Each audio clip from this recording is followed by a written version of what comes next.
All right. Welcome everybody to the second edition of SpaceSec. As the name suggests, it's the second edition, and last year was the first edition. Last year we just started with a half day and also had a pretty full room. Again, this year, full room with a full day, and we all hope that it really stays that way.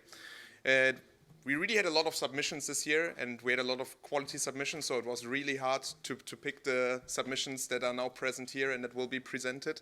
And I thank my two TPC chairs, Knut Eckstein from the European Space Agency and Ivan Martinovic from Oxford, for taking on the entire work of managing the review process, selecting the reviewers, and arriving at a final program committee. So let's thank them for doing the hard work.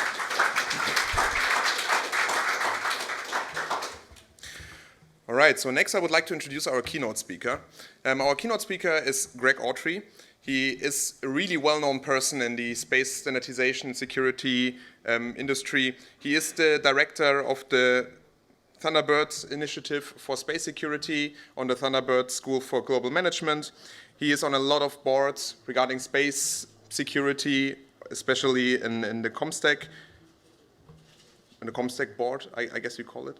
And it's an immense pleasure to have somebody of his caliber here on our workshop, and we are so happy that he could make it here, and let's give him a very warm welcome. Thank you.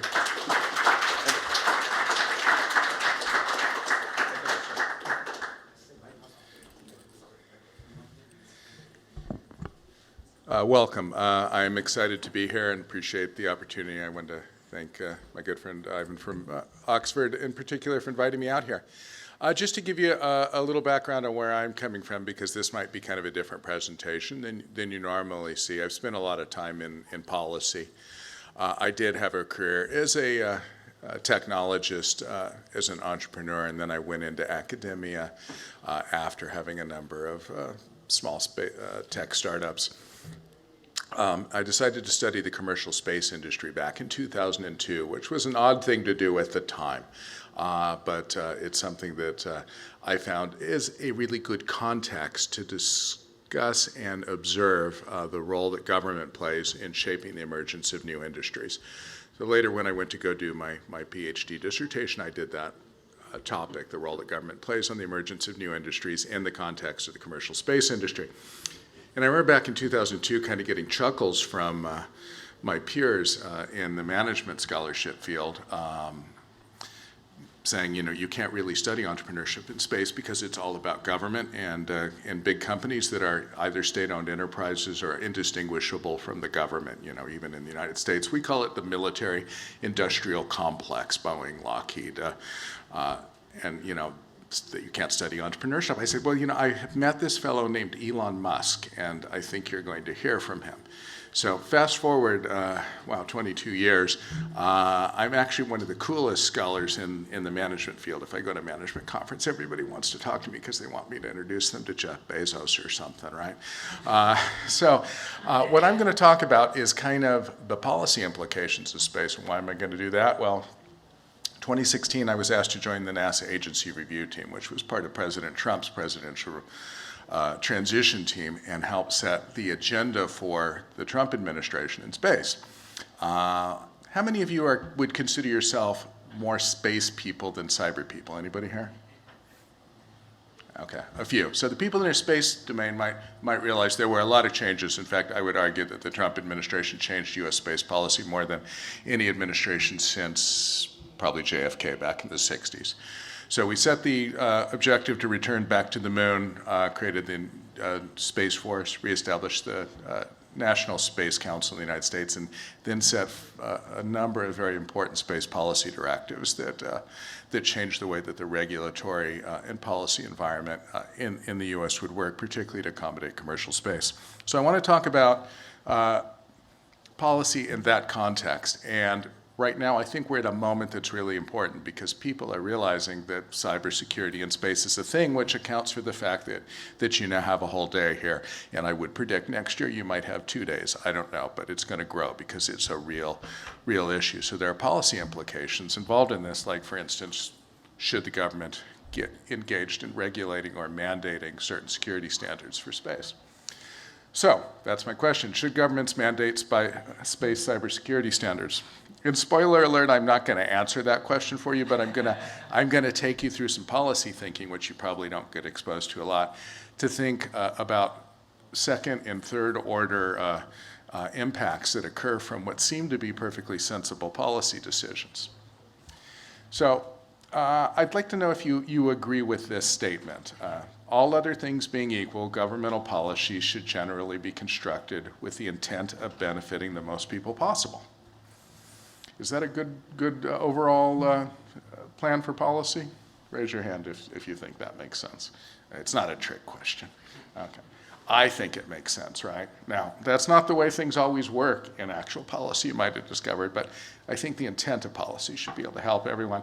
So I want to ask you this question: where do the most people live? So if I am sitting in Washington, D.C., you would almost think that these people we call inside the Beltway there think that everybody of any consequence at least lives in Washington, D.C., but that is not where the most people live, right? Do they live in California? Well, actually, if you look at the United States as states, the largest number of people in any state do in fact live in California. Do they live in India? But probably there's more people in the world than India. I'm going to argue none of these answers are correct. Most people live in the future. And we need to set policies that take care of the people that will be living in the future. And what I mean by that is that all other things being equal, government policy should generally be forward-leaning.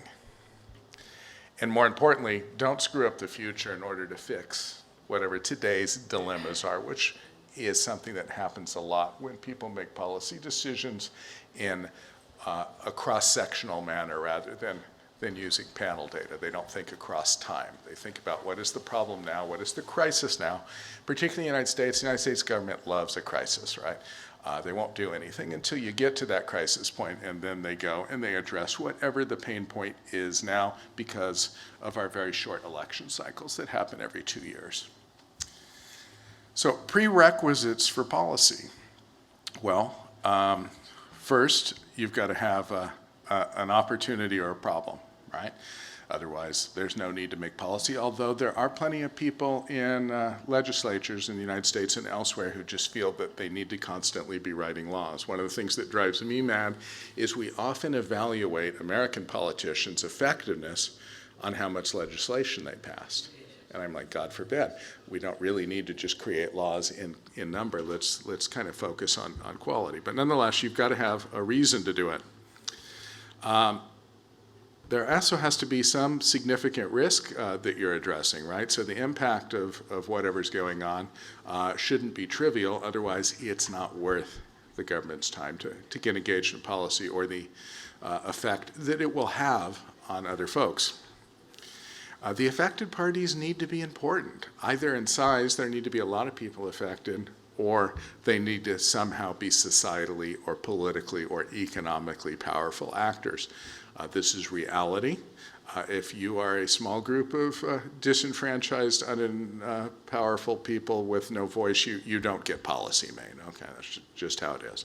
So it's either numbers or power. Solutions have to exist. There's no point in making policies that require or facilitate or encourage something that can't be done. Okay, so there's lots of people that would love to vote for things that can't be done. Like we're just going to increase the minimum wage until everybody's millionaires. There are a few people who think that way in the U.S., but economically that doesn't work. And there has to be an actual desire to interfere with the markets that exist, right? So in some cases, politicians don't want to do that. And there has to be some mechanism for compliance. So if we want people to actually do something, then we've got to create some method for it to be done. So we have to believe that those exist. And those in policy can be both carrots and sticks, meaning we do things to encourage people to comply with our policies, and we also do things to punish people who fail to do so. So you heard from James Paver last year, I believe. How many of you were at last year's workshop? Okay. I had the honor of serving as the external examiner on James's DPhil Viva. And he wrote this, and I think this makes it clear that there is a problem, but you wouldn't be in this room if you didn't know this. But digital attacks against satellites have been a recognized threat for more than 50 years, and in his work and many others, he details incidents. And this is really important. The high cost and complexity of such attacks has reduced the perceived urgency of these risks. So it's been hard to do that. There was a threshold, and a lot of people in the space industry just assumed that our space assets were exquisite. I'm wearing a Deep Space Network lapel pin here that Nikki Fox from NASA gave me, and people just assumed that you had to have these giant, expensive installations in order to communicate with something in space. And so therefore, there was this threshold that would be overcome. Clearly, we're now at the point where we know that that is not a threshold that is that hard to overcome. And what expertise does exist is obfuscated by heavy government classification of proprietary commercial practices. So again, it's been a very secretive industry. Less so now, though. The commercial sector has really opened that up. The education sector associated with space is opening this industry up.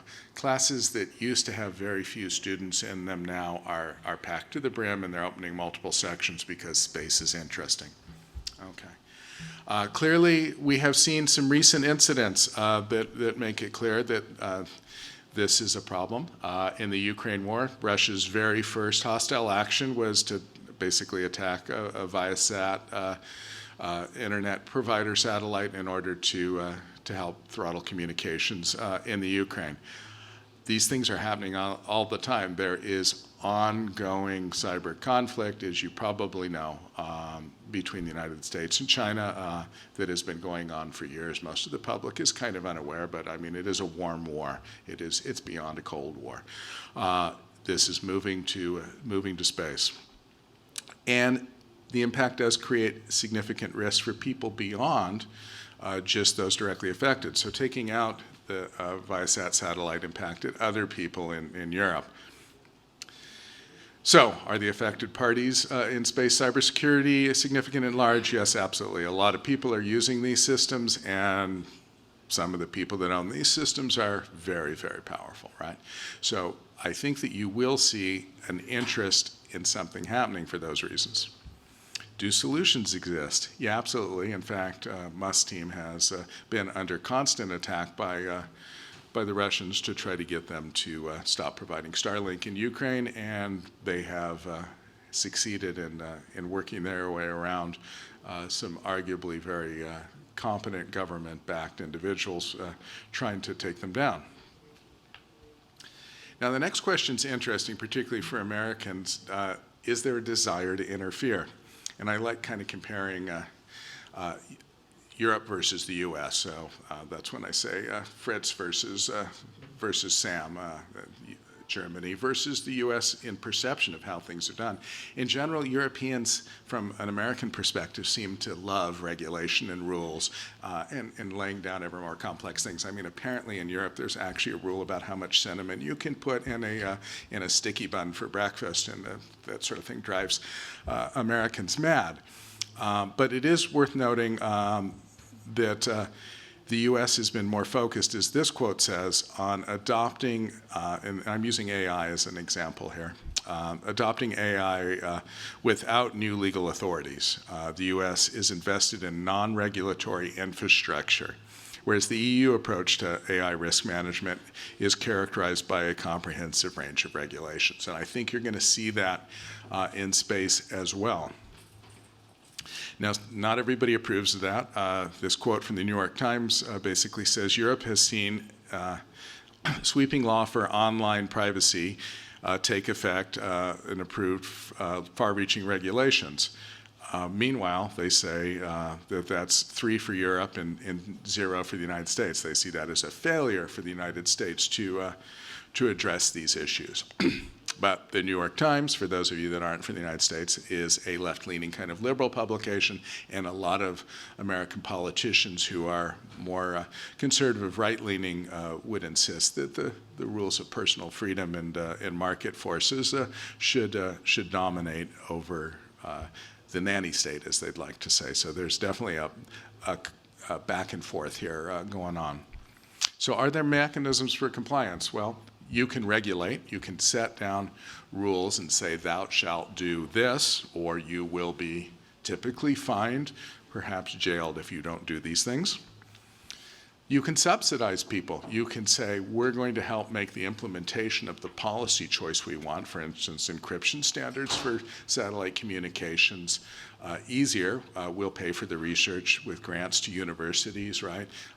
We will help license government IP to you that might already exist in the military, for instance, for no charge. We can encourage this. The government can make public statements. So in the United States, you'll often see the president get up on his bully pulpit, and the current president would encourage, for instance, green technologies, electric vehicles. He might have issues that he cares about, like diversity and equity, and he'll get up there and promote those things. You have a different president, you might get different things going on, but the U.S. government often works to say these are the things that we want industry to do. Captains of industry, CEOs, like coming to meetings at the White House or with members of Congress and being praised for what they're doing, and they tend to some extent comply then without actually being regulated. And you can facilitate. How can we make this easier? Well, we can give tax abatements. We could bend other rules that may stand in the way of industry complying with a regulation in order to make it easier to do this. So you've probably seen that there are some rules out there happening now, and interestingly, they tend to be involving satellites that are transmitting image data. So the German government has already implemented rules about this, and the United States government has done the same thing, and it's interesting to see how the United States government did this. So the United States government actually used a regulatory policy that was on the books for managing imaging satellites, and those existed not because they cared about cybersecurity, but because they cared about individual privacy and wanted to prevent actors from taking photographs that might violate either national security concerns or personal privacy concerns. So those laws were already in the book, but they did not deal with the issues, for instance, of encryption. But the Trump administration, one of those space policy directives I mentioned, Space Policy Directive 5, explicitly set up cybersecurity principles for space systems. And by taking the executive order that the White House had issued, the regulatory authority, in this case in the Department of Commerce, there's a small office called the Office of Space Commerce. Anybody ever heard of the Office of Space Commerce? No. So one really good thing the United States did, back in the 1980s, the Reagan administration realized that commercial space was going to be a thing. They realized the space shuttle, which NASA had promised was going to be able to deliver all the satellites the country needed for incredibly low prices on a regular basis and fly every 2 weeks and launch payloads for $400 a pound, wasn't going to do that we needed to develop a commercial space industry. So they actually established an Office of Commercial Space in the Commerce Department to promote this industry, and an Office of Commercial Space Transportation inside of the Department of Transportation. Later, when Al Gore did a project called reimagining government, he pushed these agencies down and put the Office of Space Commerce inside NOAA, where it is today, the National Oceanographic and Atmospheric Administration, who not only does weather, because they had satellites, and the commercial space industry didn't exist as far as Mr. Gore was concerned, and he pushed the Office of Space Transportation to FAA, where it is today. So it was mentioned I served on the ComStack, so that's the Commercial Space Transportation Advisory Committee for the FAA, and I served 2 appointments there advising them on regulations for commercial space launch and reentry. But by taking this existing law that Congress had passed and laying on top of it the White House's prescription, they were able to create what they call a guidance circular, which isn't really quite a law, but it says you should really do this, right? And so they have basically told people handling imaging satellites that they need to encrypt.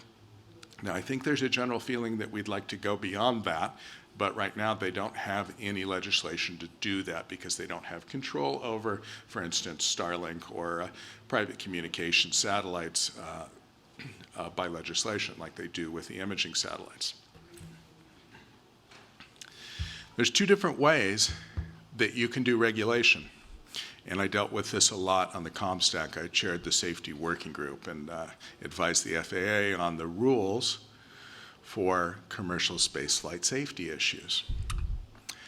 And I'm curious, does anybody know in the United States what the rules are for protecting the passengers on a commercial spacecraft? It's actually very simple. There are none. It's against the law to make any. So in 2005, I helped actually produce a law, the Commercial Space Launch Act Amendment of 2005, and it prohibits the United States government agencies from making any rules protecting passengers on a commercial spacecraft. Why would you do that? Anybody have an idea on why we would do that? Not inhibit innovation? Yeah, it prohibits innovation. Could you imagine if it was 1910, okay, and the government decided to create rules for aircraft, right? The Wright brothers had flown in 1903. So the government would probably have laid out very specifically, for instance, what sort of cloth that you were allowed to use on your airplane and what sort of wood. You probably had to use spruce, and what sort of, recumbent seat restraint you would have because the Wright brothers laid across the wing of the plane, and how the levers would work that controlled the plane. They would lock in these design choices that would have made the industry less innovative and frankly made things much more dangerous. So our conclusion back in 2005 was we don't know enough about commercial human spaceflight. And in fact, the government doesn't know enough about spaceflight even though they think they did, because literally 4% of the people who flew on the space shuttle died on the space shuttle, right? So that's not acceptable. That's not the standard we want. A lot of people said, yeah, just enshrine the NASA standards in law. It's like, no, don't do that. And I worked at NASA. I was the White House liaison there, and I was nominated to be the chief financial officer. But they don't know what they're doing with human spaceflight safety yet because there just isn't enough experience. Only a few hundred people have ever flown in space. So we said, no, we're not going to do that because the industry would be held back, and that is an issue. So that's prescriptive standards. Performance standards simply say you will succeed at this level, meaning, for instance, people won't die on your spacecraft, or less than 1% of the people will die on the spacecraft, or you'll have less than X% anomalies. And you could regulate either way. I think for an industry that is immature and where the technology is growing fast, a performance standard might be better. So prescriptive standards can have issues. They encourage a regression to the mean. Basically, good enough is good enough once you set these rules. They lock in antiquated technologies, as I just mentioned, and this is really important, often protected by economic interest. This means people who make the cloth for the airplanes are going to give money to members of Congress to oppose the idea that you could use aluminum to make an airplane, right? Once you have a regulatory agency going, they can make rules. There are people who have a vested interest in retarding innovation and will put money, because they're the dominant economic player at the time, they can put big money into stopping progress because progress will cost them business.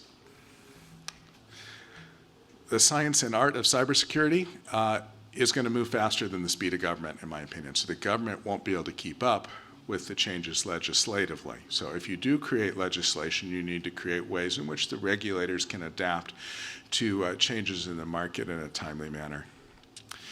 It also misdirects labor and capital because, again, we might be enshrining standards that aren't the most innovative and best ways to do that, and it moves investors to invest in the things that the government's interested in and not in the things that the customers in the future might be interested in. The certainty of there being future prescriptive mandates, knowing that the government is going to make rules about encryption, for instance, but the ambiguity of not knowing what they are, is going to be a disincentivization for investors to put capital into a market and for people who work in that market to spend the time working on something that the government might not support or even allow. The process of validating compliance, risk intellectual property and security, because guess what? The government is one of the most insecure places in the world to put your trade secrets. If you let the US government get a hold of your IP, it will leak. It's a giant sieve. It also creates the opportunity for conflicts of interest in the process. Again, legislatures will be paid via campaign donations to enshrine certain rules that benefit powerful economic actors. And regulators, this is one of my favorite things, regulators retire from their government jobs and go work in private industry, right? And I guarantee you that the people in private industry know what they did when they were regulators and whether that was good or bad for their company when they make the decision to hire them. And there are regulators, particularly in the United States, who get hired by companies that they've been regulating for millions of dollars after they retire from their low-paying government position. And usually you'll find out that those regulators had done things that were really nice for the companies that hired them for millions of dollars. It could just be a coincidence, but I suspect not. So be careful with regulations. Performance-based regulations have issues too. They regulate enforcement in arrears, meaning after you kill somebody in a commercial spacecraft, then we say you failed to meet the performance. Or after your system was hacked and all the user data was absconded with, then we say you didn't perform to standards. So sometimes it's difficult with performance standards. And failures will definitely occur in the performance-based standard, whereas you can create a prescriptive standard that may impede actual success in the market, but you will find that, that you can prevent failures by preventing success at the same time. Regulations may restrict exports. So security technologies in the United States, at least, are likely to be restricted by a set of laws called ITAR, the International Traffic in Arms Regulations. And in other countries, they'll be similarly perhaps restricted for national security reasons. Requiring them may therefore limit access, in this case for US firms, to work with international firms and clients because of the rules that are put in place to use technologies that are not transferable.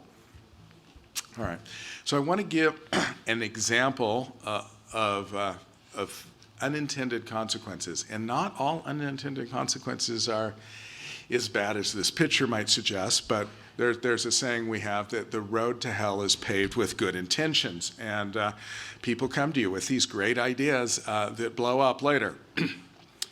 So anybody study economics and know what an externality is? So an externality is an unintended consequence, either positive or negative, where the cost or the benefit accrues to some other party, not the people that you were intending to work with. So in this chart, for instance, there is a demand curve, D, and easy to remember, demand curve goes down, D. Supply curve goes up, supply has up in it, so you can remember that. In a normal market economy, where the supply and demand curve meet, this is the quantity of products that will be produced, and this is the price at what they'll be produced at. The government can shift the demand curve by making some special requirements that they consider socially or politically optimal. So if they shift that demand curve, then all of a sudden you've got less quantity being produced here, and the prices go up. And this is the negative externality for people in the market who don't really, for instance, care about what your social optimal quality is. So my tale is about Intelsat 708. How many of you are familiar with Intelsat 708? All right, everybody isn't, so that's good. This happened back in 1996 in China. To give you some background, following the failure of the space shuttle to deliver on its dream of being the world's cheapest satellite launching system, and in fact blowing up in 1986, killing some people, and then being unavailable for 3 years, the US lacked launch capacity. Because when the government said, we're going to be a giant government monopoly competitor against you and fly things at a subsidized price, Boeing, Lockheed, and other American rocket companies stopped making their expendable traditional rockets and didn't provide that service because they were expecting to be crowded out by the government. So the U.S.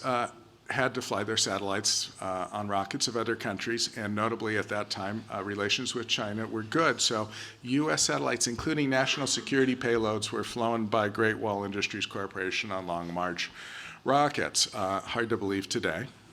But in '96, one of these rockets carrying a Loral-built satellite for Intelsat launched up, tipped over almost immediately, crashed fully loaded into a nearby village, killed probably hundreds of people, although the Chinese government insists that it was only a dozen, but everybody that I've talked to that was there completely disagrees with that. But more importantly, from the legal perspective, not from the human perspective, is the payload was recovered. The Intelsat people were restricted at first, but were able to go get their satellite. But oddly, the encryption boards were missing. Now, there's a lot of debate about what happened there. The Chinese government folks insist that they were destroyed in the crash. Other people insist that they were absconded with. Some people think they might have been of value. Other people say nobody could really do anything with these boards. But nonetheless, this provoked a policy decision in the United States. More importantly, in the follow-up investigation, folks from Loral and Hughes Space Systems assisted the Chinese with improving their rocket guidance systems. They said, oh, let's make sure that doesn't happen before. Here's some great technology you need to use to make your rockets better. Well, it turns out that Chinese space rockets and Chinese ICBMs are very similar, as is the case in a lot of countries. And the U.S. firms were fined for basically helping the Chinese better target San Diego. So this ended up being a really significant moment in U.S. space policy history. All satellites were reclassified as munitions. There's a list of things that the U.S. State Department has called the U.S. Munitions List, and they include satellites, and that means that you cannot transfer them or even work with people from another country under this set of rules called ITAR. So, what are the first order consequences? This is a subtle joke. Anybody get it? Okay. Those of you that don't, look it up. Okay, China's launches ended for the US. No more US satellites. We're going to be put on a Chinese rocket. Loral paid a $20 million fine. That was after the fact. The US still didn't have sufficient launch capacity. What were we going to do? We said you can't use the Chinese rockets, but we don't have any rockets, okay, going into about the year 2000. There were second order consequences, things that weren't necessarily the direct intent. The US lost most of its satellite construction business.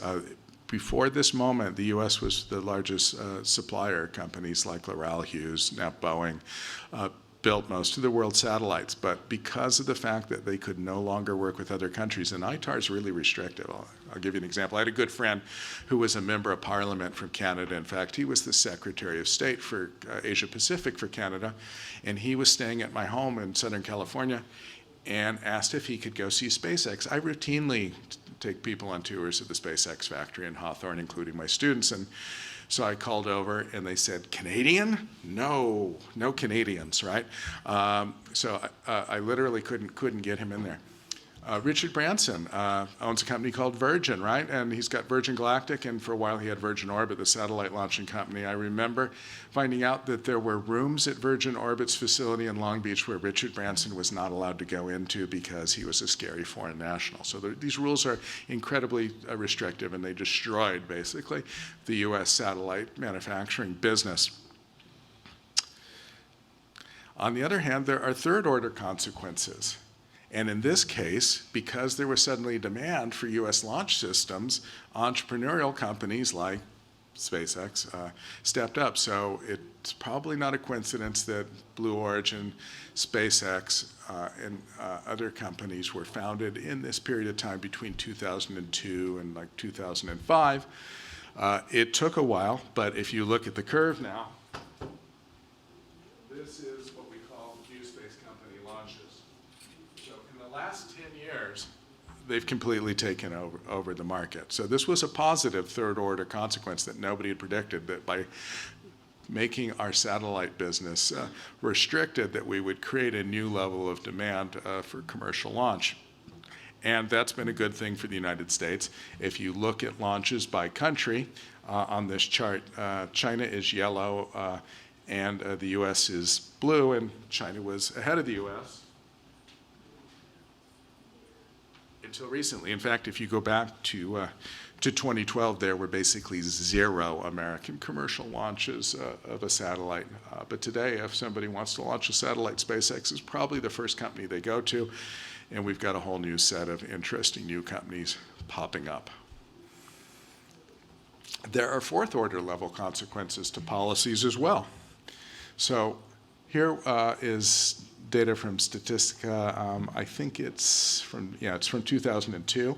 So the reality is actually more like that and increasing rapidly. So now, because the US dominates the launch business, they are also again able to dominate the satellite manufacturing business. Now, most of these are Starlink, but Amazon's manufacturing tons of satellites. OneWeb is manufacturing tons of satellites in Florida, even though it's a UK and Indian-owned business. The US satellite manufacturing business is booming. Rocket Lab is making satellites. There are hundreds of small startup companies here, and mostly in the LA area, that are doing this. So think about the level of consequences that would occur if you said we're going to require companies to encrypt all data, right? Are you going to require them to encrypt at what level, right? You might say, oh, I don't know, 256-bit encryption is okay for today's standards, but people might be intercepting your data stream and saving it for when quantum superiority occurs, and they can decrypt that data later and use it against you, so maybe you need a higher standard. There are multiple levels of policy. Don't just immediately assume that what seems to address today's crisis or issue is the best solution for the market in the future. And don't assume that market actors aren't also thinking about this and perhaps doing the right thing. The last thing I want to address is InfoWars by other means. You might have noticed the Russian space nuke scare thing that came up a couple of weeks ago. What worries me here is something that goes beyond just Russia wanting to take out or threaten Elon Musk's Starlink constellation. You would think that they can't do this because it appears to be a direct violation of Article 4 of the Outer Space Treaty. And for those of you that don't know, Russia's basically been accused by a US intelligence leak of planning to launch pre-positioned nuclear weapons in space that will create an EMP-like effect and probably charge the upper atmosphere of the Earth and either destroy satellites, probably low Earth orbit satellites like Starlink, directly through electrostatic means, or by creating more drag by boosting up the upper atmosphere a little bit and pulling them down. For those of you who didn't notice, a couple years ago, SpaceX launched an entire 60-something satellite configuration almost immediately after launch because a solar flare happened to hit the atmosphere at that time and again excite the atmosphere, push more molecules up into their orbit and drug them down. So this is a real thing that you could do, but it seems again to be a complete violation of law, right? Now, interesting, the Outer Space Treaty says no nuclear weapons or other weapons of mass destruction. This is important. Russia, and importantly China, insist that nuclear high-altitude magnetic pulse weapons are not weapons of mass destruction. They categorize them as information warfare weapons, exactly the same way that they categorize hacking attacks or denial of service attacks or any other cyber attack, which they are constantly doing against countries that they're in conflict with, including the United States.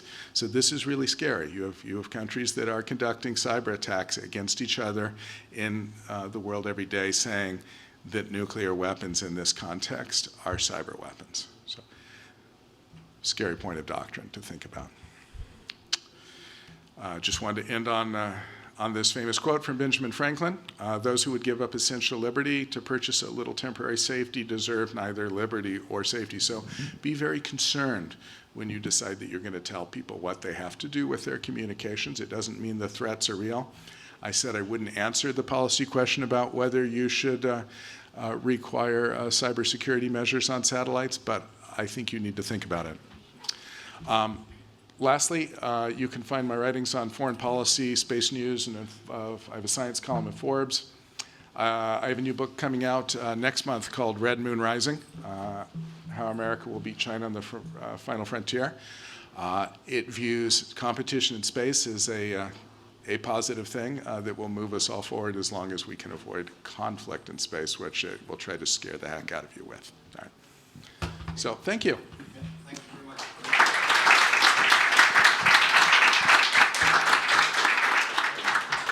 Do you want to take any questions? Or? Yes, please, we have time before the conference. Yeah. So I would like to open the floor for questions. Do we need a mic? We do have a microphone. If you want to just go. So maybe I start with the first question. On this topic of EMP, the traditional reasoning has been that the EMP is quite unlikely to be enacted because you actually kill off your own satellites and inhibit your own communication as well. Has there been more recent deliberation or insights that EMP could be more narrowly directed? Yeah, this is interesting. I've had a lot of discussions with people who should know about this in Washington, D.C., where I was for the last 2 weeks. They were surprised. They would have expected the Russians to launch a directed energy weapon, perhaps a nuclear-powered directed energy weapon with a reactor and a microwave beam that can create similar effects to an EMP, but can be much more targeted, or a laser system, that can simply heat up and destroy a satellite with targeting. Actually launching an EMP could create a mess. Now, if you want to take down, though, an entire orbital inclination of satellites going over Ukraine, for instance, they're like a string of pearls going all the way around the Earth. Creating the EMP will create an effect of which they'll all flow through over some period of time. Other people's satellites probably will too. Now, there's good data on where most active satellites are. We know where 99% of them are, and we know where a good percentage of the large space debris are. So theoretically, you can analyze this data and make a prediction about what it is that you would affect when you did this. Still, I would expect other countries would be really angry if Russia did this, and are probably hopefully putting diplomatic pressure on Russia now, and I would expect that it would include the Chinese. And I think that's one of the reasons people in the US government leaked this story on purpose, was to get other countries to lean on Russia to not do this before they did. That's my guess. But yeah, it's a messy, messy choice, and nobody thinks it's a good idea. It could be also the equivalent of tipping over the chessboard. So I wrote about this a while back. The Russian space program is not in a good way, right? They've had a constant number of failures. Nobody wants to work with them. Their commercial launches have collapsed. Dmitry Rogozin did a terrible job managing Roscosmos. There are people who think that they're not going to be players in the space age. At best, they're going to be China's junior partner in the International Lunar Research Station. So maybe Putin says, I don't really care about space. The best thing I can do is deny it to everybody else. So by creating a Kessler syndrome event and creating a debris disaster in space, nobody can use space, and Russia therefore has a much more level playing field with their massive ground army. Hi, I'm Joe Hall from the Internet Society. Most people in this room probably have a bucket of papers they never finished that's smaller than mine, but one of the papers I never finished was this one called We Need a Better Bullet Bucket, which is about aerogel structures for deorbiting space debris. This recent Russian nuclear stuff made me think about that in the sense that you could see that as a purely defensive, good, cleaning up space kind of technology, but you can also see that as sort of a dual use, something that can capture other kinds of things. And I'm wondering, the Russian news sounds pretty blatantly offensive in a offensive defensive sense, and I'm wondering, are there things, I don't know what I'm trying to ask, are there things that seem purely defensive that can be sort of dual used in that and repurposed for offensive, where they may skirt around some of these laws, like turning the two Russian nuclear reactors that are very bright in the gamma spectrum that are up there right now into dirty something or others? I don't know. That's a hand-wavy question about defensive, offensive capabilities. Yeah, I think the dual use question is really important. And anytime you see a space actor taking either an offensive or a peaceful effort in space, you need to be thinking about what is the dual use, the opportunity or threat that might be there. So I don't know whether there's a nuclear EMP way to clean out space debris by, again, causing the upper atmosphere to expand a little bit. That's an interesting topic, and it would be worth some research. I suspect it's messy, but I think it's definitely worth research. On the other hand, there's some really cool peaceful technologies like space solar power, which you might have heard a lot of talking about. This solar power panel in space is about 8 times more effective than one on the ground, even here in sunny Southern California, because there's no nighttime and there's no atmospheric occultation, and then we don't have clouds, and you get all the spectrum up there, and you can then beam that power back to Earth with microwaves, and you lose maybe 50% in transmission, so you still end up 4 times more effective, plus you get full-time coverage. So people want to put up solar power stations in probably geosynchronous orbit over key points of the Earth, and then beam that power down to power Los Angeles with a rectifier grid that's maybe about 1 mile square out in the desert somewhere, and that could be totally safe. On the other hand, that same power station, if you adjusted the frequencies of the microwave and narrowed its beam, could be a very, very effective James Bond death ray, right? So they definitely have dual use things going on.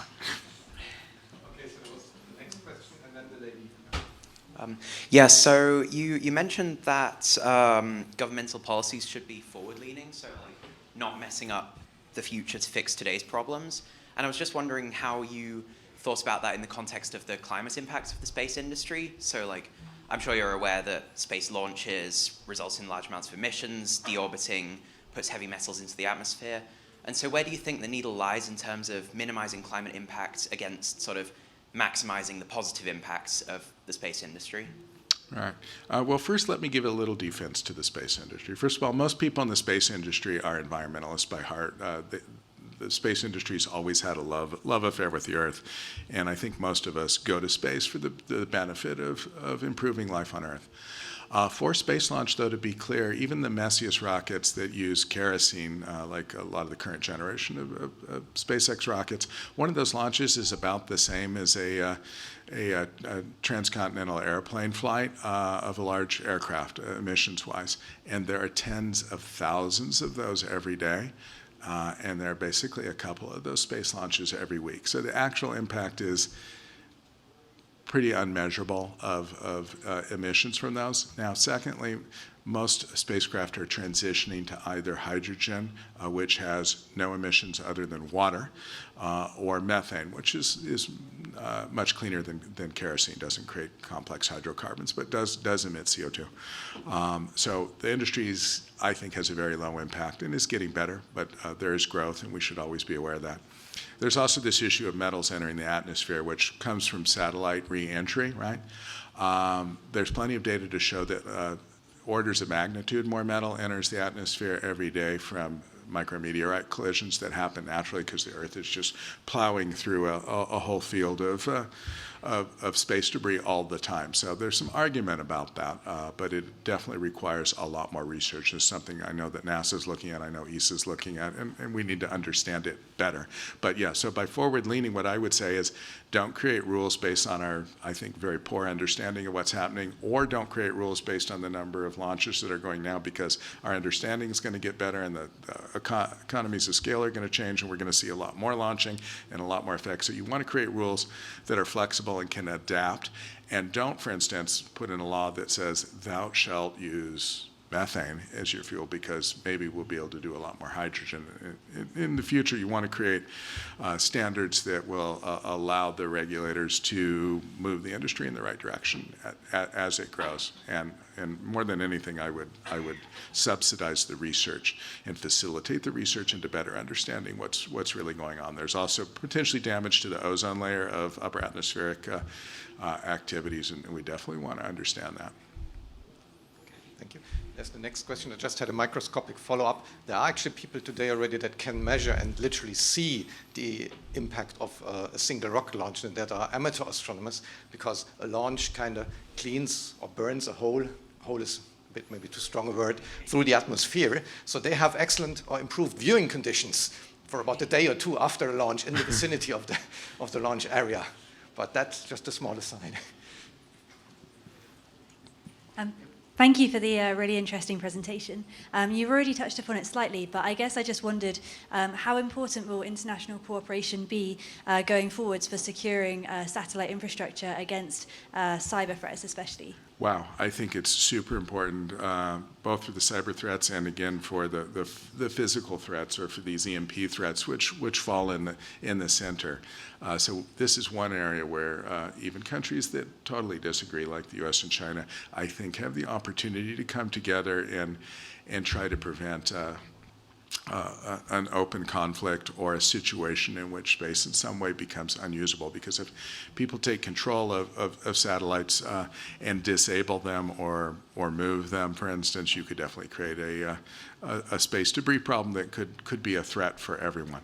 Now, I do expect these countries to continue to try to hack each other's governmental and military assets and probably steal commercial IP, and that's not going to change. But I think that there are levels of standards that we can put in place to create protection. And at the very least, countries that are aligned, the U.S. and their allies, and perhaps China and Russia might create their own blocks to set standards for interoperability. Because the thing we don't want is the Germans creating their own encryption standard laws, the US creating their own encryption standard laws without any connection, and then find out ground terminals don't work or require special adaptation and implementation all the time. We could find ourselves in a very siloed environment if we can't work together.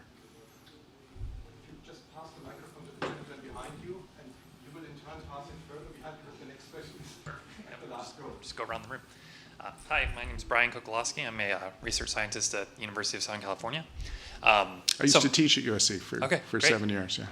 So my question is a little bit about space, but more about, I guess, the policy and sort of externality things that you brought up. So you started by basically suggesting that, in the United States, the government is slow to address problems until they become, full-on crises, and that this is born out of the relatively short election cycles. But then when you were talking about sort of the first, second, third order effects of policies, that some of these, the externalities can sort of create these things that can turn out to be very beneficial. So when you look at the growth of entrepreneurship obviously in the satellite industry. And so I guess my question is, is the government, folks in the government must be aware that these things can happen. Do they use this as like a more effective means to create and spur the industries that they want, or is it just a happy consequence that occasionally happens? I have had the pleasure and the frightening experience of spending time watching the U.S. Congress pass laws, gone through the U.S. Senate confirmation process, and they are smarter than they appear on television. Okay, and it's interesting that such a talented group of people sometimes as individuals, because you don't really get there unless you've got something going for you. Maybe it's just charisma. There's a few people like that. But you got to be kind of smart to get into the U.S. Senate, for instance. But that they managed to, on the surface at least, appear to be extremely ineffective. But there are backroom conversations that go on about the public will vote for this, or the public will let me vote for this without throwing me out of office in the next election if I frame it this way. It's about immigration, or it's about diversity, or whatever my constituency in my district cares about. But there's this backdoor thing that we're going to get out of this, right? So that definitely happens. I wish it happened more. I don't think that the people that reacted kind of hysterically to the Chinese launch disaster in '96 foresaw those externalities that I just posted. I do think, though, that smart entrepreneurs did, and they convinced investors and the market let that happen. But sometimes it does happen. I've definitely seen cases of this is what we want to achieve, but we're going to tell the public we're doing this. Hello, Alex Kedrowich from Virginia Tech. I wanted to follow up on kind of a comment that you made a little bit earlier about trying to come up with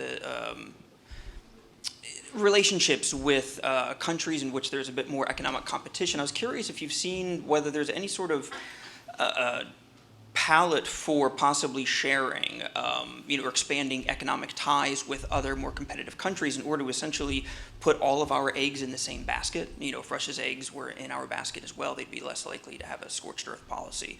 I don't know if that was something that you thought there might be an appetite for within American policy, or if you think that's just a Yeah, bit of a bridge too interestingly, far. I teach for a school called the Thunderbird School of Global Management. It's now part of Arizona State University, but it was founded in 1946 by a group of Army Air Corps officers who came back from Europe and the Pacific and said the 21st century is, or the later 20th century is going to be about globalism and world trade, and we need to create a management school specifically designed to teach Americans about international trade. So that's the raison d'etre for my school, and we have a slogan at the school that borders that are frequented by trade seldom need soldiers.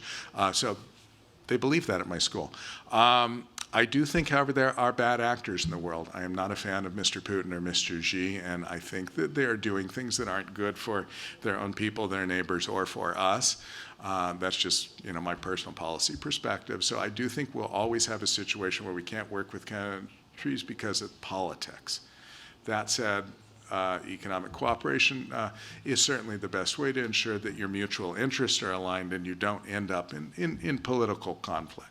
So I think, for instance, although that we argue with each other quite a bit, the U.S. and the EU are fierce competitors in, say, commercial aviation and stuff, and we both do everything we can to bend the rules to help Boeing or Airbus. But in the long run, I fly on a lot of Airbus, and a lot of Europeans fly on a lot of Boeing, and it seems to be working.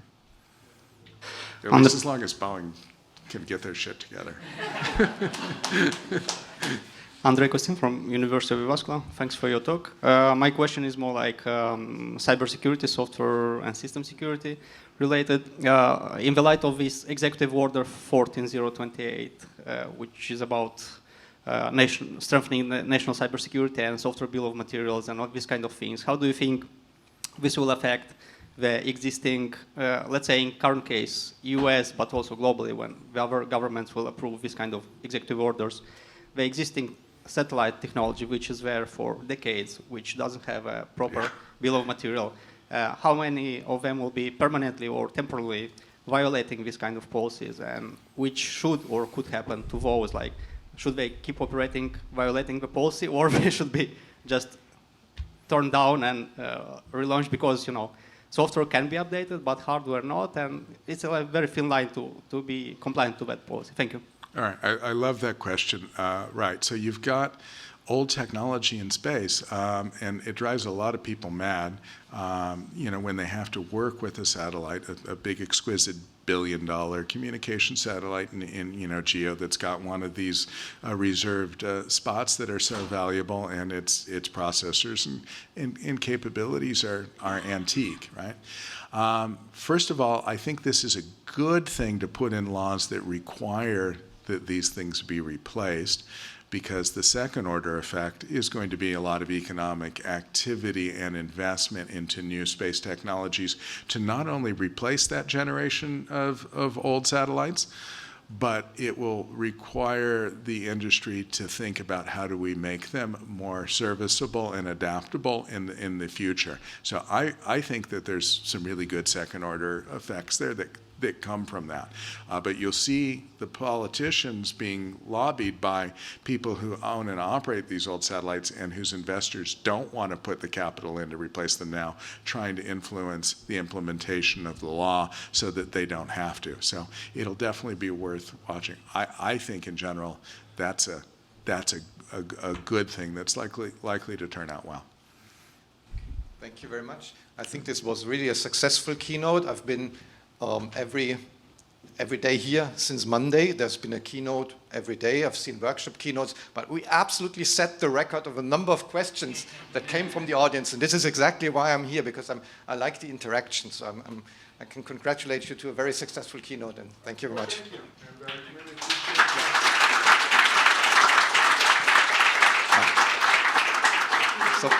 something a little different. So yeah. Let me just part with a few words before we go into the coffee break. In terms of exactly that interaction, we had our aim in this workshop, and you can also see it from the fact that the deadline for the camera-ready copies is after the workshop. we really want to encourage interaction and people asking questions. We really like that. I think with 25 minutes per paper, we've set aside a good amount of time. And also for those, actually, in the main conference, it was always said, please do state your name and affiliation. And actually, we don't want to insist on that. There may be some people in the room that are a bit camera shy or don't want. When I was a young PhD student, I was embarrassed to say where I'm from because I was afraid I could put shame on my institution by a stupid question. But actually, there are no stupid questions. There's only stupid answers. That's the law that we have in Germany. So, and at the same time, it's something we call in Europe Chatham House rules, so that you don't have to say where you're from, and also when you go home and you quote from the workshop, you don't attribute necessarily to the person. You say it was said at the workshop, but you don't necessarily say it was said by this crazy guy from ESA. And actually, being ESA, I just briefly put my ESA hat on and say something that we are also open for interaction with universities, and ESA actually is a club that is not isomorphic with the European Union. So we do have members like Switzerland, the UK, Norway, and even Canada as an associate member. So if you're from a university from this place, my email is on the workshop pages, and you have interesting research propositions or questions, please do get in contact with us also after the workshop. With this, the well-deserved coffee break is awaiting you outside, and please be back by 10:20. Yeah. Thank you. Hi, for those who don't know me, my name is Martin Strohmeyer from Amaswitz. I'm one of the co-founders of SpaceSec, co-chair with Johannes last year. And I'm super happy that you're back this year. And also very happy to start our first session with our first academic paper speaker, who is Alexander Kedrovich from Virginia Tech. So yeah, please, Alexander, take it away. All right, thank you. Hi, good morning, everyone. I'm Alex Kedrovich from Virginia Tech, and I'm here to present our work called Resilient Routing for Low Earth Orbit Mega-Constellation Networks. I know it's a mouthful, but that was what we came up with. So, everyone's familiar with this point with kind of the advantages that these low Earth orbit mega-constellations provide for us, the low latency, high bandwidth, globally connected networks. That we need these large numbers of satellites in order to ensure continual service coverage from the providers. Current generation utilizes the bent pipe architecture where customer terminals beam data up to the satellite, which is then immediately beamed back down to Earth for processing. But next generation satellites are being developed and launched with the satellite-to-satellite connectivity referred to as intersatellite links, or ISLs for short. And what this is going to do is create these huge, massively connected orbital networks that are going to be passing data around the Earth and changing the infrastructure quite a bit. Now, every time a satellite receives a packet that it needs to make a routing decision on, it has to perform some computations, and we're all familiar that space is not a friendly environment for computations. In addition to having to deal with reduced computational capability and availability, these networks that are orbiting the Earth are highly dynamic. The topologies are very time dependent, both on spacecraft mobility as well as Earth's rotation underneath. So, in addition to having less computational capability, these satellites have to make routing decisions for even greater complexity of networks. So really what we're trying to deal with is that we need these routing strategies that are just categorically different from existing terrestrial-based solutions. So the reason why these types of networks exist is that there's these large private industries that are launching them, and understandably much of that technology is proprietary. So we don't get a lot of information of how actual processes are being run on actual hardware, which is one of the cases the academic research community provides a lot of very good speculation as potential solutions and potential ways in order to do this type of stuff. Existing research primarily focuses on dynamic routing efficiency, right? Deciding or identifying the optimally shortest network path with the minimum amount of computation. Less research has been done on dynamic routing resiliency, which is still being able to successfully route packets in the face of link disruptions, either expected or unexpected. Now, in addition, for the existing research that does work on, or that has been written on routing resilience, there is kind of a lack of commonality of how the types of resiliency performances are being measured. There's not a common way in which the public and researchers are able to make direct comparisons from one potential routing algorithm to another. So to address these issues, the work that we have done makes 3 contributions. First, we propose the tricoordinate logical topology that we base off of Starlink Shell 1, where this logical topology seeks to reduce routing complexity decisions without the need for internal state models or needing to know of network tables. Second, using that topology, we then propose the tricoordinate priority access routing algorithm, which is able to dynamically identify good routing paths that are very resilient to adversarial disruptions without very minimal computational overhead and no additional network overhead. And thirdly, we also propose a routing resilience measurement framework, kind of a algorithm agnostic framework in which the public and researchers are able to compare resilience performance of one algorithm to another. And that consists of a couple of subparts that we'll get into. So the threat model that we've used for our work is kind of inspired by recent real-world events as well as what we expect as near-future adversarial capabilities, which are basically well-funded state or non-state actors that have access to really powerful ground-based RF or optical emitters.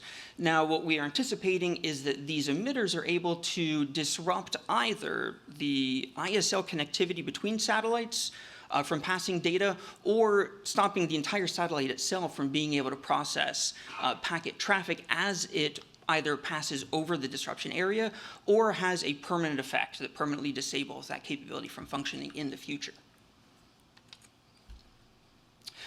So the existing work on dynamic routing resilience algorithms kind of broadly divides the strategies up into 2 main categories. One is either reducing the network space that is considered for routing calculations, or maintaining only local-only routing tables where packets are then routed through very small different network segments. What we try to do with this work is take a look and see, is there a way in which we could look at removing the time-dependent aspects of the topology from the dynamic routing calculations? And if we're able to do that, we should be able to perform routing calculations that are much lower complexity and much more scalable to these large network designs. A topology of that sort, though, would need to be dependent on the ISL architecture of a target constellation. So for ours, the tricoordinate logical topology is based off of Starlink Shell 1 constellation. It's a great constellation in which there's been a lot of research work being done on. We use these constellation characteristics and as probably some of you are familiar with, it's got about 1,584 satellites in it. Now, when we're talking about ISL architectures, right, this type of technology is still being rolled out, so we had to make a couple of assumptions in order to be able to perform our research. So for us, we thought we made some pretty reasonable assumptions where we say the maximum range of an ISL is 2,000 kilometers, and that an ISL interface is able to tolerate, alignment angles plus or minus 15 degrees, and whether that's size of aperture or ability to rotate the aperture or a combination of both. Using those assumptions, we were able to identify that a particular an individual satellite within the Starlink Shell 1 constellation is able to have up to 6 neighbors. It'll always have the neighbors that are in front of it and behind it within its same orbital plane, as well as additional neighbors, 2 from each of the adjacent orbital planes, that as long as a satellite's passing roughly between 40 degrees south and 40 degrees north latitude, it'll be able to maintain connectivity to those. And as those satellites pass through higher latitude, it's going to start dropping some of those adjacent orbital plane neighbor links while still maintaining links with the 2 satellites that are immediately forward and behind. Now, from 6 directional ISLs, we identify 3 axes of packet travel. And with that, we've developed a logical topology that then, with those 3 axes, is a 3-coordinate system. Now, we've chosen to represent it as a 2-dimensional equilateral triangle lattice, where we kind of have a small section of the network represented there, where you'll see that the red axes, those are aligned with a satellite's orbital plane. Each of the triangles themselves are satellites. There's a small little black arrow, I don't know if you can see it too well, that indicates the direction of travel. The green and the blue axes then represent the inter-orbit satellite links for the nearby neighbors. There is a little bit of complexity with the math as we are, overlaying a two-dimensional topology over essentially a sphere. So we ended up, in order to reduce a lot of that complexity, we found that if we change the numbering base for the BC coordinates to base S, which is the number of satellites within each orbital plane, we're able to further reduce a lot of that computational challenges. And there's a lot more details for this within the paper. Now, using our proposed logical topology, we've then developed the tricoordinate axis priority routing algorithm. Now, our topology does reduce, a lot of the complexity of this type of routing, but it's not directly amenable to more common types of pathfinding algorithms, such as the Manhattan grid pathfinding, just because there are a little bit of oddities within the topology as well as the coordinate system. Now, you can adapt, solutions such as Manhattan grid pathfinding to work with it, but instead we decided to develop a routing algorithm that tries to emphasize the utility of the logical topology, which is where we came up with our axis priority algorithm. So it's a proof of concept, lightweight algorithm that uses low-order algebraic equations in order to identify the forwarding interface as very trivial network traffic overhead, nothing beyond just these occasional beacons to verify, hey, am I still receiving data from a neighbor, kind of thing. And from these characteristics, it makes this extremely scalable and usable in these large types of constellations. A very rough overview of it, and there's much more detail in the paper for this, is that when a satellite receives a packet, it ends up finding the modular coordinate difference from the current satellite it's on and where the destination satellite is. And from that, it's able to identify the difference for A, B, and C coordinate values. It then uses a lookup table just to identify, okay, well, based on what interfaces I have available at this time, what is my axis of travel? And along that axis of travel, what is the coordinate value that I'm seeking to reduce? And based off of what interfaces are currently available, it just goes ahead and forwards the packet along the interfaces that reduces the target coordinate along the identified axis of travel. Now, once an axis of travel has been identified for a packet, satellites will just continue to forward it along that axis unless one of the two following criteria are met. One is that interface just isn't available, whether it's expected or unexpected link disruption, or there is a coordinate value difference of 0 for anything other than the axis of travel. It's not an easy thing to explain verbally, but hopefully the paper is able to make it a little bit more clearly. Now, our third contribution is the routing resilience measurement framework. All right, and what we're looking at doing is, okay, how can we come up with a framework that is still functional and usable, but is algorithm agnostic? So what we decided to do was focus on the user perspective. Now, our framework identifies 3 components. One are packet traffic scenarios, which we use to try to ensure that any results that are gathered are generalizable representations of its overall performance. We identify several adversarial disruption categories and capabilities, as well as a couple of base level metrics that should be included. So, what we've come up with is within our framework, you can't really identify how well an algorithm performs off of a single packet traffic scenario, right? These are highly dynamic orbits, highly dynamic time-dependent topologies for this network. So we've identified these 3 different goals in which any sort of analysis should try to meet. One is identify a scenario in which you anticipate maximal link capability, or kind of the ideal case in which you're expecting to have the most amount of neighbor links available. Have another goal that anticipates reduced link availability, not due to adversarial disruption, just satellite mobility. This would be more of a challenged scenario in which several of the neighbor links are just down by nature of the constellation. And then thirdly is just having a packet traffic path that's not covered by the previous scenarios. Right? This is our diversity scenario, just to ensure that you are getting something that is overall representative of how it performs. The adversarial capabilities you identified, we have marked 5 different types, split into 3 different categories. Our first category is geographically based adversarial disruptions, where type 1 is a disruption to the satellite inter-satellite links, right? It just prevents a percentage of inter-satellite links from passing data from the satellites that are flying or passing overhead an adversarial's disruption area. Type 2 are disruptions that rather than affecting inter-satellite links, it affects a percentage of entire satellites from being able to process packet data.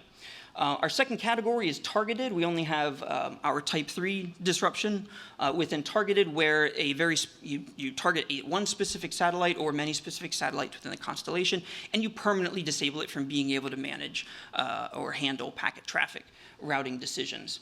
The last two types are our general category of disruptions. These are less realistic, but they do still provide very beneficial data and observations as to how well a routing algorithm is able to perform.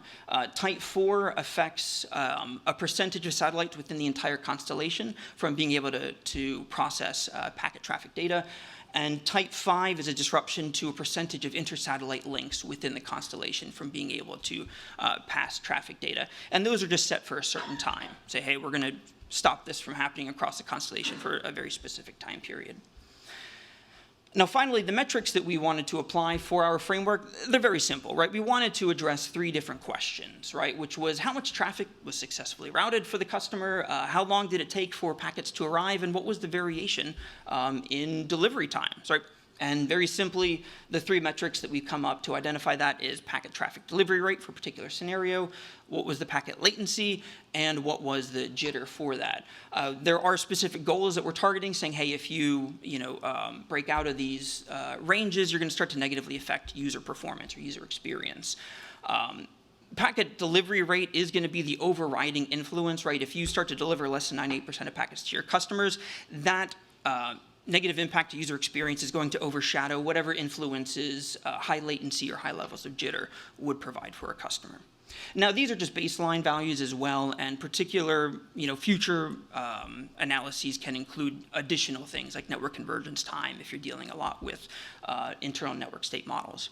Now, the experiment that we developed in order to compare our developed routing algorithm against others is we came up with we decided to use 4 adversarial disruption types that use 3 different intensity levels over 3 different packet traffic scenarios against 2 state-of-the-art dynamic routing algorithms, as well as a naive dynamic algorithm that we modified from an earlier work.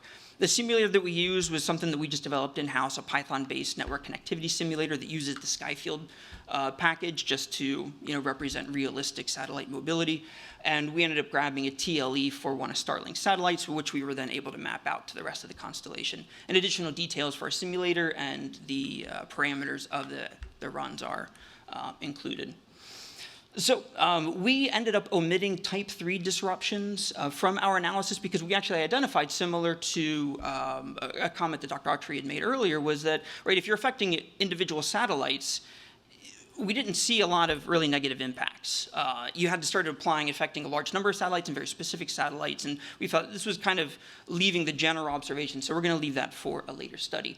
We're applying disruptions at 30 and 40 and 75% intensities, and anything that meets this criteria for our geographically based disruptions, we're going to be enabled. The 3 scenarios that we picked was an east-west packet traffic scenario along the equator, an east-west packet traffic scenario along the high latitude where we expect reduced link connectivity just based off of satellite mobility for the Starlink constellation, and our diversity scenario was in North-South Americas just because this packet traffic was orthogonal to the previous 2 scenarios. We do have the geographic disruption locations marked on the map here, and we base these about 1,000 kilometers off of a single endpoint for our scenario. The 3 metrics that we used, we didn't add anything to it. We kept packet traffic delivery rate, packet latency. We just ended up calculating as measuring the physical hop distance, multiplying it by a factor to simulate the speed of light in a vacuum, as well as adding a very small time delay for, to simulate hardware forwarding delays. A jitter we did have to, just because we were using a connectivity-based simulator rather than actual network traffic, is rather than the traditional definition of jitter, we were measuring difference in packet latency between time intervals versus packet latency within time intervals. The algorithms that we're comparing against, the first one is a self-healing motif-based distributed routing, where this one is using routing tables. A disco route was meant to be a highly efficient variation. And we then modified a naive algorithm that was included in the disco route paper called Coin Flip, but we ended up biasing a link selection to inter-orbit satellite links, if those are available, just because those are the ones that tend to be disrupted the most. I will skip that just for speed. So our first result is we're looking at all three scenarios without any disruptions being applied, and we can see that the tri-coordinate algorithm was able to maintain 100% packet delivery across all three scenarios. The motif-based routing algorithm did well, but the packet delivery did drop to 95% during the high latitude scenario. Disco route naive struggled a little bit. Disco route actually had a bit of a lower packet delivery rates. The bottom half here, we can see latency and jitter, and we're able to identify that these are still well within the prescribed goals that we had for each of those two metrics. These are the three scenarios for type 1 adversarial disruptions. Quick highlights, I'll just have to speed through these, but we do have all of these in the paper as well, is that tri-coordinate was able to maintain the highest delivery rate, followed by very closely by the motif-based. And naive and disco route had very similar routing performance, just because there's probably some commonality in the routing design for that. But we can see that for the high latitude type 1, we do see at the higher intensities that the packet traffic rates start to drop down for a lot of the scenarios. Type 2 adversarial disruptions, I forgot to mention, I have a little marker up there, just reminding everybody that these are satellite-based disruptions over geographic. Again, tri-coordinate maintained the highest delivery rate. Motif was the second overall. And that disco route and our naive algorithm still struggled a little bit, particularly at the higher disruption rates. Moving into our general disruptions, type 4, these were satellite-based disruptions. We see that Tricord did have the best delivery rate overall, but there are two notable exceptions. One is that within the east-west high latitude, disco route showed a very surprising win during 30 and 40% disruption intensities, as well as within the North-South Americas, 30% intensity, tri-coordinate had kind of a unique challenge with that, delivering only 78% of packets, but it then recovered to 97 and 95 for higher disruption intensity values. And against type 5 adversarial disruptions, these are disruptions to general disruptions across the constellation for inter-satellite links. We can see that this challenged all routing algorithms. When packets were able to be delivered, tri-coordinate did have the best, but we do see that the latency and jitter timeframes for tri-coordinate were getting very high, but at these packet delivery percentages, the impact user experience on that is reduced. The findings that we came from all of this was, one, tri-coordinate axis priority demonstrated the highest overall resilience. We did see that this applied both for changes in disruption intensity as well as disruption type. And when we compared the packet delivery performance of tri-coordinate against motif, which is in our very steady second place, we saw that the tri-coordinate had increasing packet delivery gains over motif at higher disruption intensities. Our second finding is that, we did recognize that the more resilient algorithms tended to exhibit the most amount of jitter. So we did identify that within our study, at least, that there was a strong correlation between average packet delivery rate and average jitter as well. There we go. We did also want to notice that within the three scenarios without any disruptions, that there was up to a 43% packet delivery difference between two different scenarios without any disruptions at all. And then finally, something that was a bit interesting was that the routing algorithms seemed to handle disruptions to entire satellites better than disruptions just to individual ISL links. And we see kind of a split comparing type 1 and 2, which are geographical, against our type 4 and type 5 against our general. And it was a marked difference in being able to handle entire satellite outages rather than individual links.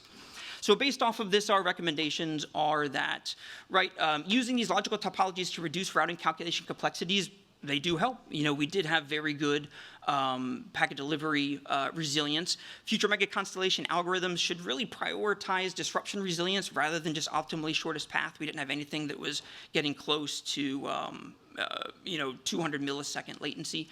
Use of common mega-constellation frameworks benefit the entire community. that additional research really needs to go into this resilience and jitter correlation, right? If this is kind of a common trend in which we do see these resilient algorithms exhibiting more jitter, it potentially is going to influence future protocol design as well as potentially future customer endpoint hardware. And then finally, that we do want to conduct a little bit more, there really should be more research into potential vulnerabilities of constellations to specific adversarial disruptions. Is this a trend? Is this a real thing? There's a couple limitations. This is just an initial investigation. But I appreciate you all listening, and I'll be happy to take any questions at this time.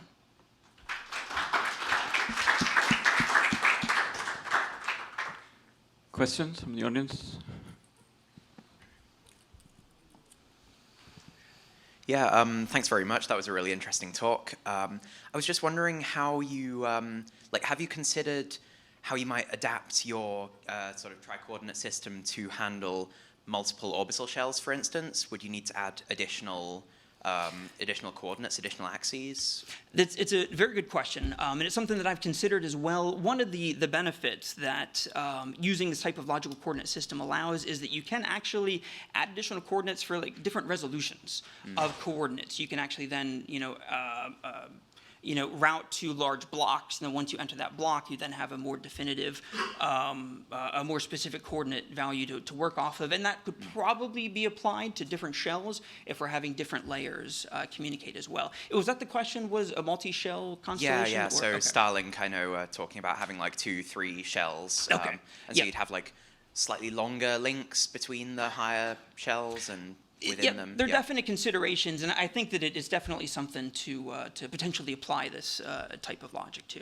But. Great, thanks. More questions from the audience? Yeah, hi, Dave Balance in USC Information Sciences Institute. Can you say a little bit more about the experimental environment? I think you said it was a Python simulator, and sort of the realism, and also other experimental environments you might want to be able to experiment with? No, of course. There we go. So we ended up just implementing a connectivity-based simulator using, I don't know if many of you tried using the Skyfield Python package. It ends up doing the orbital characteristics as long as you have a TLE within a very narrow time frame. So we ended up just grabbing one satellite, for realistic orbital characteristics, map that to the rest of the satellites in our fake constellation. We ended up running trials within a specific time epoch to make sure that everything was the same for every time that we ended up running it. Ideally, I could have potentially, I wanted to use other simulators, NS3 with Hypatia, because, it's able to do very realistic network link characteristics, or some of the Mininet simulators. It's one that our SpaceNet group is currently trying to work with, but we just it wasn't in a state in order to really, when it came down to it, I only needed to look at connectivity. Our emulator, or our kind of little connectivity simulator, can simulate a little bit of packet traffic, so you can do like link congestion, things like that, but we just kind of pared it to bare bones for our initial look. But there's a couple very good potential options out there. Each have their pros and cons based on really what the focus of the particular research question is. I hope that answered well. Thank you. Knut, quickly. I know why you say this.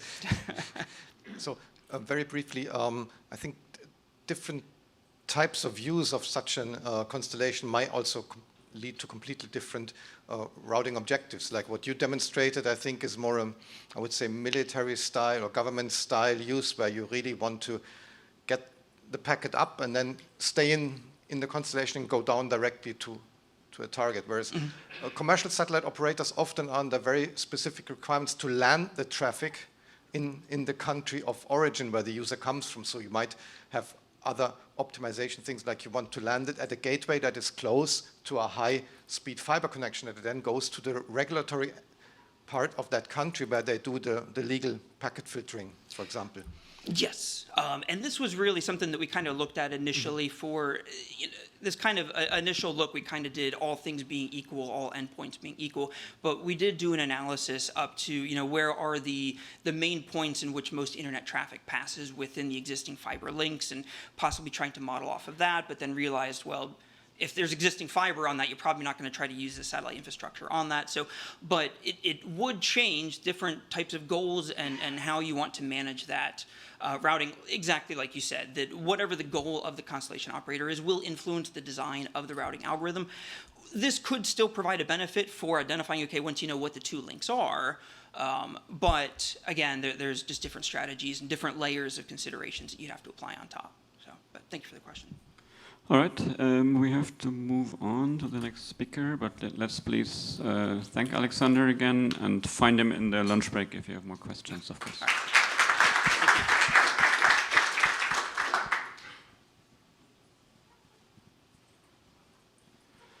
Our next speaker is Christoph Bader from Airbus Defence and Space, and he'll be talking about the requirements and concepts of telemetry and control link key management. So, please. Thanks, and good morning also from my side. As Martin said, I will talk about requirements and concepts for TT&C link key management. This one here? Yes. So, the problem is as follows. We have a ground segment that wants to control the satellite. The ground segment is connected via terrestrial network to a ground station. The ground station communicates with the satellite via an AF link. The ground segment sends TC frames to the satellite replies back with TM frames. We will consider in this talk and also in the paper only the communication that is needed for the control of the satellite, so to keep the satellite in orbit, to check that it's healthy and so on. So we will not consider communication with user segment, if any, and we will not consider communication that's needed for management of the payload, because both of these are more mission specific. We are interested in a rather generic problem of protecting the communication to control the satellite. For this we have usually a dedicated link which is called TT&C link. So this is the focus, as the title already suggests. For TT&C links we have several restrictions. So as you can see already from the picture, we do not have contact with the satellite at any time while it orbits around the world. So we can only communicate with the satellite when it is in sight of the ground station.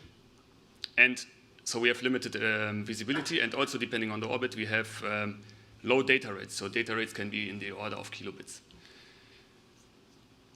In this setup we know that in general everybody that has the good equipment, I think we heard it already today, is able to access the RF link. And if we now have an RF link or a TT&C link that is not protected, not ComSec protected, this is a security issue because an attacker could send specially crafted messages to the satellite, or could eavesdrop on the messages, could spy the messages, and so on. So what we actually want is we want to protect all TMTC frames that are exchanged via the TT&C link. And this is the focus or the scope of the paper. So the goal is to understand what mechanisms we need for ComSec protection on TT&C links, and which concepts we could apply here. So in the remainder, we will now assume that we have ComSec protection on the TT&C link. And for that, we have to assume that there is some function on board that implements ComSec protection. So, for example, that decrypts frames. We call this onboard security function, and then we have a counterpart on ground, which we call ground security function. So let's talk about the requirements. As I already mentioned, we want to protect all TMTC frames that are exchanged over the TT&C link. We want to protect them in confidentiality and also in authenticity. So the attacker should not be able to eavesdrop on the communication, to spy on the communication. It shall not be able to alter the messages. It should not be able to inject self-generated messages. So the communication shall be protected in confidentiality and in authenticity. And this for the whole lifetime of the mission. So at any time during the mission, the satellite or the security function needs to be able to protect frames it sends to the ground, and at the same time to, for example, decrypt frames it receives from the ground. This applies in particular to the very first frame in every contact, to the very first frame even after launch or after we have a reset of the onboard security function. We want to have this with as little overhead for security management as possible.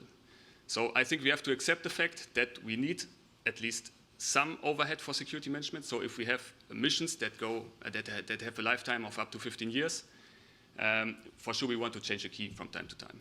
And to change a key, we need to make sure that we are synchronized, the ground security function, the space security function, that they are well synchronized.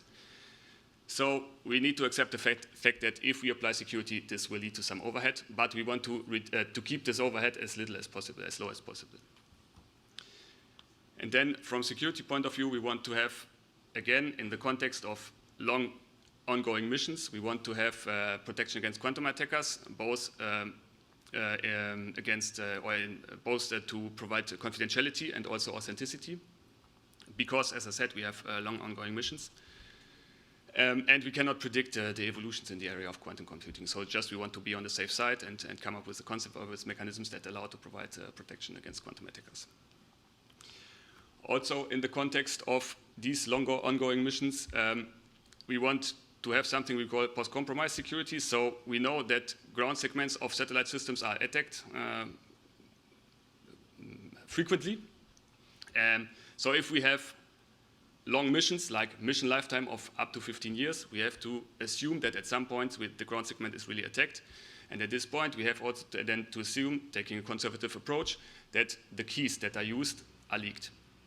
And if we have such a scenario, this means keys are leaked, the attacker is able to read all the communication that is sent on the TT&C link, the attacker is able to alter messages, to inject messages, because it has all the keys. If this happens, we want to be able to re-establish a secure state again. So this means even after compromise, we want to establish a state where we again use keys that the attacker does not know, so we exclude the attacker again from the communication. This is what we call post-compromise security. Post-compromise security looks in the future from the point in time where the compromise happens. If we look in the past from the point in time where the compromise happens, we also want to have that the past sessions are secure. So if a compromise happens today, what I communicated yesterday should be still be protected. And this is called forward secrecy. So these are the high-level requirements that are needed from our point of view for TT&C link key management, or to provide ComSec protection here. And we address actually not only key management, but traffic protection as well, and also constraints that we may have from operation, in particular all frames decryption or all frames protection, but also the low overhead requirement. And actually we are looking, we're trying to find a concept that integrates traffic protection and key management, let's say in a good way, under the constraints that we have from operation. In just a minute, we will talk about the concepts, but before we talk about the concepts, I think it's also important to talk about, let's say, features of cryptographic mechanisms that are very useful for other applications, but that are not necessarily useful for TT&C link protection. So this is open systems. We do not necessarily need the concept that can be used in open systems, because we only need that the authorized ground segment, and probably we have one or two or three, is able to communicate with the satellite. So actually this is a closed system. So if we come up with a concept or with a mechanism that works in a closed system, we are fine with that. It does not mean that the system necessarily needs only to work in closed systems, but it does not need to support open systems. And same for statelessness. So usually in the satellite system, the ground knows everything about the satellite. It knows the state of more or less all parameters, all relevant variables, and also the satellite reports them very frequently to the ground.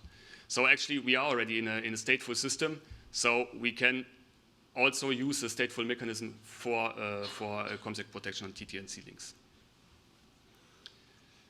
Okay, so let's talk about the concepts. First, I took a look at the standards and the concepts that are already existing in the space domain, which is the CCSDS SDLS standard and its extended procedures. So we will start with the SDLS. SDLS is a standard that where the focus is on the traffic protection of the frames that are exchanged via an IF link in general, and in particular via TT&C link. So it defines formats of frames, and cryptographic mechanisms and how to operate them when using SDLS to protect frames that are sent via an IF link. So let's recall what were the requirements that we had for traffic protection. It was post-quantum security, and it was all frames protection. So post-quantum security we can achieve with SDLS, simply because SDLS is, let's say, a rather generic standard, but it can be used with practically any cryptographic primitive that provides, with any symmetric cryptographic primitive that provides confidentiality or authenticity. So actually, at the beginning of the mission, during the design phase, we have to select how we want to implement the standard, and we select the good primitives that provide confidentiality, that provide authenticity with the good key sizes, so that in the end we use cryptographic mechanisms that that provide protection against quantum attackers. SDLS actually also allows this all frames protection property, so we also can achieve this. But here it is implicitly assumed that at the point in time where the receiving end receives a frame, the key that was used to protect the frame is actually already available at the receiving end. So we do not need, let's say, advanced cryptographic primitives like zero round-trip time key exchange or something. We just, if we want to use SDLS, or SDLS just assumes at the point in time where we need the key, it's already there. But actually this is not a problem because, as I said before, we can live with a concept that works only in closed systems, and we can live with a stateful concept. So we could actually make use of this and have an initialization phase of the ground and onboard security functions already on ground, where we established initial keys. These keys we can then use immediately after launch for the protection of the first frames that we exchange. And then afterwards, whenever it's deemed acceptable from operational point of view, we can renew the keys that we already have. And by this, we actually make use of the fact that we accept a stateful solution, and that we also accept a solution that only works in closed systems, because once we have the initialization on ground, it's more or less a closed system. So with this, SDLS allows to be implemented in a way that the security requirements that we have for traffic protection can be met. So in the remainder, we will just assume that all the key management schemes that we'll discuss, that they are used together with SDLS. So we focus on key management schemes, and we focus in particular on initialization on ground and on the key renewal. So let's start with the SDLS extended procedures. SDLS extended procedures is also standardized. This is also a standard from CCSDS, defining a very simple key management scheme that is intended to be used on top of the SDLS for protection of TMTC frames. It relies only on symmetric crypto, and for initialization on ground, we inject some pre-shared keys in both the ground security function and the onboard security function. And then we can use these keys for traffic protection, but also to protect the upload of new keys in the future. So a very simple scheme, very efficient. Key upload is just using symmetric crypto, so it's good. It's not that much overhead to upload a new key. But on the bad side, the extended procedures, they do not allow for post-compromise security, because if we assume that the compromise happens, the attacker knows all keys that are present in the ground segment. It can decrypt all traffic that is sent to the satellite, and if at some point we upload a new key, the attacker is also able to decrypt that key, so it knows from the point in time where the compromise happens, it knows all keys that are used in the future and all keys that are used in the present, so it is able at any time to spy on the communication and to inject or alter messages. And this is something that we do not want, but so SDLS does not, the extended procedures, they do not allow for post-compromise security, and actually this is inherent to any concept that relies only on symmetric crypto primitives. Because once the internal state is leaked, with just relying on symmetric crypto, we cannot get out of this again. So we cannot establish a secure state again. So this is why we assessed also concepts that make use of asymmetric crypto for key renewal. And by that, we have to accept that we need more overhead for the security management. So to establish a new key, we need more overhead compared to the SDLS extended procedures, relying only on symmetric crypto. But we accept this because it can give us, hopefully, better security. So the other concept that we discussed is stateless AKE schemes. So it's like more or less like TLS in the internet. You have a new session, a new TLS session at the beginning of every new contact, where you derive the key for the sessions, and then the session is over, the keys are gone, and the next session you do the same thing again. So it's stateless key agreement schemes, And then we also took a look at stateful AKE schemes, which are somehow used in secure messaging protocols, where we have more or less an evolution, an ever-ongoing evolution of keys. And for the assessment, we focus on the secure initialization on ground, and on the key renewal. So let's start with classic AKE, like stateless AKE. We have just a simple example here on the right side, where we have an AKE protocol which has just 3 messages. It is carried out between the 2 parties. At the end of the protocol, we get the key, and the value of the key depends on the messages that were exchanged, and probably also on some long-term secret. So how would we use this in our setup? We would have an initialization phase on ground, where we establish the keys, and where we establish the trust between the ground and the onboard security function. And then we have to do a first run of the key agreement protocol already on ground in order to have keys that we then can use after launch to decrypt the first frames. And then once we are in let's say in a nominal operation, whenever it's deemed acceptable, and we want to have new keys, we just run the very same protocol of key agreement again, and we derive completely independent session of the protocol, and we derive new and fresh keys that we then can use in the future. The security properties of authenticated key agreement are very well studied in the literature. So forward secrecy is can be achieved if the protocol is well designed, as well as security against quantum attackers. For security against quantum attackers, we need, of course, cryptographic primitives, asymmetric primitives that provide protection against quantum attackers, which means that the messages that we have to exchange, they get quite large. But still, we can achieve it. But what the classic or stateless AKE protocol cannot achieve, or is, let's say, full post-compromise security. We can only achieve a very weak notion of post-compromise security with these stateless schemes. So the question is, can we do better? So let's take a look at stateful AKE schemes, and just taking a look at that, yes, we can do better. So stateful key agreement is, let's say, on a conceptual level, we have an initialization phase, and then we can, from time to time, let's say, update keys. And it's not an establishment of a completely new key, but it's an update of an existing key. So we can send a message, for example, the first message that the ground sends to the space here, containing new entropy. And then from that message, we derive a new key, and the value of the key depends not only on the content of the message, but also on the content of the previous key. So we have a key evolution here. The space can do the same thing, and then we derive another key, and this second key, K2, depends on the content of the second message and on the content of the first key. So we can constantly update keys, and we can do this as follows, or let's say very efficiently, because we can authenticate, or this is one of the basic ideas of key evolution schemes, we can authenticate the messages that are introducing new entropy, which are actually public key messages, secure against post-quantum attackers, because we know because we need that.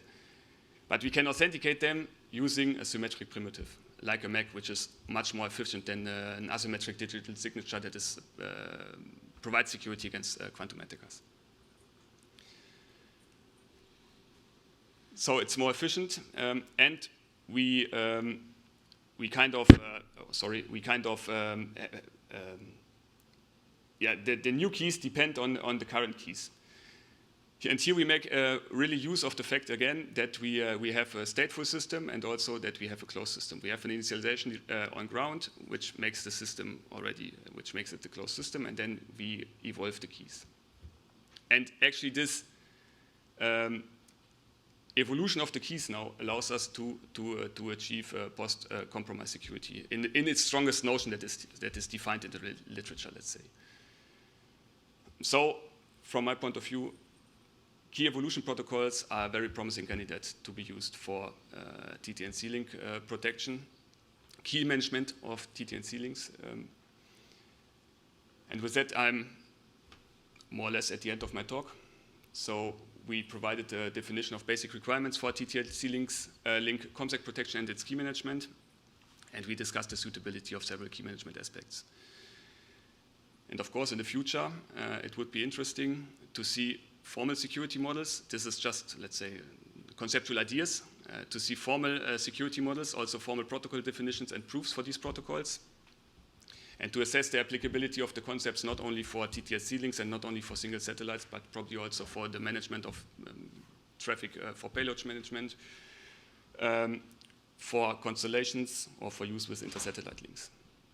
On a more practical side, I think it's also very important not only to define these concepts and also to define security models and protocol, but they also need to be implemented in a secure way. So it's also important to consider the security architecture where this is implemented in the end. And I think also here is some work to be done. That's it. Thanks.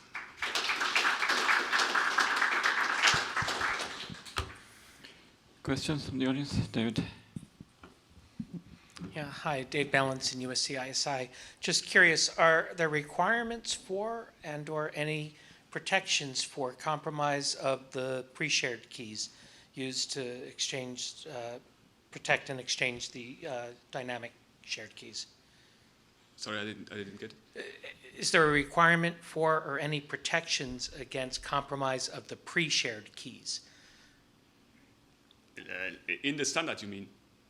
No, I think the standard is on a conceptual level, so it does not tell you how to protect the keys.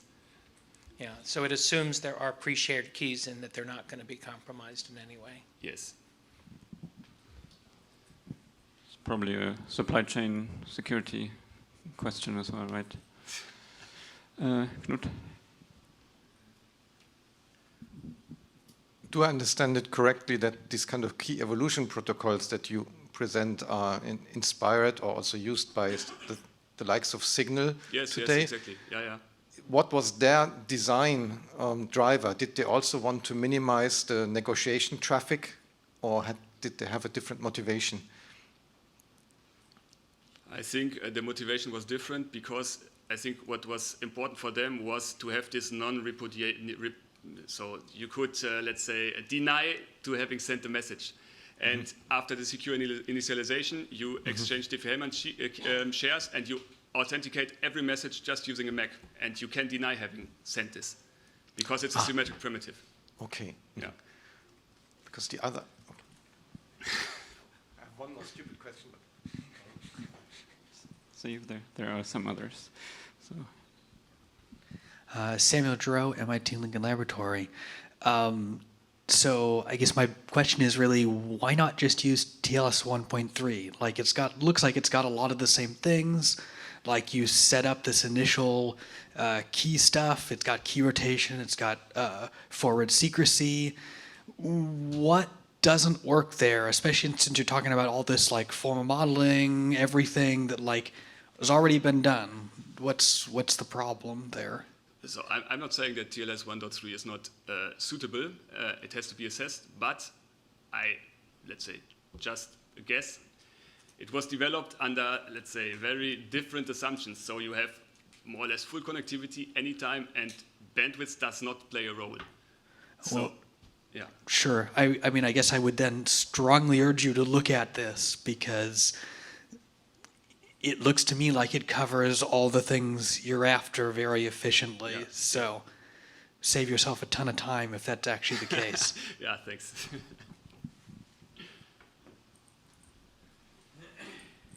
Hi, Niklas Vogel from Goethe University Frankfurt. I'm wondering how often would this key update happen? Because it feels to me like if this only happens every, I don't know, few days, then the performance impact of validating a single signature would not be that relevant. True. I mean, how often you would do is depends on how paranoid you are. So right. I think there is no true or false answer to that. It's true, but you also have to take into account you need to implement it. And you need to implement the signature verification in space or in an onboard security unit, let's say. Right, but so do you have any insights into how often this happens in practice? Like, how it's implemented? That's a difficult question. Okay, thank you.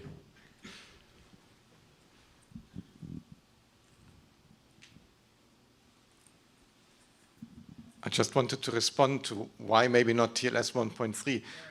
yeah, there's this concept called first frame decryption. And what could happen, for example, is your satellite detaches from the rocket, and then there's a problem immediately. The first thing you see, you have to be able to decrypt the first frame. Shoot, the satellite's rotating, there's a valve open, there's something badly wrong, so there's no time to run any negotiation traffic at all. That can be a motivation for that.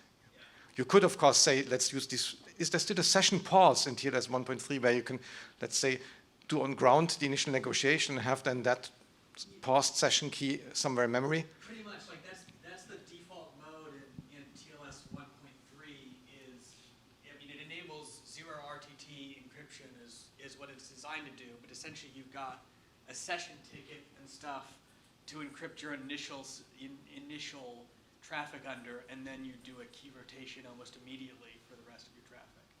So like I think it handles that case. All right, that's good discussion, but I think we're okay for now. And let's thank Christoph again, please.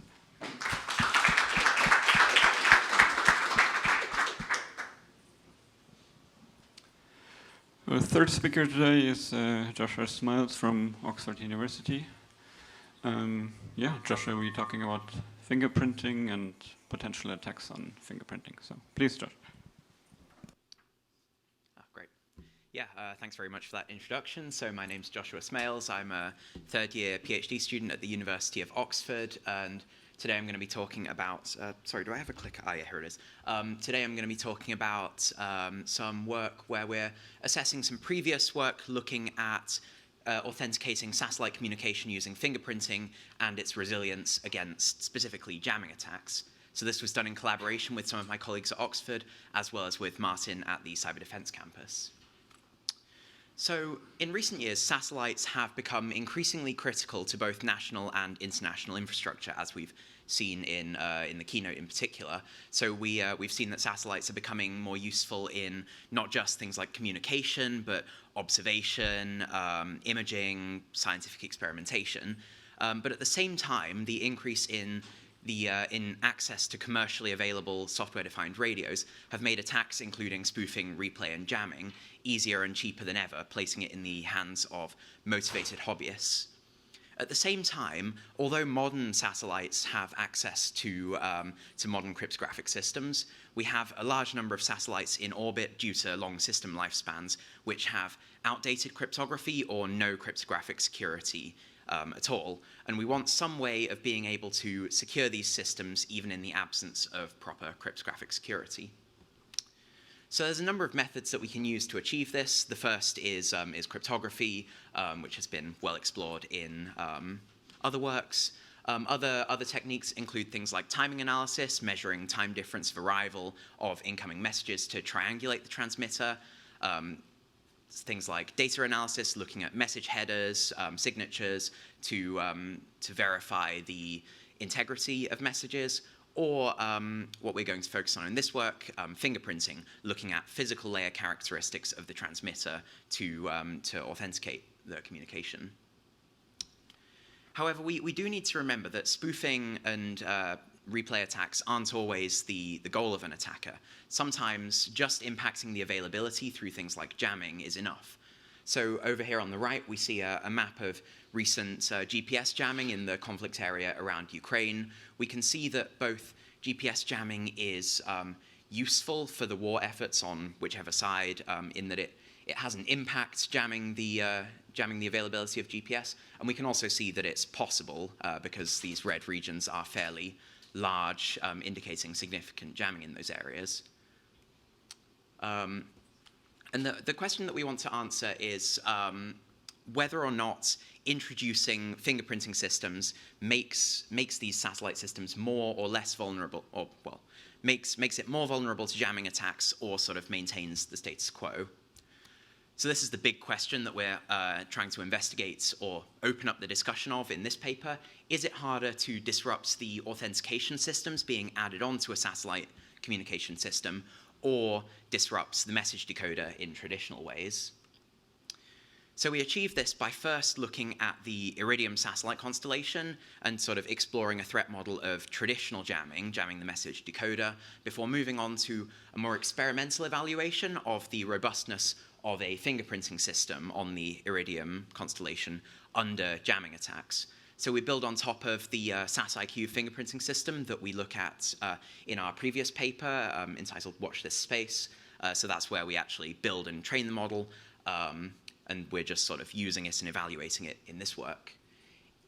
In service of that, we provide a new data set of Iridium signals with different levels of noise being added onto the incoming signal, and we've made all of the code and data open access, and you'll see some links to this later on. So to start off, how does, or rather why does fingerprinting work as a technique? Well, it's because the signal modulation chain involves a large amount of analog hardware. So you can see this is an example of how signal modulation works for QPSK modulated signals. And we have a number of, I wish I had a laser pointer, but a number of filters and amplifiers which each add distortions onto the signal. And due to small hardware tolerances in manufacturing, these differences added to the signal, these distortions, are different even between otherwise identical instances of the transmitter hardware. And we can measure these impairments on the signal and use them to identify the transmitter and, importantly, to distinguish the transmitter from an attacker-controlled transmitter operating, for instance, at the ground level. So here what we see is some Iridium message headers. So these contain broadly the same, I think it's 7 symbols. And we can see that there's, because we're sampling at a high sample rate, there's a large amount of distortion even between otherwise identical messages. Now, a lot of this is going to be atmospheric distortion and noise in the receiver, but within these signals is contained identifying information, which in our previous work we showed was sufficient to authenticate the message. So this, at a high level, is how the fingerprinting system works. We pull in signals from an antenna. We take high sample rate message headers, as well as the decoded, or rather the satellite transmitter ID extracted from the decoded message. And then we compare it to historical samples from that same transmitter.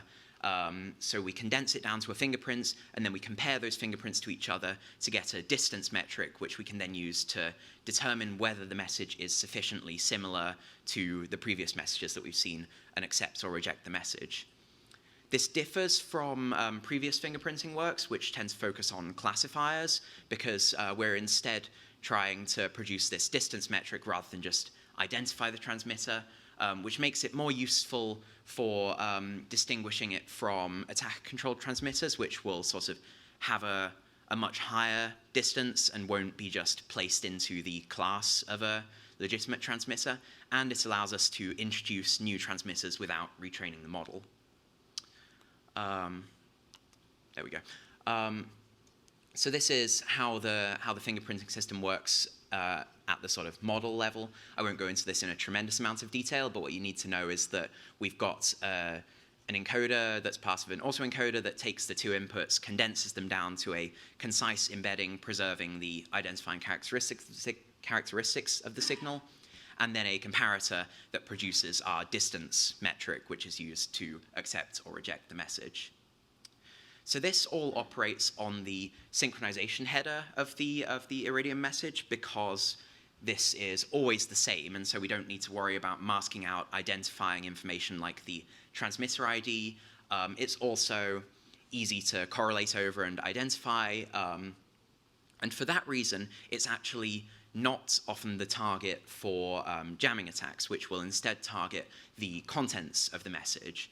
So this, although it uses an error correcting code, which I think I have here, yeah, so we get 10 bits of parity for every 21 bits in these 3 blocks that are interleaved with one another. And this allows us to correct a number of errors, but it is less robust than the synchronization header, and so it's the target of attacks like jamming. So in order to understand how difficult or how easy jamming is, we need to think about this message decoder.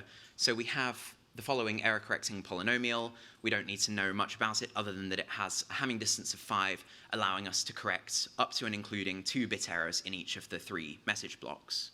So if we have a bit error probability of p, that means that we have a block error when we have 3 or more bit errors in a block, which is what this says here. And we have a message error if any one block has an error. You work this through and you get that a message error has a probability of about 50% when we have a bit error of about 8%. But this by itself isn't tremendously useful, and we instead want to think about the attacker to victim power ratio, so how loud the attacker's message is relative to the victim's message in order for this 50% invalid message rate. And you work this through, the full analysis this is in the paper, but you work this through and you get that with the error correcting, we get 50% message error at about an attacker to victim power ratio of -3 decibels. So that corresponds to the attacker signal being at, I think, just under half the amplitude of the victim signal. And over here on the right, you can see how the error rates increases as the attacker power increases.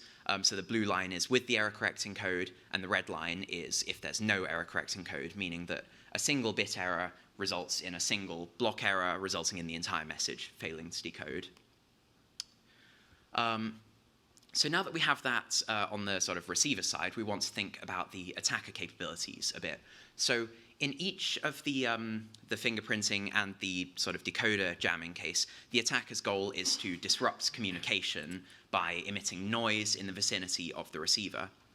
Now, due to recent advances in hardware, this can be done at a very reasonable budget using off-the-shelf SDRs. So what we see in the table over on the right is that with a bit of soldering and board assembly, you can put together a hardware chain with an SDR and an off-the-shelf amplifier for about $250.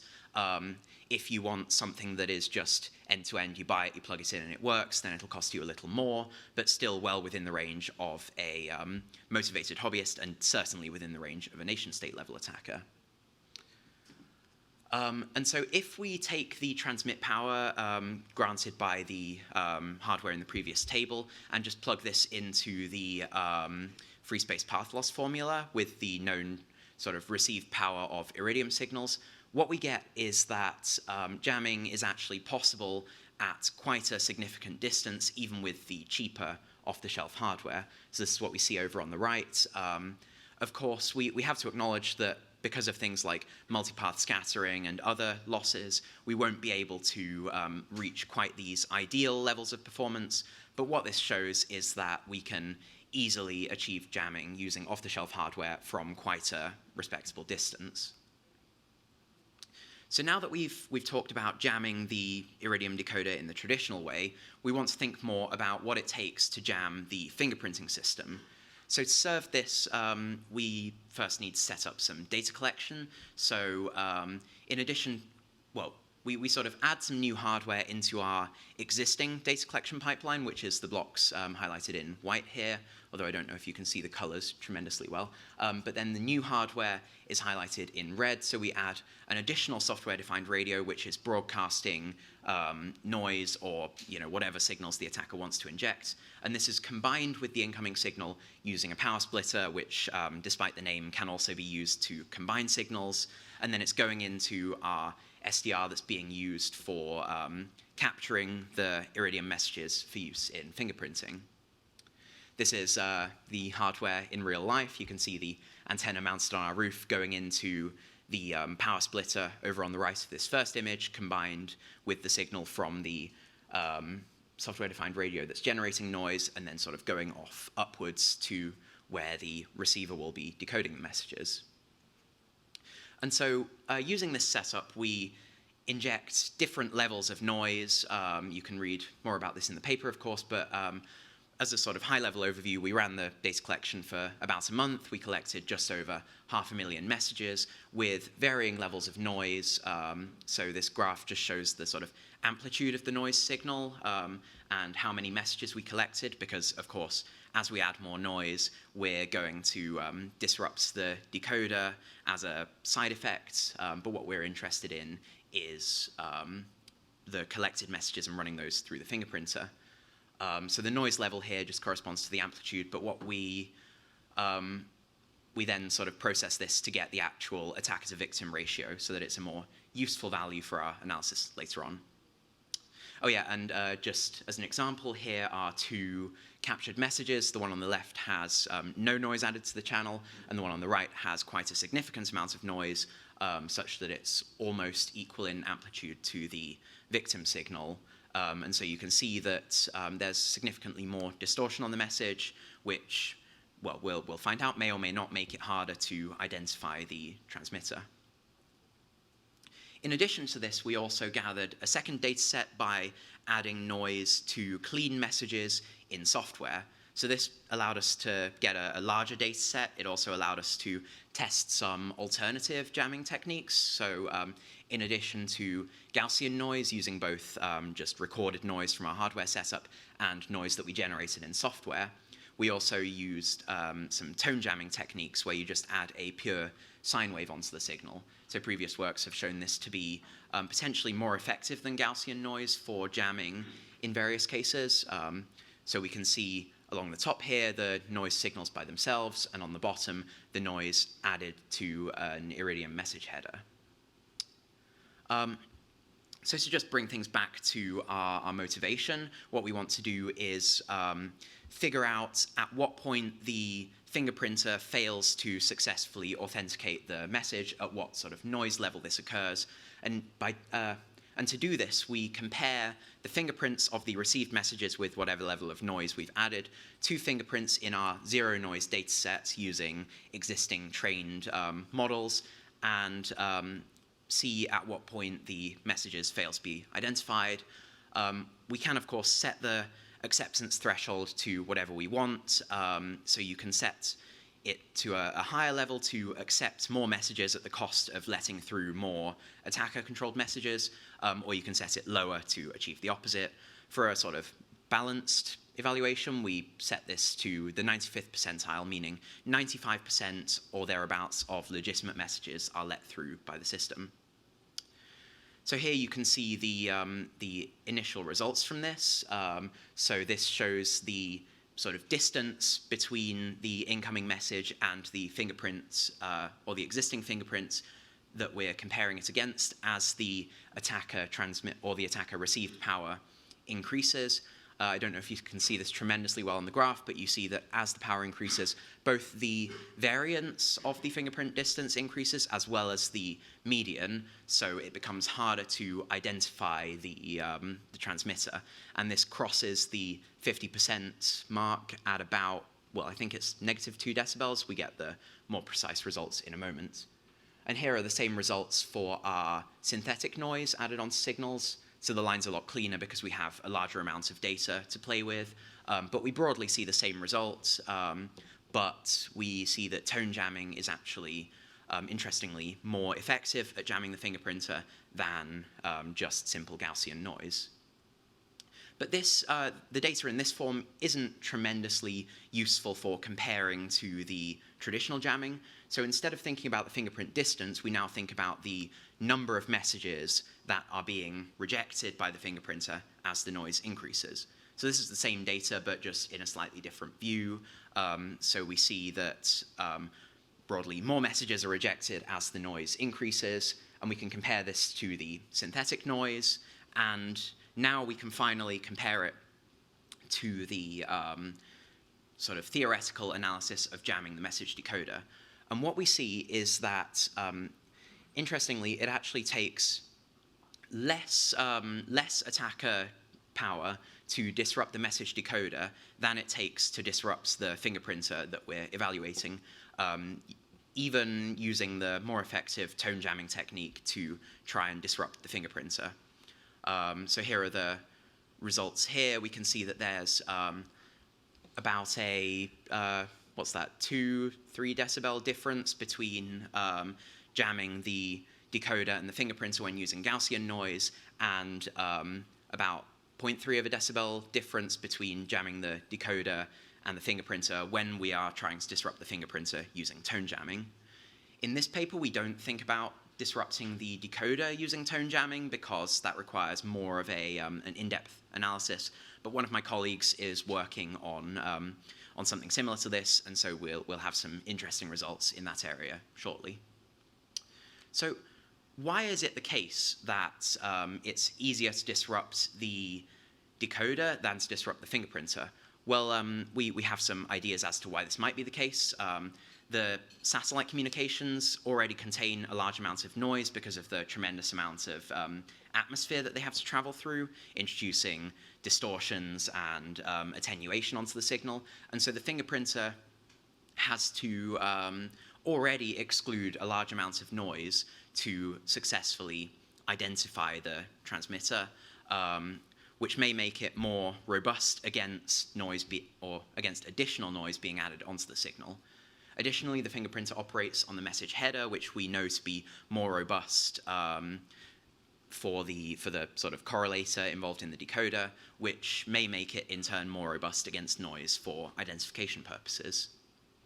Additional work might seek to evaluate this in more detail, perhaps comparing this fingerprinting system to terrestrial RF fingerprinting to see if the sort of cleaner signals involved in terrestrial fingerprinting make it more, make it more susceptible to jamming attacks versus satellite fingerprinting. Additionally, there might be some interesting future avenues looking at whole message fingerprinting systems rather than just looking at the message header, or using adversarial ML techniques to craft targeted jamming signals which potentially could be more effective at disrupting the fingerprinter rather than just using generic techniques like Gaussian jamming, which are potentially more targeted towards the decoder. So to wrap things up, what we've provided is a novel analysis of how robust satellite fingerprinting systems can be against jamming. We've shown that the system we evaluate is more robust against jamming techniques than the Iridium message decoder, which means that we can be confident in rolling out systems like this to secure, or rather, add a new measure of authenticity to satellite signals that don't have cryptographic authentication without worrying that we might be significantly weakening the system against jamming or denial of service attacks, which will hopefully provide additional confidence in legacy satellite systems, allowing us to extend their lifespans without prematurely replacing them due to a need for cryptographic security. So the code and data sets can be found at the following links or QR code. If you want to discuss this further, feel free to reach out by email. But for now, thank you very much for listening, and I'd love to take some questions.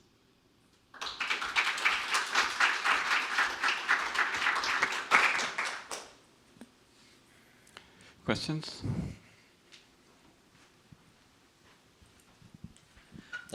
Hi, Cameron Morris from the University of Connecticut. I was wondering how many bits of information do you get in the identifier from a fingerprint? You mean like bits of information in the sense of like bits of entropy in a password, or like? Right, so would it be like an 80-bit equivalent identifier, or 90, 100, that kind of thing, if that makes sense? I'm not sure we use that kind of metric to sort of quantify this. We're more thinking about like it more like a biometric system. So we have things like ROC curves and like F1 scores and like other more statistical measures, because ultimately we're not authenticating it in the same way as like a cryptographic key. We're just trying to provide a like level of confidence that the transmitter is legitimate.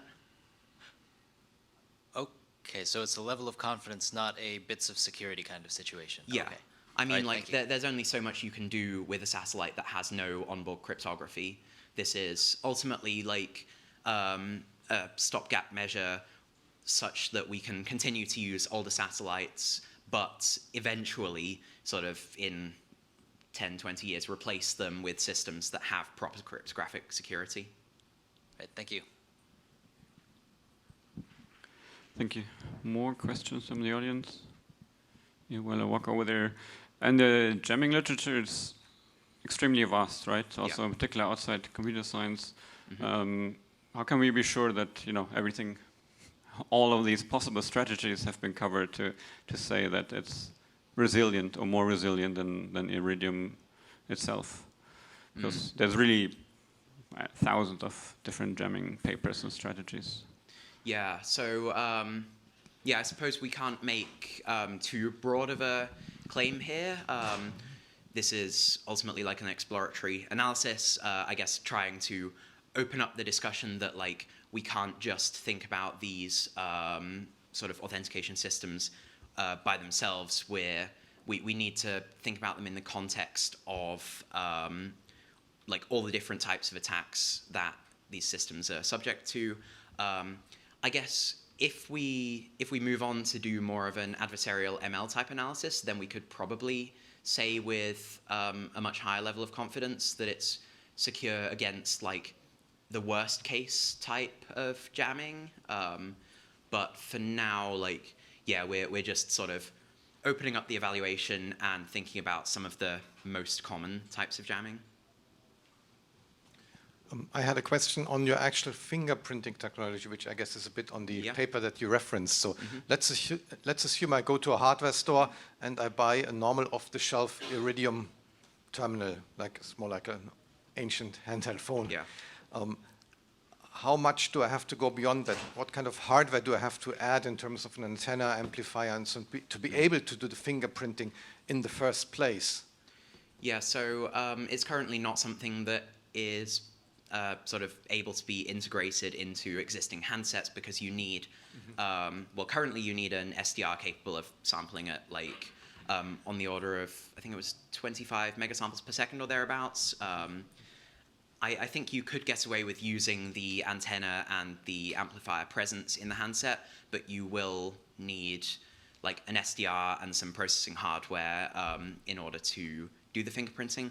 That's not to say that it couldn't be integrated into handsets in the future, but you would probably need some like SDR chip added to the handset or like an FPGA to do the like model inference, I guess. And maybe a small follow-up question. Your attacker model, I would say, when I buy that Iridium handset, and I'm a private person, so I'm not buying the US government handset that already has government crypt on it, but I'm still at liberty to add my own end-to-end encryption. So in that sense, wouldn't I solve part of your spoofing problem already? Or is there maybe another threat that I should take into account? Yeah, so with Iridium, you're right in that you could just add an additional layer of cryptography onto whatever communication you're using.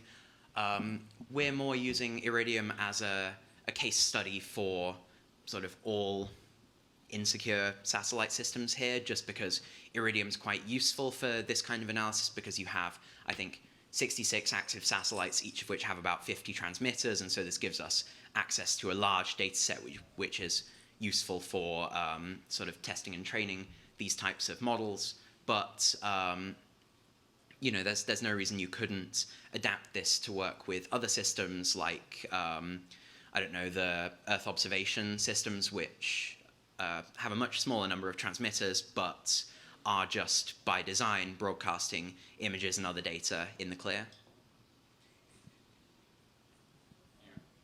All right, I think we need to move on to the last talk of the session. Let's thank Josh again.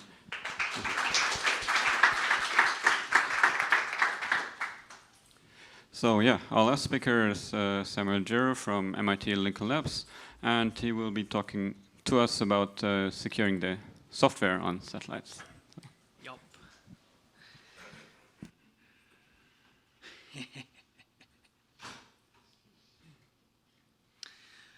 Yeah, thanks for that introduction. We have the slideshow mode showing up instead of the...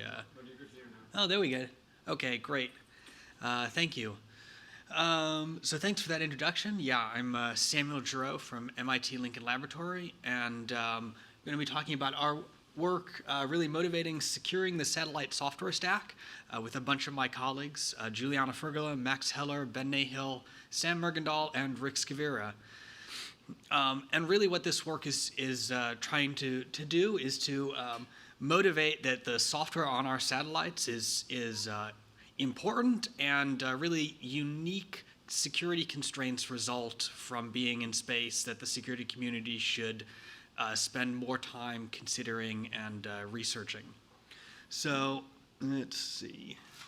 With that, we're at SpaceSec, so hopefully I don't have to motivate too heavily that space systems are widely important to our modern way of life, from GPS and smartphone-based navigation that enables, to GPS for airliners, ships, GPS for timing, for terrestrial fixed systems, imaging that's transformed the weather forecasting industry, all sorts of other things. But these systems, probably because they're so essential to our modern way of life, are also increasingly under attack, from Russia's hack of the ViaSat satellite network immediately prior to their invasion of Ukraine, to spoofing over Ukraine for GPS, GPS spoofing in the Middle East, jamming of Starlink and other communication constellations, and attacks on satellite receivers that energy firms are using to control their equipment. We see motivated attackers trying to attack these systems regularly today, which then should lead us to ask, well, what kind of security work is being done today in this area? And I see a number of current focuses for security for satellite systems. Encryption and authentication of the communication links in particular seems to be the historical emphasis of security for these systems, and we've had a number of presentations already about that today, so still a very, very important issue. But also one that, at least for certain classes of systems, especially military systems, seem to do a pretty good job in this space. We've also seen a bunch of work on signal spoofing and jamming, like the prior paper. And there's a rich literature of work on anti-jamming techniques and things of that nature. There's also work on securing the analog sensors on these satellites, so looking at spoofing sensor signals from on or off-board satellites, including work from last year's SpaceSec. And then I see a lot of work on frameworks for modeling threats on satellite systems, such as Aerospace's Space Attack Research and Tactic Analysis, or SPARTA, effort. However, there's a final category of work that's just showed up more recently, which is work highlighting the need for classic software security in satellite systems. And what I mean here is looking at things like memory safety, at classic defenses like stack canaries, things of that nature, at designing satellite systems with resiliency, with principle of least privilege in mind, and things like that. And to me, as a software security person, that's really exciting, because it says that this satellite software does indeed, warrant consideration from a security perspective.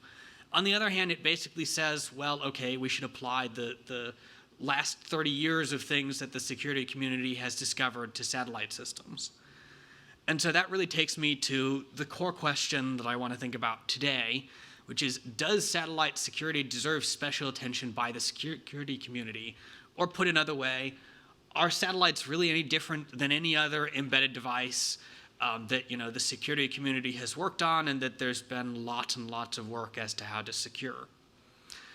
Because from at least one perspective, this looks pretty similar. You've got some kind of payload or mission software on your satellite. It's doing pretty high-level control. You've got platform support, an operating system, onboard computer. You've got some fancy hardware that actually controls your satellite.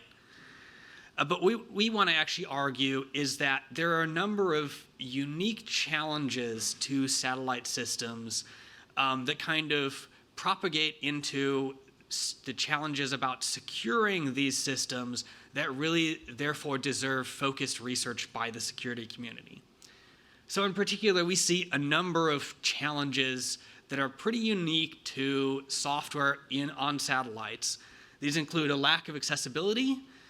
These include an emphasis on safety and availability, as well as radiation faults that regularly impact these systems, and unique types of legacy software with flight heritage that, except for possibly the smallest university-launched CubeSats, are going to be on these systems for the foreseeable future, and that whatever security you add to these systems is going to have to work with. So with all of that, we argue that these are unique challenges that the security community should work at exploring. Now, we're going to talk about all of these, or most of these, in just a minute, but due to time, I'm not going to be able to talk more about legacy software, so please see the paper for some more details on that. Okay, so far I've motivated this work. We're now going to look at those challenges in more detail, then talk about some directions that we see as promising research for the community to work to solve these challenges, and then conclude with a brief summary. So the first challenge that I mentioned was this lack of accessibility, because satellites are effectively inaccessible after launch. There's no way to walk up and re-image or reboot satellites once they've been launched. Unlike even the most inaccessible terrestrial location, which might be 6-7 hours away by car or plane or something like that, but that you could get somebody out to if you needed to. To do that for a satellite system requires a dedicated mission and launch, and sending a human or specialized robotics up to do that work. To the best of my knowledge, the only time this has ever been done is with the Hubble Space Telescope. And of course, I'm in a room with people that know a lot about that topic, so somebody's probably going to prove me wrong on that. But on the other hand, for the vast majority of missions, this is simply infeasible. So then, it remains to the software to remain operational enough for an operator to access, diagnose, and fix any problems that occur on the system. And of course, to the credit of the space community, there's a lot of work and really good solutions to this problem that they've done. This includes fallback modes, or safe modes, and fallback system images, where safe modes are specialized modes built into the satellite, or the software running on these satellites, that are triggered when anomalous or errors occur or things of that nature. They're designed to keep the satellite very safe and to be very simple, typically involving pointing the solar panels at the sun, pointing the antenna at the ground, and shutting off any unnecessary parts of the satellite, trying to keep the satellite power positive and to enable operators to access, diagnose, and fix whatever is going on. Similarly, fallback system images provide additional boot images for the system in case the primary image gets corrupted during an update or corrupted via radiation or for any other means. Again, the goal being to boot something such that an operator can get access and figure out what's going on. While these are really, really good and great features that have served the community well, they're also really focused on environmental or hardware issues like radiation faults, and are simply insufficient against malicious attackers, where if the attacker gains code execution onto these systems, that safe mode built into your software isn't going to help because the attackers got control and can override that safe mode or just never enter it. And if they can keep the system from rebooting, those fallback images aren't going to help you either. So it seems like you really need isolated, independent component to be able to reassert control of the system if you're dealing with malicious adversaries. Another major challenge here is the emphasis that these systems have on safety and availability. If we think about the way satellite operators prioritize the security guarantees they want on their systems, they would say that safety is that #1 priority, that the software on the system cannot damage the satellite by, say, accidentally pointing a camera at the sun, and can't damage other satellites in the area by, say, colliding with them. Once you've got that, then availability is the most important thing, because you need to maintain access to this, as we've said, to fix problems. But also the missions that these satellites are performing are very frequently highly critical and need to be available absolutely as much of the time as possible.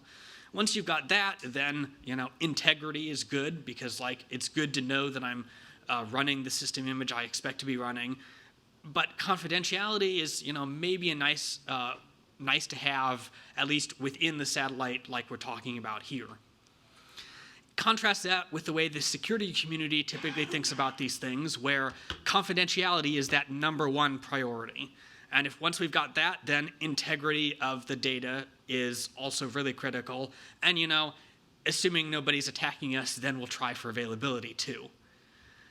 You'll see that these are essentially directly opposite each other in terms of their prioritization of the different guarantees. And this has wide-ranging implications. Just one of those is that if you think about traditional security techniques, typically, you know, a very common thing is to crash the system or the process or whatever you're working on if an attack occurs. And, you know, looking at how satellites value these different guarantees, that's simply unacceptable. A more pragmatic approach that, you know, some in the operator community take, like log and ignore, isn't, you know, very satisfying either. The other major challenge we're going to talk about is radiation faults, because satellites operate outside the atmosphere and therefore are regularly bombarded by cosmic radiation that introduces faults into these systems. These can be bit flips, they can be failure of operation, so your onboard computer might decide that 2 + 2 is now 5, at least for this moment. And as a result, that has extensive effects on software, as you can imagine. But there's also no real reliable detection mechanism for these today. So current solutions that the space community uses really focus on detecting and correcting this where we can, like with error-corrected caches in memory and hardware scrubbers for memory, or on detecting obvious deviations from expected behavior with things like memory protection and watchdog timers, and then on experimentally characterizing these kind of faults and the impacts. Now, the space community has a lot of work looking at characterizing these effects, but when we transition to the security community, this now has some really interesting interactions with security guarantees that we'd like to try to provide. So, for instance, most security techniques are essentially trying to maintain invariance over the system. But what these radiation faults mean is that your TCB, your trusted computing base, is now subject to essentially arbitrary faults. So, yeah, what are all of the implications of that? And, you know, does that mean that there are certain types of invariance that we might like to uphold from a security perspective that we can't because they'll be regularly violated due to these kind of radiation faults? Or, you know, can we safely ignore radiation faults for a lot of security guarantees? It seems like a lot of work should be done to characterize this. Okay, so at this point then, we've looked at the challenges that we're going to talk about for these that are unique to satellite systems. But I'm also very hopeful that, you know, the community could come together and we can solve a lot of these challenges. However, to do so, I see a number of major research directions that would be useful for the community to explore, and that are going to require really significant sustained effort to actually solve all these challenges. So these research directions include isolated modular systems, assurance technologies, fault recovery, the characterization of these radiation faults, and interoperability with that type of legacy code that we see in these systems. Now, due to time, I'm only going to be able to talk about 2 of those here, but please do see the paper for a fuller treatment on the topic. The first research direction I want to talk about is isolated modular systems, because isolation is really critical when you think about malicious attackers who are trying to, you know, control your system, resist recovery, or, you know, co-opt the system for their own purposes. And that's really because isolation gives you some part of the system that is still operating correctly and that the attacker can't trivially subvert. Now, this is, of course, effective most in combination with least privilege and separation of privilege, such that there are actually multiple components of your system that are doing useful things, and you don't have just like one God component, basically. Now, the other thing to note here is that these are not particularly new principles. I think all of them are rapidly approaching 50 years old, but we still struggle to build systems effectively in this manner. So this is really a call to really explore how to build satellite systems effectively using these techniques. We've actually started some work in that area. So we've built a microkernel-based operating system targeting satellites, starting with the SEL4 formally verified microkernel, and then building all the things you actually want from your operating system, use it as user space services around that. Right now we have about 17 of those.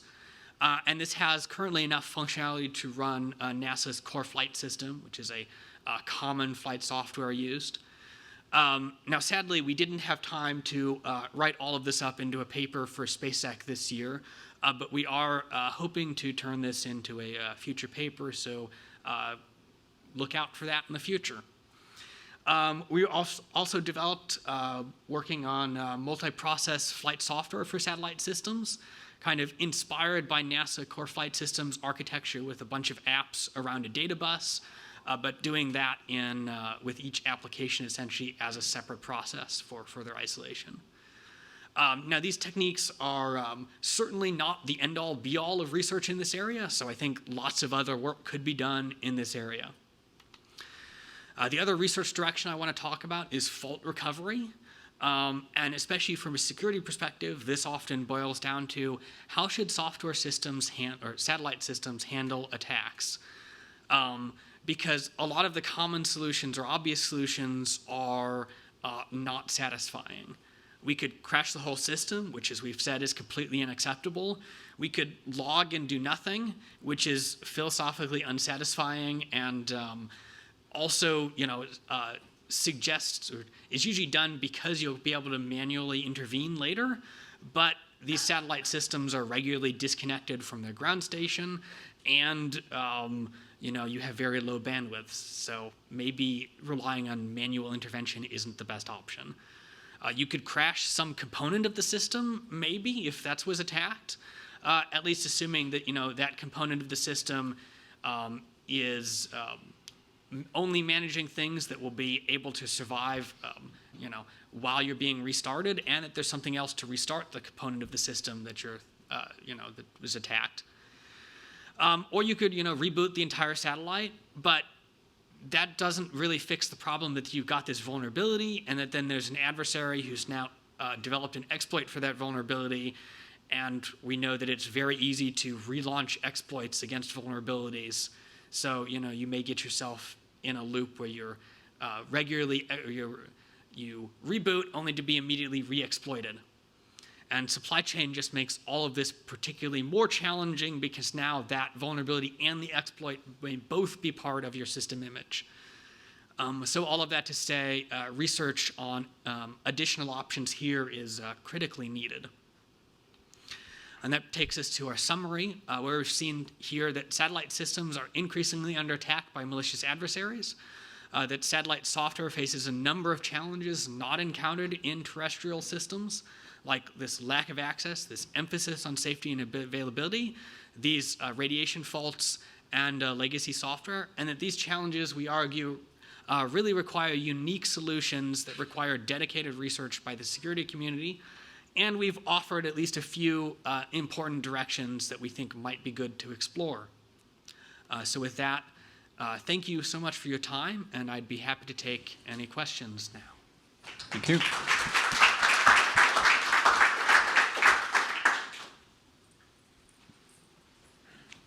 Andrei Kostin from University of ViaSat. Thanks, Samuel. Nice talk and ideas. I have two questions, if I may. One relates to fault recovery and another for assurances. Maybe I'll start with assurances, how predominantly are Erlang type of languages which provide write once, run forever things, or at least tries to provide this kind of guarantees. How predominant are they in the software stacks of commercial and non-commercial satellites, stacks and hardwares, or in the practices? And the fault recovery question is more like, okay, we've we've been finding, for example, some permanent denial of service type of attacks on certain boards in some CubeSats, and they require physical power off. And this doesn't actually come easy with a software restart, because the software restart command didn't work. Like how to deal with this kind of fault recovery in the future or at present, like because, well, you'll have to send somebody in space to replace that. Thank you. Yeah, great questions. So I'll start with the first one on basically assurance for the software stack, and you said write once, run forever kind of software. It's a really good question. I don't think the community as a whole has a perfect answer to that question. Like, if we had that, then most of us would be out of jobs, right? But I think that a number, like at least one solid direction in that space is a lot of the modern languages that are memory safe to at least get rid of a lot of things. So I'm not the first person to suggest writing satellite software in Rust, but I will definitely add whatever weight I have to that group of people there. I also think because of the importance of these systems, formal methods has a particularly valuable place here. So I wasn't able to talk about assurance technologies here on the slides, but what I am seeing is that formal verification of software is becoming increasingly feasible. Like, there's a couple papers within the last couple years looking at formally verifying parts of KVM and ChemU, which are huge, massive, low-level system software. If that's feasible, like, the time should be ripe to look at attempting to do that for software on satellites.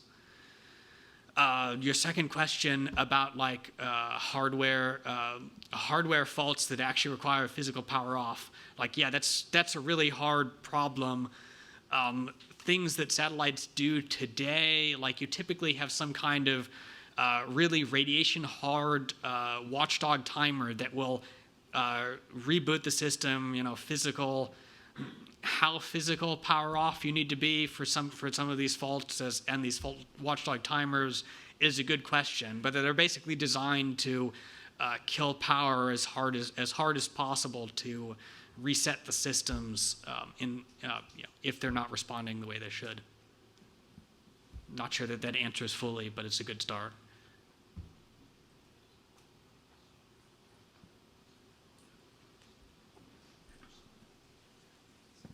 Just very quickly on this one, actually many larger satellites today in terms of investment protection have these radiation hard components that have a purely hardware telecommand decoder, which then issues commands where you can power off your processor. You can really take them off the purpose and repower him. So that's a command encoder in the FPGA, in an FPGA or something, basically to. Cool. All right.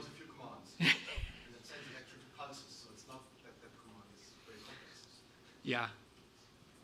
Flipping a relay to power and bring it back. Yeah. Any other questions? Yeah. Well, there's a question from the audience.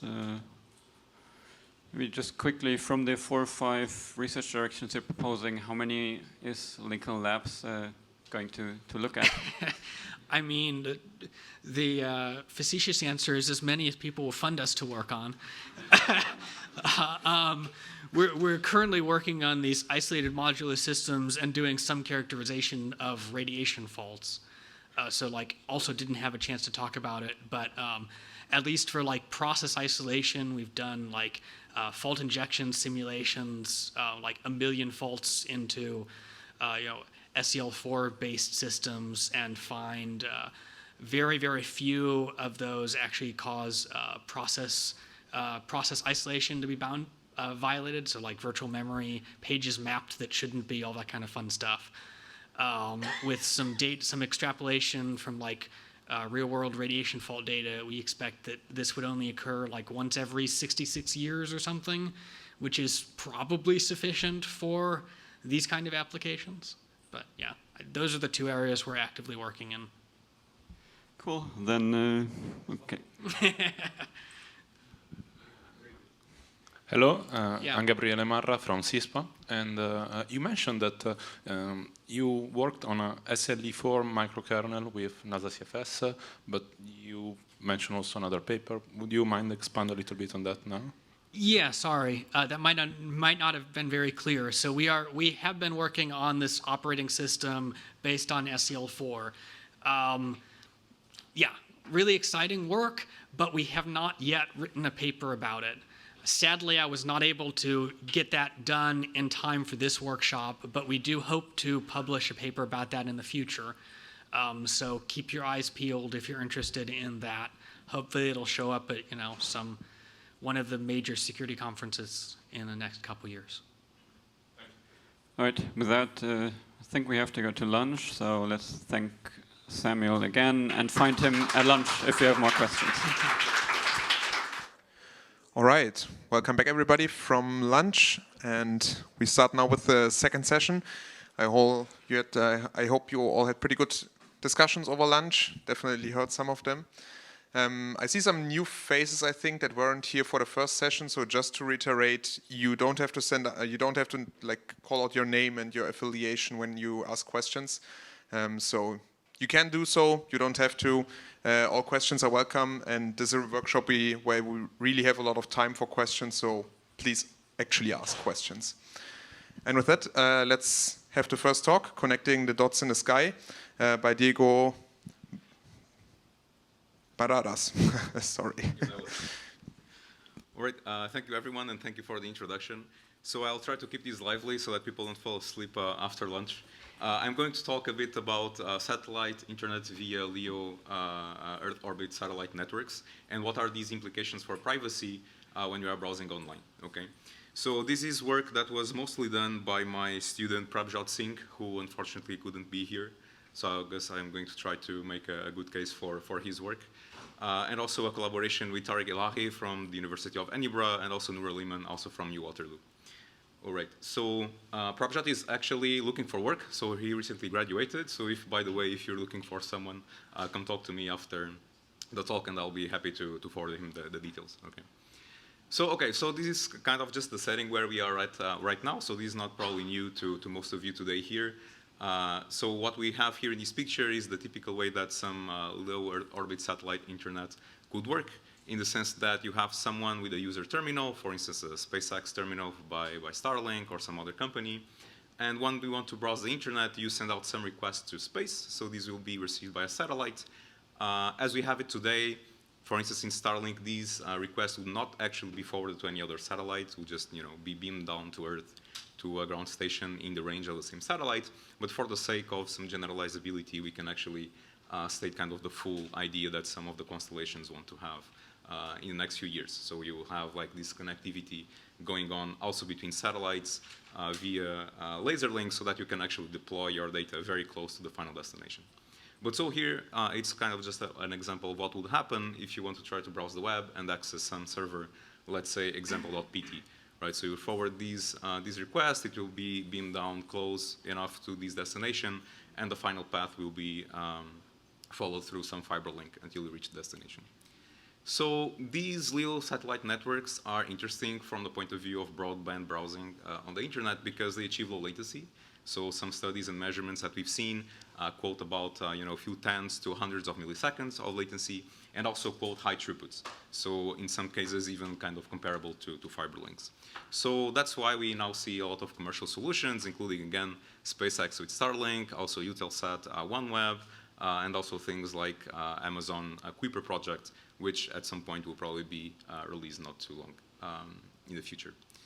So this is a setting, okay. So now when you're browsing the internet, not accordingly to what happened like a few years ago, where most of the internet was unencrypted, you will typically browse the internet via some TLS channel, right? So the connection that you establish to the website that you are trying to reach out to will actually be encrypted, so you can have some expectation of privacy, of confidentiality, and integrity of the communication, as Samuel told us in a talk before lunch. So this is very simple. You don't really need to care too much about securing your communication. The fact is that TLS does not really hide everything about your browsing behaviors, okay? So it won't hide, for instance, the destination that you are trying to reach out to. It won't hide from whoever's inspecting your communication for how much time you connect to this particular website, and so on. So we want to do better and try to hide some of that information if you want to browse privately. So again, here is kind of the setting where Alice would hope that she can visit some website having some privacy. So she would send her request through this satellite network, eventually accessing her destination website.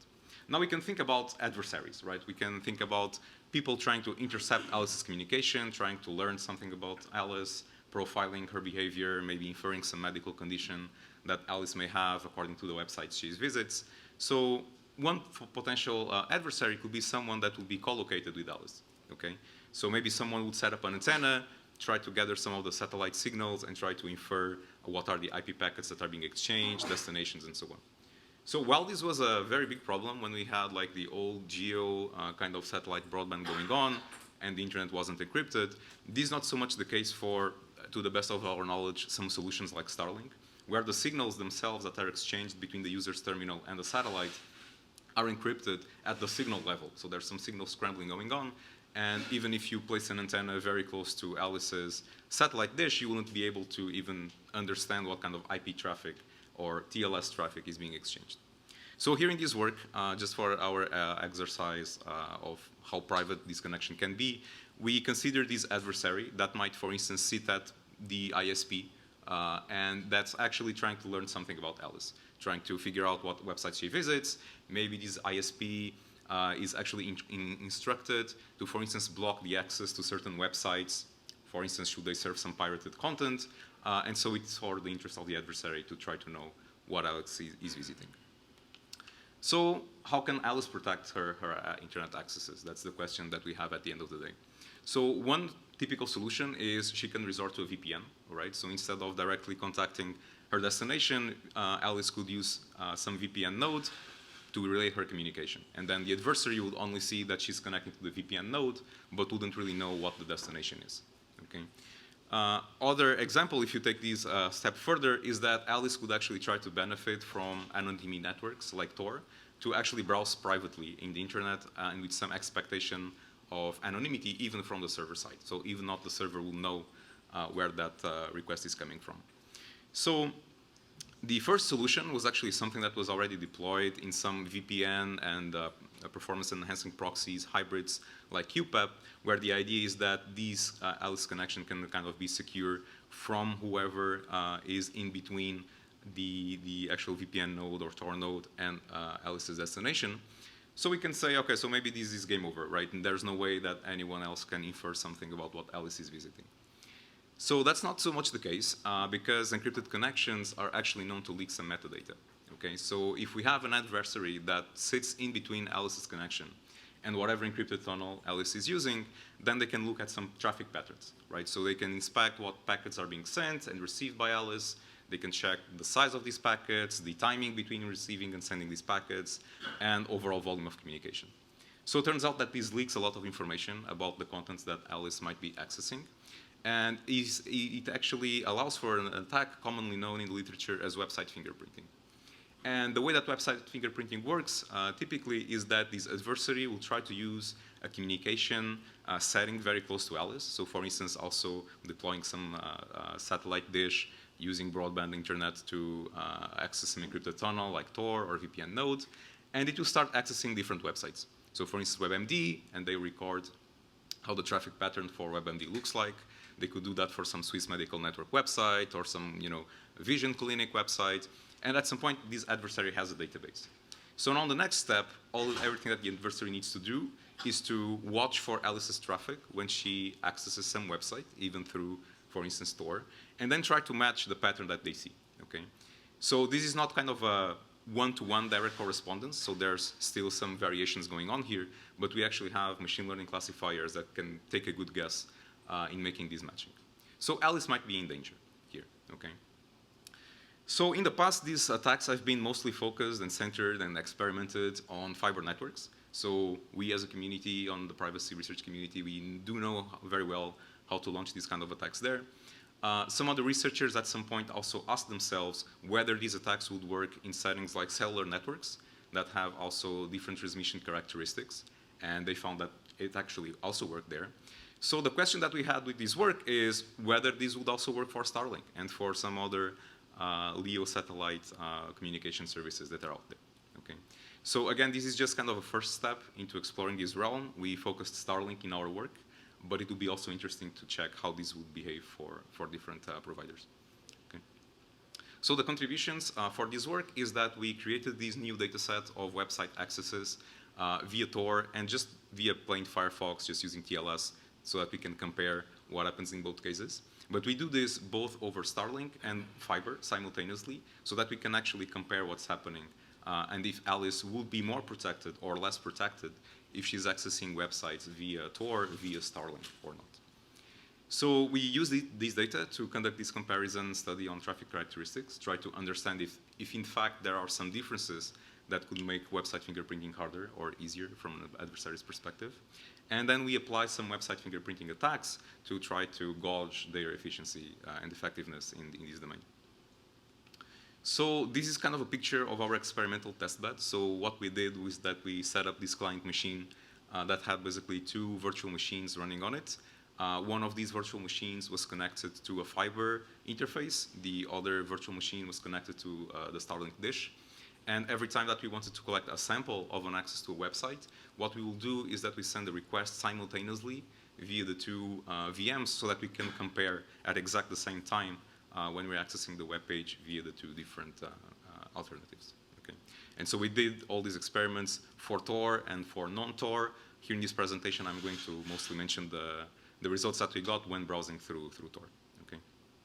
So we pictured that we could do this collection for the top 125 websites, for instance, assuming that Alice would visit one of these 125 websites. However, we actually had to get rid of a few of these samples because of some of the things that I'm going to tell you about now. Okay. So it turns out that when we were accessing these web pages, we actually got some errors here and there. Okay. So some errors that we observed were, for instance, timeouts. So sometimes we would try to load a web page through Tor. It didn't really quite load in about a minute, which was kind of our cutoff time. This might be just because we got kind of unlucky in the Tor circuit that we got attributed to, so we kind of removed those samples. Other samples that we removed would be websites that actually showed CAPTCHAs. So we were just seeing the content of the CAPTCHA, not the content of the page itself. So we also removed these kind of accesses. And we also figured out that some servers were actually blocking accesses from the Tor network to themselves, because these servers can actually tell if they are being accessed from the Tor network or not. So we also removed those. So after all this pre-processing, we ended up with 80 traces for 75 different websites. But still, if you do all the combinations like Starlink with Tor, Starlink with Firefox, and fiber with Tor, fiber with Firefox, this still amounts to quite a large number of traces, and we use that to conduct our experiments. Other thing that we also do for pre-processing is that we also convert packet traces when we are analyzing Tor traffic, just because some of the attacks that we'll be covering, they don't act specifically on the raw packet captures themselves. They use something that's called as a Tor cell sequence. So from the TLS packets that you see on the network, you can actually infer the kind of smaller sizes of information units that are exchanged via Tor. So we also pre-processed our data to get these. Okay. So just to now give you a teaser of some of the differences that we found out, for instance, when computing the page load times, or for instance, the percentage of packets that were retransmitted during these connections, it does seem that there are differences between Starlink and fiber. These are stark both for comparisons just using plain Firefox, but also for Tor. Okay. So we see, for instance, that Starlink loads web pages about a third slower times than fiber connections, and that we also observed a lot more TCP retransmissions, especially when we were using Tor. We theorize that this may be because Tor circuits introduce more latency, and this might cause some of these packets to be eventually require some retransmission. But so there are some differences here, as you can see. We also found some differences in the average number of packets that are actually sent when performing these accesses with these different connections. For instance, we saw that Starlink actually tends to generate more packets in the same connections when accessing the same websites. But however, the number of Tor cells that were exchanged, these was actually very similar. But from these kind of characterization, we actually see that there are differences on the shape of the traffic. And now we can actually ask ourselves, okay, so maybe this does have an impact in the ability of an adversary to perform website fingerprinting. So next, we used some attacks that are well known in the literature to perform this study. So we used first what's called machine learning-based attacks that rely on some kind of manual feature extraction or manual feature engineering, if you will. So what we have here is some domain expert that comes up with some features that might be interesting to classify this traffic, like for instance, like the number of outgoing packets in the connection and some other summary statistics. So there's a well-known attack leveraging these features called K-fingerprinting. You use that one. But we also resorted to deep learning attacks that do some kind of automatic feature extraction. So what happens here is that you just give these classifiers, for instance, the trace of these store cells that I talked to you about a while ago, that just have like the direction of the packet, where it's outgoing or incoming. And that's for the specific deep fingerprinting attack. Or you can also multiply this direction with the timing between adjacent packets, and this gives you this directional timing representation that's used by the TikTok attack. So these were the ones that we used in our experiments. And again, we used them to classify Alice's traffic in this kind of closed world setting, where we're trying to figure out which of the 75 websites in our data set Alice was accessing. So this is kind of a summary of the numbers that we got. So you can see here in our first conclusion is that these website fingerprinting attacks still seem to be more accurate on our fiber link. But the accuracy is actually very similar when you compare the accuracy of the deep learning attacks. So we're just missing like for 2% difference. So there seems to be some more noise in the Starlink traffic, but not too much that can completely derail these deep learning attacks. However, the difference was a little bit starker for the manual feature engineering work, which might mean if we want to also come up with an attack that uses manual feature engineering for Starlink traces, we might need to come up with different features that better take into account some of the differences on the traffic characteristics that we observed. Okay. So we also tested the ability to perform these attacks once defenses are deployed into Tor. So there are also a lot of defenses against these kind of attacks that can be deployed. Here in our work, we just explored 4 of them to have a few examples that we could work on.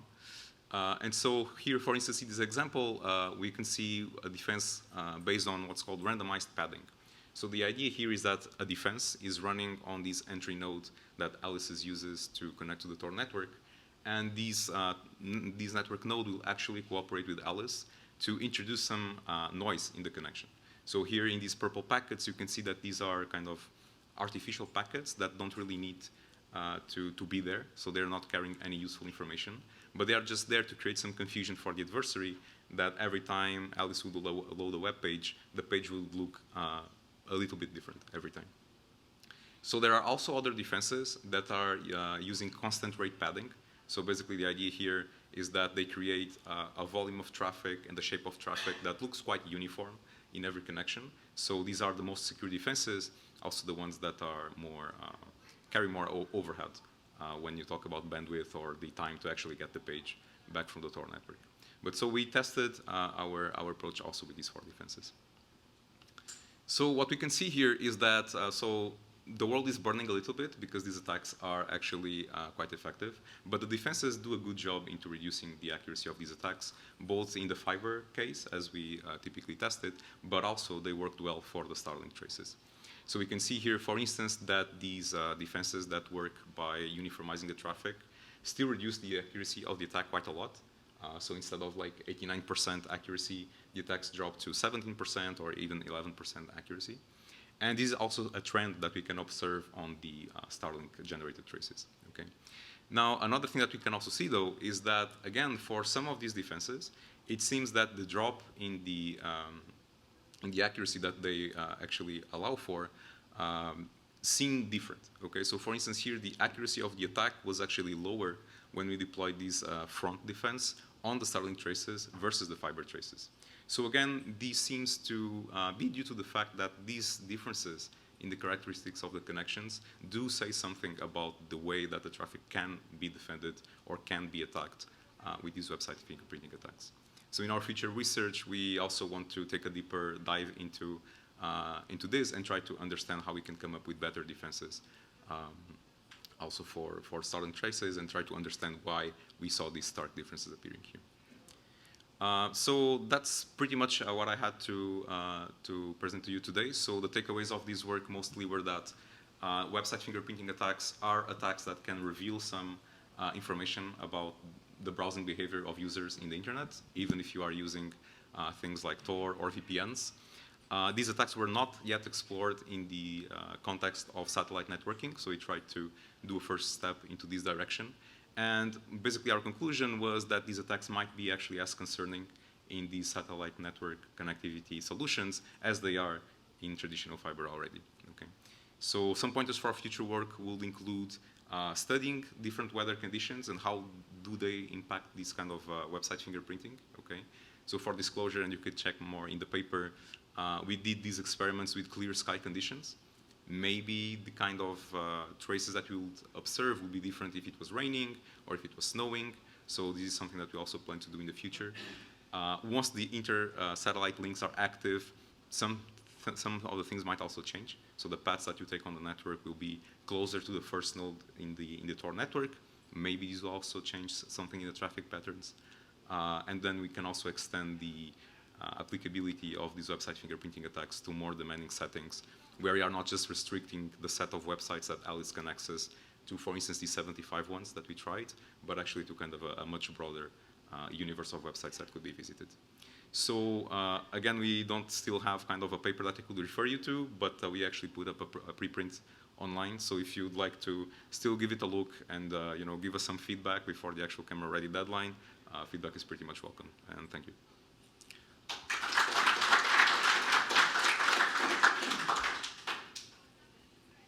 Right, do we have some questions? Yeah. Hey, I'm not so familiar with the fingerprinting literature, so could you put into context a bit the numbers? I mean, 90%, 10% accuracy in a threat model. What does it mean? You know, where is this defense useful? Where does it help, and against what? Good question. So here in this setting, what you know, in fiber networks, once you are publishing these website fingerprinting papers, you are always trying to get like very close to 100% perfect accuracy, right? So some of the attacks in larger data sets that are known already, they come close to over 99%. So we can say that they would be pretty accurate if deployed in practice. Of course, there is some criticism on the realism of website fingerprinting as an attack itself, because you assume that you already know by heart that Alice would only access these very specific pool of websites. Might not be true, right? So sure, maybe I reach my computer every day and I always check these newspaper about sports, but maybe once in a while I check other website that's not in this universe. So these might cause some degradation on the accuracy of your model. But so I would say that the closer to 100%, that's what we want to have. That's a bit depending on the data set, the amount of data that you have to train your models. So that's why here we were collecting also data about fiber networks, but trying to keep the number of traces the same, right? So if we would collect more traces, maybe these numbers would go even higher on the accuracy of the attacks because you would have more data to train with. But then the defenses, they are good as long as you can drop the accuracy of the attack by as much as possible. Typically, you're trying to have a balance between how good the defense is into preventing the attack, but also on how much overhead the defense has. So you also don't want to, you know, spend 3 times the bandwidth that you will usually spend to access some website. So it's a bit heuristically on the side of like what defense should I apply. Depends on how much overhead you're willing to accept. All right.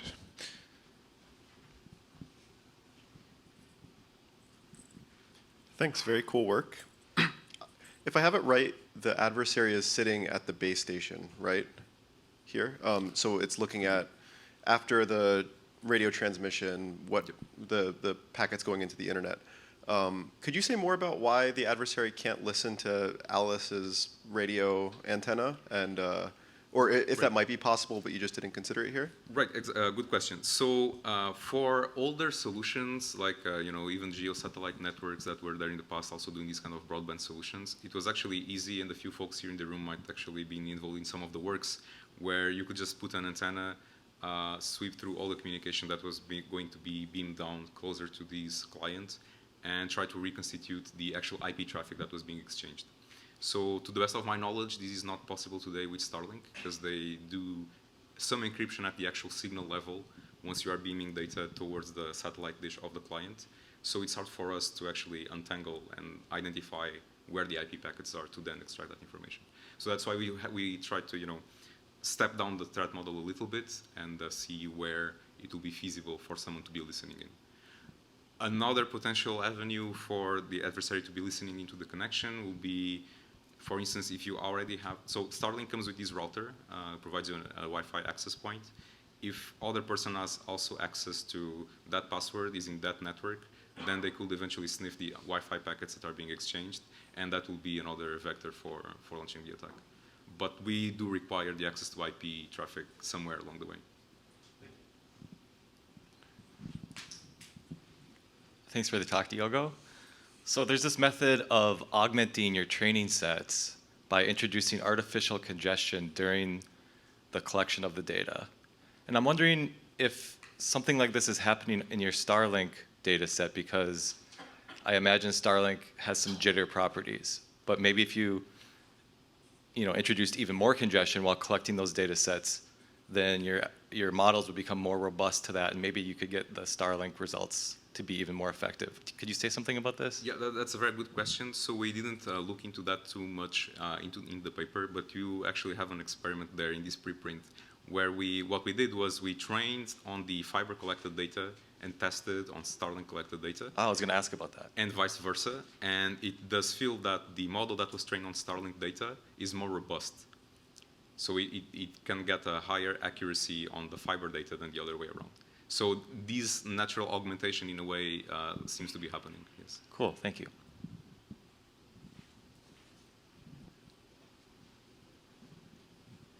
Yeah. Could you bring up the slide again where you show the traffic properties in general, like packet size, distribution, and this was with these bar graphs in the beginning. Yes, yes.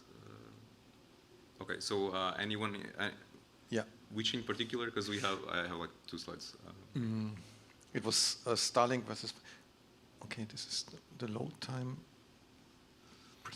But there was one where actually the box was extremely small. Yeah, you can. I think it's on here. Maybe, so maybe these SAT Firefox. Yeah, so you can see that actually, it seems like Starlink is doing something that other geo providers have done for other reasons for many years. What we call traffic shaping or traffic engineering.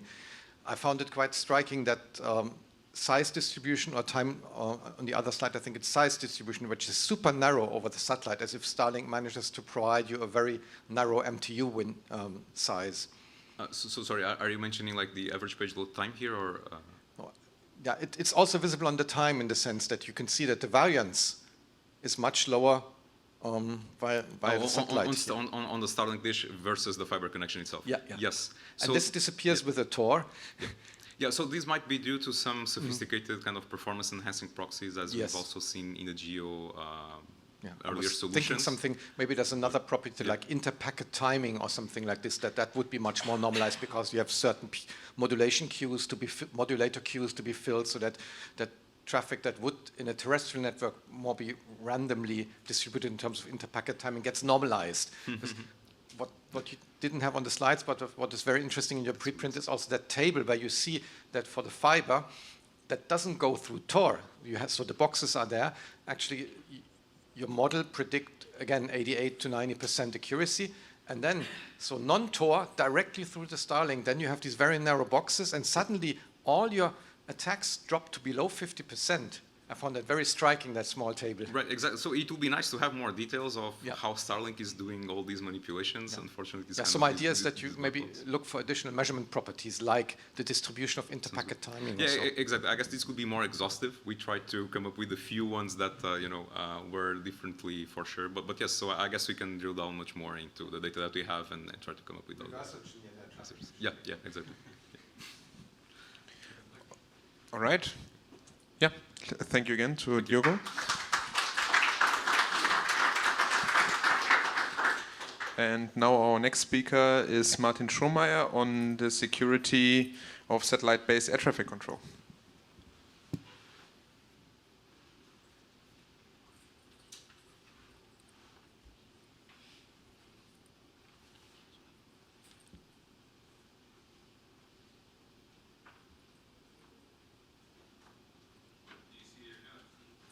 I don't see. I just see my slides here. This is just the old slides from before.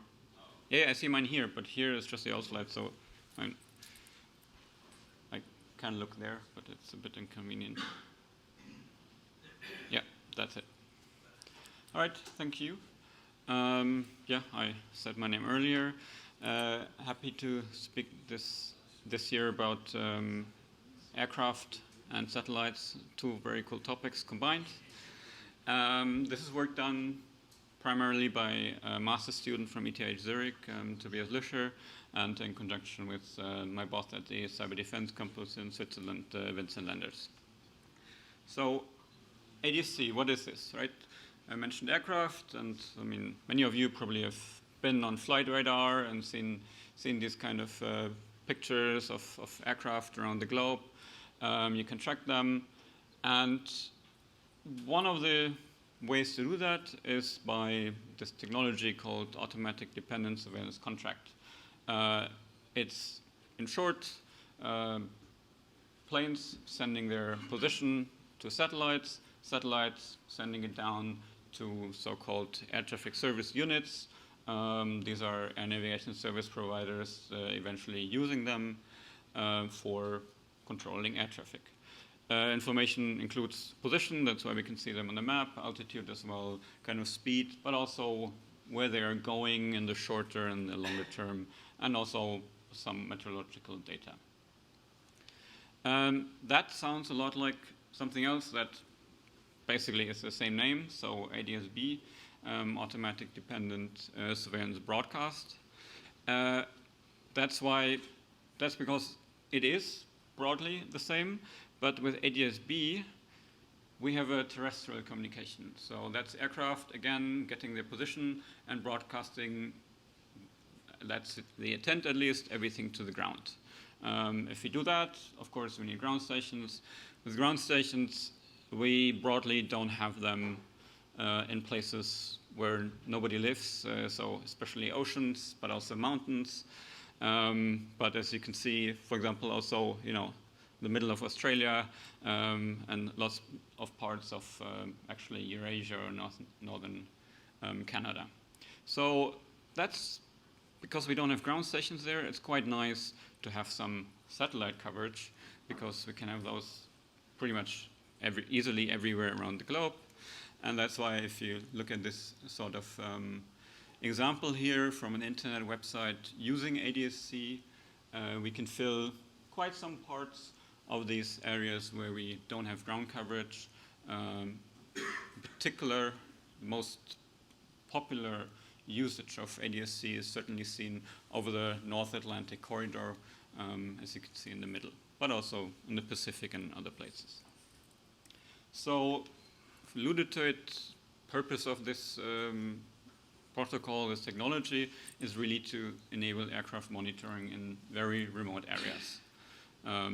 If you can do that, if you really know where our aircraft are, ideally, GNSS based, highly accurate, then we can organize our airspace much better. We can have lower separation standards between different aircraft, use airspace more efficiently, and that's good for everybody. It saves money, saves fuel, saves carbon dioxide.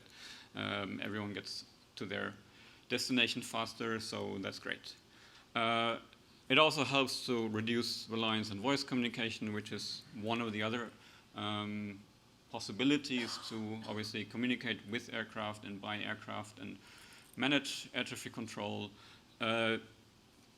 Voice communication typically goes over, the same few frequencies. It's half duplex, so not many people can talk at the same time. Just, one person on one frequency. Even if you have a few frequencies. So that's not great, and it's very error prone too, and not very accurate. That's basically putting this slightly in relation if you're familiar with air traffic control protocols, and not go into all of the details here. But we have ADSC is basically sitting on the very top on the application layer. Below that, we have a few different protocols. FANS is also an application layer protocol. We won't go into the detail, But on the network layer, we have ACARs. Something has been looked at also by us, by the security community before. And we have then several options for the physical layers for all of this. To our satellites, so Iridium and Inmarsat. We'll focus here in this talk exclusively on Inmarsat and geolocation, but you also you can do it terrestrially over high frequency or VHF as well. This is kind of putting this together in a model, right? So we have an aircraft, that gets the position from a satellite. It talks to another satellite about where it is, beams it down to a ground station, and then it goes to terrestrial networks, and then goes to an air traffic controller in the end. That's basically the setup we're talking about. There's, of course, two ways. We have the uplink and the downlink. The uplink here is seen from the aircraft. Could also have any other description, but that's how it's commonly done, the ADSC. So if we have an air traffic controller, what they do is they initiate talking to the aircraft. So they ask the aircraft, basically, where are you? What are you doing? That's being uplinked via the satellite to the aircraft. And we can do that kind of as a one-off. That's then called an event contract. Or we request periodic updates, typically around every 10 to 15 minutes. We can ask for certain amounts of data, pretty much what I explained before. And yeah, from a security perspective, interesting is, or important, all of these requests, as I mentioned, are initiated by the ground station. That's roughly typical message. In ADSC, there can be more stuff added to that, but that's kind of a basic setup, including basically the idea of the aircraft we're talking to, and basic setup, whereabouts of the aircraft and where it's going. On the other direction, we have the downlink. Here, the aircraft tells us where it is. So again, it sends this every 10 minutes, it really depends. Sent to satellite, goes to us. And if something changes, we have an emergency, we change altitude, we change direction, we might send more messages. So yeah, very, very basic structure here. Why are we talking about this, at least in the context of SpaceSec? Impact is clear. I've said this already. It's very important for route planning. Ideally, sometimes aircraft actually get lost somewhere. This has happened before. So we have more and more of these satellite-based systems to ideally, prevent this and more or less know where aircraft are, and at least we can find them should they get lost. But since it's SpaceSec, what about security in these? If you've looked into literature of any system on air traffic control, older legacy satellites, at least in the consumer space, then the story is very often the same, and sadly also here, let me spoil it right away, it's the usual story, there's no authentication or integrity planned into these systems, right? Yeah, I know you're shocked. So we've built a threat model, right? Passive attacker, of course, you can listen to this. There's no encryption, this is intended. But you can also, we thought about actively interfere with this. So we have an uplink attacker who can send to a satellite, to an aircraft. That's, of course, a bit harder. I mean, again, we need to know where the satellite is, the antennas, setups, and everything, send on the right frequency with the right power. But all these are engineering problems at the end of the day. For the downlink attacker, it's really not hard, as we will see. We just need to be reasonably close to a ground station listening to ADSC. So yeah, we looked a bit at passive attacks and eavesdropping. I've shown you what you can see. Basically, you can see the positions of aircraft. That can be interesting. People have analyzed this before, depending always, you know, who's on an aircraft, where are they going.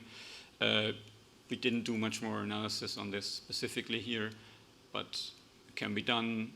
There are aircraft databases available on who owns an aircraft at least. Maybe you've seen some of the recent kerfuffle of, you know, people tracking Taylor Swift's jet. Last year it was Elon Musk. And I mean, people care about aircraft and whereabouts. So I think the potential here is quite clear without going into detail. On active attacks, yeah, uplink, the most likely thing you can do is, or the most practical thing to do is really denial of service. There are different ways to do this. The protocols are all quite straightforward. Typically, there are some log-on requests by the aircraft, which is then confirmed. You get an acknowledgement, and at various stages of these protocols, you could interfere. You can send some NUCs or reject messages actually, and then the contract won't happen. And there's no connection between aircraft and ground station. It is unclear from the available literature or open source standards and everything when they would try again when this happens. That would be something to try out maybe, or with real aircraft systems. On the downlink, you can also do some denial of service, but the clearest attack would be this. You can spoof the position. So if we're close to a ground station, we can send positions, fake positions of different aircraft, and notably only aircraft that are already on a contract with that ground station and with that navigation service provider. So you cannot pretend to be an aircraft that is not there, because the ground station always initiates the contract. So there's no way you do that for the ground station. But if there are already different aircraft available, right, and connected, and you get their positions here on the left, you can change that. And then it would take maybe up to 10 minutes until you get another position that from the aircraft that might be real.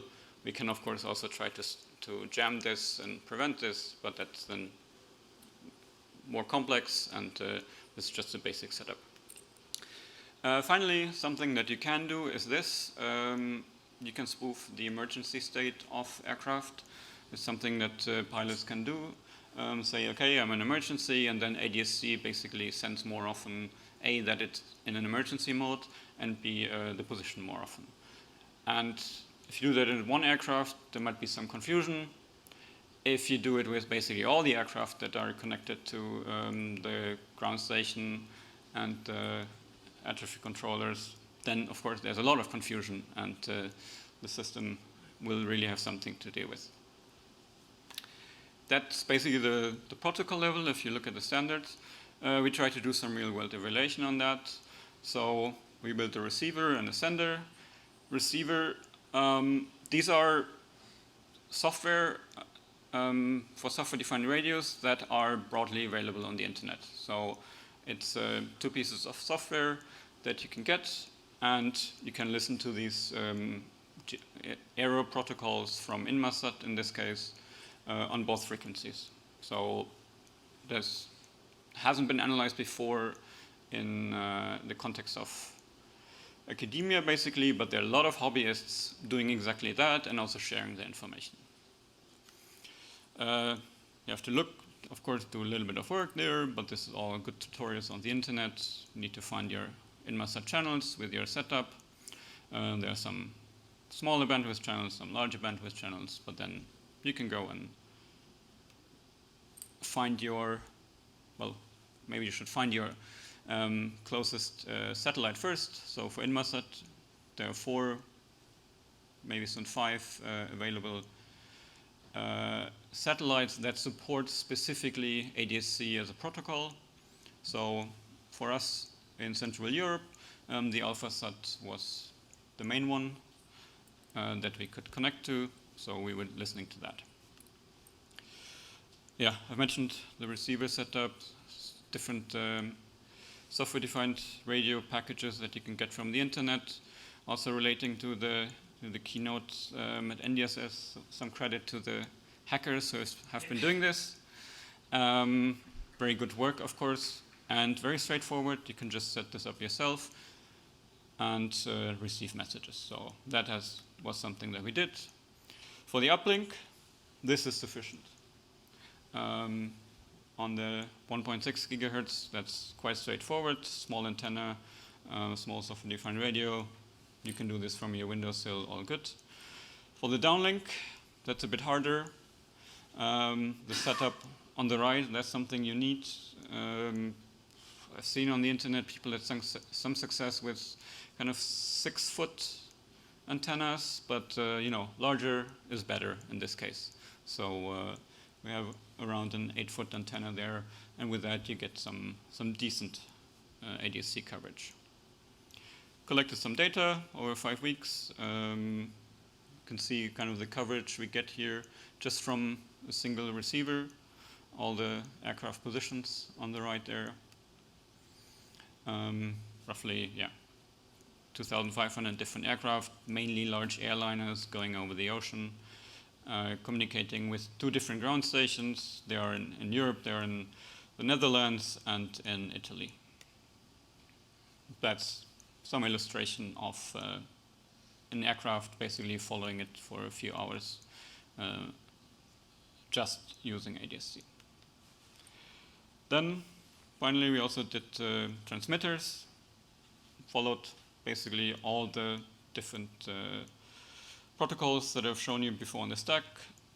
These are all available for reception, but they haven't been done for transmission. So our student has basically converted all of this for software-defined radios, and that you could package this together, send proper authenticated ADS-C message package in all the lower layers, and send it off to these software-defined radio receivers that we also have.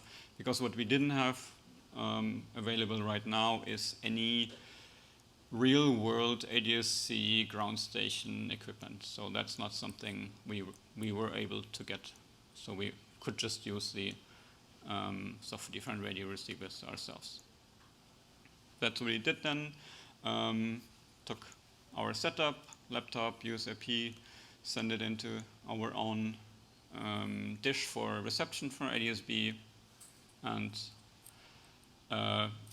works like a charm, really.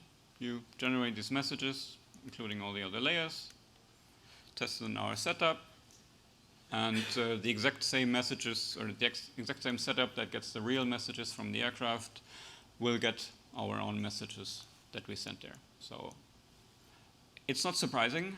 Again, there's no authentication, there's no integrity on any of these layers, just basic checksums. It's quite clear that you can do this. But yeah, it's also quite clear that a reasonably talented master student can do this within a couple of months, meaning pretty much anyone can do exactly that. Brings me towards the end. Yeah, I said ADS-C has been designed somewhere in the 90s to increase airspace efficiency. At the time, apparently, like with so many other legacy protocols, nobody cared about security. It's not a thing. Software-defined radios weren't a thing. So by now, that has changed.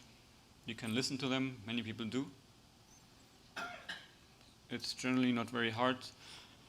And yeah, it's also not hard to build a transmitter that has absolutely the potential to disrupt air traffic control. I mean, I don't think there's any direct safety concerns, but air traffic control will basically have a problem, maybe shut down some airspaces when their basic systems don't work anymore. That's a similar story to many of the other aviation legacy protocols that we've seen.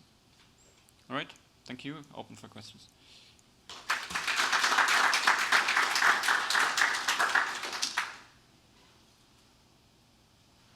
Any questions?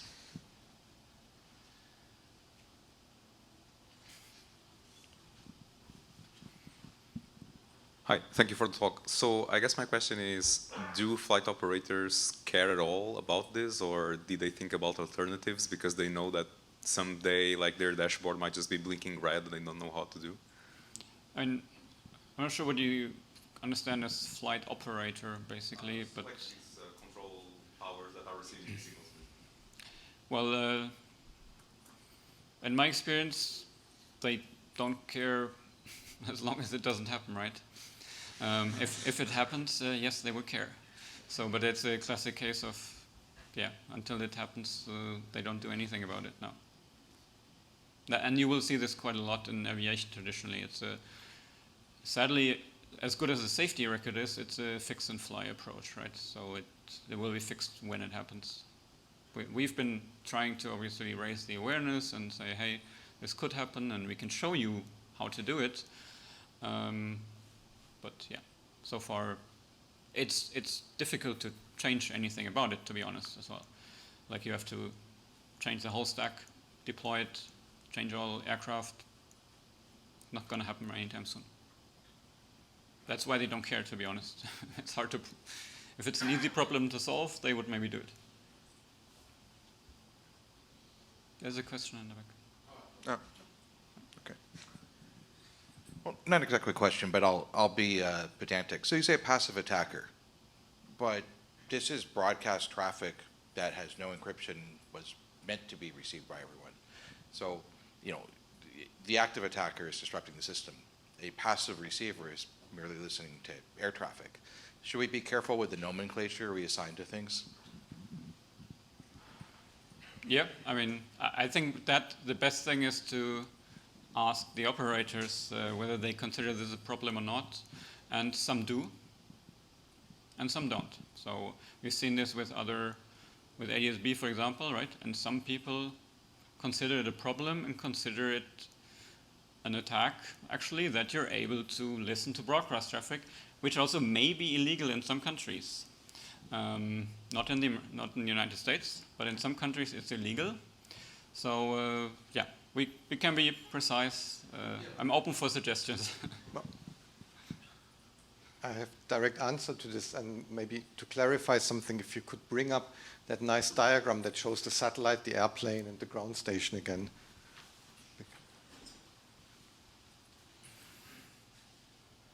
This one? Yeah, this one. Yeah, because in the end, so you have three types of attackers. It took me a moment to get to that after reading your submission. So one point is that you can listen with this small antenna. You listen to the what is sent to the aircraft, because there's frequency translation. So with the small antenna, you listen to what was sent up here in the 6.5 gigahertz and comes down in the L-band. That's why the small antenna is sufficient. So this is why you listen to the requests. And on the other, so that's the one passive attack. The other passive attack was to listen here with a large antenna and the 3.5 downlink. And then for the active attacker, so there's again, I think you're proposing two different active attackers. One that, so one that would actually overshadow in the downlink and falsify reports from the aircraft, and the other one would actually send malicious commands to the aircraft. And that, to do this, and that's maybe the reason why it hasn't happened yet, it's not sufficient to, in my understanding, to send that in the 1.6 gigahertz directly here, because the aircraft antenna is upward oriented. So what the attacker then has to do, he has to actually inject this here in the 6.5 gigahertz. And for this, you have to be able to close that uplink. So that it's actually a combined channel, because all the satellite is doing is frequency translation. So that means you may have to have a quite significant antenna larger than 5 meters, maybe even larger than 10 meters, to actually be able to send commands, malicious commands to the satellite. It's not, you can't use that small antenna that was in your screen. Okay. That's why this is, as I said, the more realistic attack vector for sure. Yeah, to listen in, you mean, injection. No, to inject here into the ground station. Yeah. Downlink part. Yeah.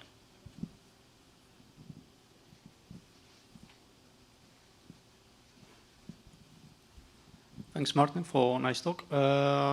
Quick question, like, do you have any idea, or did you do, well, specs or empirical results, how much processing is going on the satellite exactly? Because apparently it's like a relay back and forth and frequency shifting or translation, but does it do actually some processing of the packets and maybe, you know, filtering or manipulation? And is that a potential also, you know, thing to explore from security perspective? Fuzzing. No, it doesn't. So. This is what many people that enter this field don't understand, that these very expensive satellites in the end are like electric mirrors, many of them. I mean, then if they really do packet processing, then we call those regenerative payloads. But typically these subcom payloads are not, because it would cost you enormous amount of capacity when you really try to demodulate, decode the signal, work on it. So it's really a reflector. You shine at it, it shines back at a different frequency. Okay, thank you, I Mark. think there was one last. Oh, if you sorry. Have time, So I know earlier in the presentation, fantastic presentation by the way, it's very educational, that the protocol itself supports a lot of physical layer communications. One of them was HF. I don't know what your experience is, like if air traffic controllers that support this for the satellite links also have the hardware for the HF links. Like could you perhaps try to spoof signals using the alternate physical channel, all dependent on real world, you know, adaptation and how they have it implemented. But I don't know if that's something that exists where the different receivers or transceivers are co-locating. Yeah, so they're using HF. It's being phased out. Satellite is better when you have it, but if you're going somewhere over the poles, for example, HF is a thing, and you can receive it. So you can set up a receiver. We've done this somewhere in Europe, and you will get the HF signals decoding just the same. So in principle, there's nothing that stops you from doing VHF, HF, and injecting that either. So that would then kind of lower the bar entry for active attacks and just using HF. Yes, it's just that I'm not sure ADSC is generally using a lot of HF and VHF. It does the other part of the stack, they do. Absolutely, ACARS, for example, we get a lot of these questions. For ADSC, I'm not entirely sure. I would have to actually check that. HF is the ultimate fallback if the subcom goes away over the poles, and then you have extremely limited bandwidth. You may not have even the 10 kilobit that you saw in some of these Inmarsat spots. Okay, thank you, Martin. Thank you.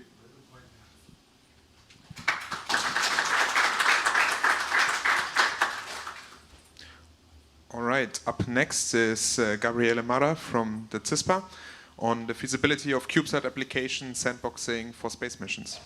The stage is yours.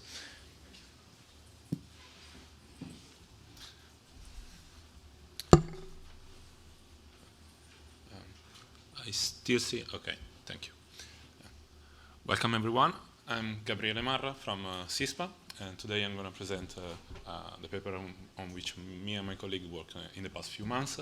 And the main topic, of course, is going to be sandboxing in space, because what we wanted to explore was the idea of using some of the tools that we already have for, I don't know, like Linux-based operating system, and see if we can actually use some of them in space. And of course, the main reason is the increase of satellites that we saw in recent years. A lot of them are small sat developed by university or startups that don't care at all, or just a little bit of security. Most of them doesn't have encryption or authentication. And also we also see an increase of computational power and a slight shift from real-time operating system to Linux-based operating system. The other reason we are working on this is the Raccoon project. What is the Raccoon project? Is a project developed by the Technical University of Berlin, and the idea behind it is to use satellites, in particular small satellites, to deliver and distribute all over the world security keys. We are talking about post-quantum encryption algorithms, and so we would like to use the most efficient and most secure algorithms. And that's where we start to ask the question, which kind of operating system should our satellites use that is good enough to be sure to protect the entire system? And the answer that we found was probably none, and we decided to create our own operating system. That's how we started to work on Raccoon OS, and it's going to be a security-focused, open-source operating system for satellites. It's going to be based on ROS2 as a middleware and Yocto Linux as underlying OS. And in this slide, you can see a little bit the Raccoon OS architecture. It's going to be, like, of course, my entire work was how to provide isolation on this, and so you can see on the like both on the right side the main interface for communication with the outside world. On the left, in particular, you can see the communication with the satellite that will host the computer itself, and on the right, the interface that will allow the key distribution for like actually the post-quantum algorithm distribution. And I would like to focus on these two nodes. Of course, all the internal communication between the software components will be held by ROS2. And those two nodes are the most important ones. The master node will basically control and manage all the other software components on the satellite. It basically has root access, let me use that, for the entire satellite, so we actually need to protect that. And the second node is the quantum experiment, or the algorithm that actually generates and distributes the keys. And why are those important? Well, like, the idea behind the mission is that we need to have those two nodes secure, and our attack model is actually that if those nodes get compromised, it's actually better to fail the entire mission. So that's kind of a hard choice to make, but that's better than having those keys compromised and distributed and leaked. And of course, we are going to use and implement authentication, different level of credentials, and we suppose that an attacker can only get access to low privileges credentials. Why not high levels? Those high level credentials will be held by only a restricted number of people, really few, and for this work to have sense, we actually decided this. And we are going to focus on vulnerabilities only. We will write our own code. We have really good Rust developers working on this, so we hopefully we also have few vulnerabilities, but we also suppose that the code is not itself malicious. And the idea is to, what it remains, or at least one of the wanted to explore, is how can we make sure that if there is a bug, maybe in an application developed by third parties, or a smaller application that didn't receive too much testing, that bug doesn't lead to a compromise of the main two nodes. Well, that's where my work and my colleagues started working on it. And we found different technologies. We explored, of course, a little bit. We found hypervisors like Xen and Chemo. We evaluate also containers and application sandboxes. For our work, we decided to go with application sandboxes. Why that? Because it's a good compromise between performance and isolation. We decided to discard hypervisors because for our needs it provided too much overhead, and also it could lead to restrict the possible choice on the system on a chip, and containers basically didn't meet the requirements for security. And how does application sandboxing work? Well, normally they use a lot of kernel features from Linux. Some of them all, some of them only a few, but you can expect some sort of isolation from process level, also file system level. And we also evaluate and try to identify which are the possible threats in space. As we mentioned before in previous talks, satellites need to be autonomous. You cannot communicate with them continuously and only in restricted time windows. And there are also single event upsets. For our paper, for our work, we consider that there are actually some mitigation, both at hardware and software level. For example, ECC RAM or FRAM for storage, or a system with forward error correction.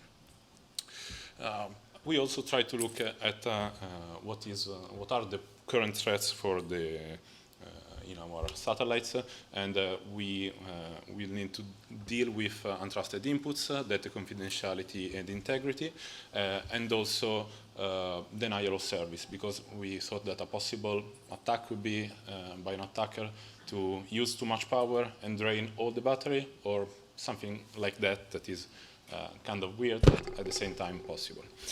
And yeah, that's it. That's basically all the analysis that we did, and we start then to look into what are the tools available. And we actually find some of them, or at least not all of them are tools, but we identify 3 sandbox tools. The first one is NSJail, FireJail, and BubBubWrap.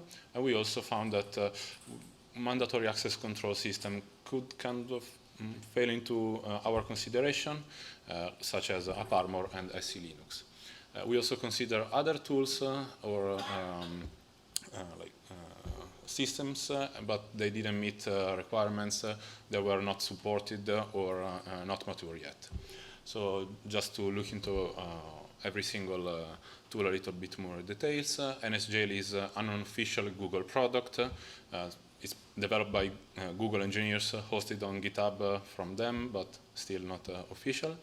It was originally meant to be used for CTFs, but then it's become a general purpose tool. Then we have FireJail, which is more common in desktop, some desktop environments, for some desktop users, because they can run X11 desktop app. And BubBubWrap is more of a tool to create sandbox themselves, and it's used by Flatpak. Talking about the Mac policies, AppArmor is used by a lot of distros, and SC Linux is powerful and complex. We actually decided to opt out from using Mac policies, because even at the beginning they kind of seemed that could fit our needs, and we were missing some features, and also we found that the sandbox tools were actually more interesting. And talking about the sandbox tools, we decided to do a pretty in-depth analysis. We wrote down a lot of the requirements. Some of them I already mentioned. Some other are like support for configs files, or analyze the binary size, something like that. And if we look at the if we look at the differences, we notice that even at the beginning, BubBubWrap was quite promising. It's lacking some of the features that we actually care about. And so I would say that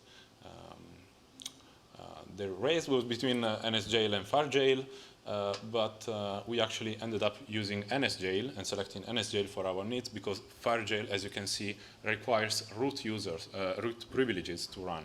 And in our, while discussing about this, we thought that if a potential attacker can get access to outside the jail, can escape the jail, well, we would actually grant him the root privileges, and it's actually bad for, in our opinion. So we decided to go with NSJail. Of course, we had to test all the functionalities. If every functionality advertised on the documentation and like in the website were actually working, and so we used at the beginning some scripts, but I ended up writing some custom C++ code that calls all the kernel functions and analyze how good the isolation is, and it actually delivered all, or at least all the functionalities that we were interested in and I tested. And well, after selecting NSJail, it was time to see if it can work, because it works for standard application, but can it work with satellites? Can it deal with all the differences? And we would actually love to use Raccoon OS, so the main reason why we start to do this work, but unfortunately at the time of testing, and actually in this time, it's not in a mature enough state that allow us to run inside the sandbox. And so what we decided to go is to find some other framework or operating systems that kind of match the same architecture. And when I talk about architecture, I also talk about middleware-like architecture, so where you have different application and nodes that communicate within each other through some publish and subscribe mechanism or client server. It's kind of wide and broad concept, but that's what we think our needs fit. And so we actually found two operating systems that match the description. The first one is the Suchai flight software. It's used and developed by the University of Chile in multiple satellites. And the second one is the SASAT IPU software, which is the software that is on board of one satellite from the Technical University of Berlin. And what we discovered is that actually it works. NSJail was able to run, like the two software were able to run inside NSJail on both, like some of them were tested in a virtual machine, but also on real hardware. And we actually, as we will see, we were actually able to avoid a full CubeSat exploitation just using NSJail. Let's talk about a little bit the architecture of the software, just to understand and get familiar with this. This is the Suchai flight software architecture. It's compatible with FreeRTOS and Linux. That's also one of the reasons we choose this. And if you combine the CubeSat space protocol library and ZeroMQ, you can basically find a middleware-like layer. And we decided to test, in particular, that. And for our environment for the setup, we used Ubuntu 20, which is actually like the operating system on, or like at least similar enough to the one that runs on the satellite. And we put the entire Suchai software, in the entire Suchai software on the inside the jail, the sandbox, and multiple instances of the Suchai flight software were communicating from one sandbox to another. And for the tool sandbox configuration, we decided to use croot to change the root folder, read-only bound mounts, namespace, Linux namespaces, and second BPF filter. For the second BPF filter, we decided to filter basically the creation of the calling of new exec v, and also a lot of other syscalls, and the policy was kill. So if any violation occurred, the process got killed immediately. And we also introduced a common injection vulnerability inside the parsing code. More in depth, what happens is that if a specific string is received, the remaining part of the message will be executed as code. And the results were kind of promising because, oh, it's broken, okay. Without NSJail, you were actually able to get shell access and then unauthorized access to files. With NSJail, the process got killed and data confidentiality was actually preserved. I also tried to disable second filter, and thanks to croot and the read-only bound mounts, I was already successful to contains the attack and not able to access the files. But I will say that with the SecOp you get like a more powerful tool. And then let's move to the SALSAT IPU software. What happens here that you can already see more familiarity with our own architecture. In fact, there is ROS as one as middleware that allow communication between all the different nodes and the external part. And it uses Linux as operating system built with Yocto. And the setup is kind of similar to the Suchai one. We had to use Ubuntu 16 because the software runs with an older version of the kernel. And it was actually interesting because we also had to use an older version of NSJail for compatibility reason. And it worked properly. And in our opinion, it also means that older version of NSJail could actually be used in older satellites that use older version of Linux. But I don't know, somebody can test that. And we run the command parser and the ROS1 execution node inside individual sandboxing enabled the communication. The configuration of NSJail was similar to the other one, so again, CRoot and second BPF filter.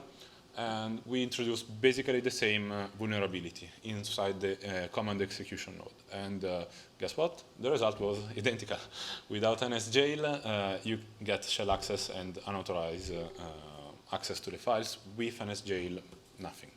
So, of course, we understand that NSJail in this use case is only protecting against this particular exploit.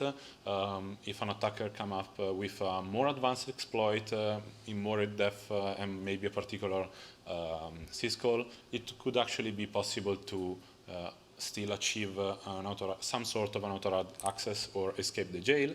But what we were able to prove is that with just configuring some files and installing NSJail, you can actually improve a little bit the isolation on your satellite. And we would like to talk about now the challenges, because of course the Raccoon OS is still in development phase, so we are still trying to understand how to integrate this work inside the project itself. Because NSJail is invoked by the terminal right now, and for releasing our satellite, we don't expect to have a SSH connection to execute the jail. So the possible solution that we found is to either convert NSJail into a library, or or directly invoke the binary from the code itself. And both of them seems feasible. Which one is better, still to know. We are going to try to implement both of them and see what suits best our needs. And then we also identify multiple strategies for sandboxing. We think that probably the best option would be to run every single application, every single component is an individual NSJail with the proper configuration file.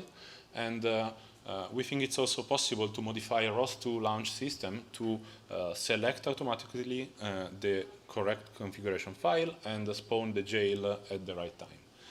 The other idea is to isolate on the command parser node. Basically, for every input that the command parser node received, it spawns an individual jail to handle that command. That could also avoid maybe some commands that requires multiple segments, multiple packets to be delivered. And that's it. What we achieve here, again, is a little bit of improve isolation with simple tools already available. And we actually think that NSJail, but also sandboxing in general could be used in Raccoon OS, but a lot of other satellites and operating systems. And if you are working on an operating system or with a satellite that has somehow a similar architecture to the one that I described in the middleware, well, you probably can get NSJail running and useful for your needs. This is everything. Thank you for listening, and I'm available for questions.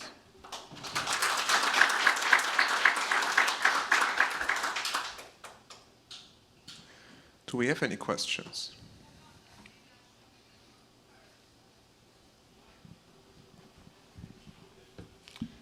Sam Giroux, MIT Lincoln Laboratory. Thanks for the talk, very interesting. I was wondering though, so at the beginning of the talk, you talked about VMs and containers and sandboxing, and if I understood right, you basically said you didn't consider containers because like the isolation is not so good. But then, if I understand how like NSJL, all these things work, it's like the same set of technologies that underlie containers, that underlie all the namespacing stuff. So can you comment a little bit on that? Why? Maybe I'm just misunderstanding your motivation for going that route. No, sure. Of course, you are right. The technologies used by both of the two technologies, containers and sandboxings, are the same. They rely on the kernel features offered by the Linux kernel, such as namespaces, seccomp, or Linux capabilities. The difference here is that containers like Docker were originally meant for only deploying and for developing purpose and DevOps operation. Well, I tried and we tried to understand if they were a good fit for our needs, but at the end we decided that even if they improved a lot the security in recent years, we were not meeting the right standards and some of the features were still missing. So that's why we went with for the sandboxes. Interesting, thank you. Welcome. Andrei Kosin, University of Vyazma. Thanks for the talk. Quick question. My understanding is your whole concept is not running on any satellite yet, right? Okay. At the moment of the writing was not running. No? Okay. In the last couple of months, we were actually able to run NSJL on the development board of the satellite that we are gonna for the satellite that we are gonna use. Right now, it's not deployed yet on any satellite, but we are actually discussing with like institutional, academic institution to use one of their satellites to test and prove that is actually able to run it. My main question was actually about this. There's this OPS SAT, OPS SAT from ESA, if I'm not mistaken, right? Or which is more like a experimental thing. Maybe, and there's a flatbed version which is in the lab, and there's like airborne one. So maybe that could be like a real world type of things to consider experimenting your sandboxing there. I don't know. We didn't think about that SAT in particular, but of course, being open to deploy any software on that could be definitely an opportunity. Thank you. Okay, another question. So then I have a question. So we earlier heard in Samuel's talk that you basically, space people don't really want their satellite to be killed when there is some incident. Yes. And that is exactly the route that you chose. So do you see some other way of handling basically an incident instead of just killing off the command and data handling system essentially? Okay. First of all, as I mentioned, for this specific mission, the needs is really peculiar. We don't want actually the chain of importance level is reverted in this case. We put confidentiality on the top level priority, and so in case of a potential leak of information, it's better to fail the intermission. That's what space engineer told me, so that's what we are working on. But at the same time, we think that it could be possible to not apply the kill policies, or at least maybe running multiple processes in parallel could be maybe feasible.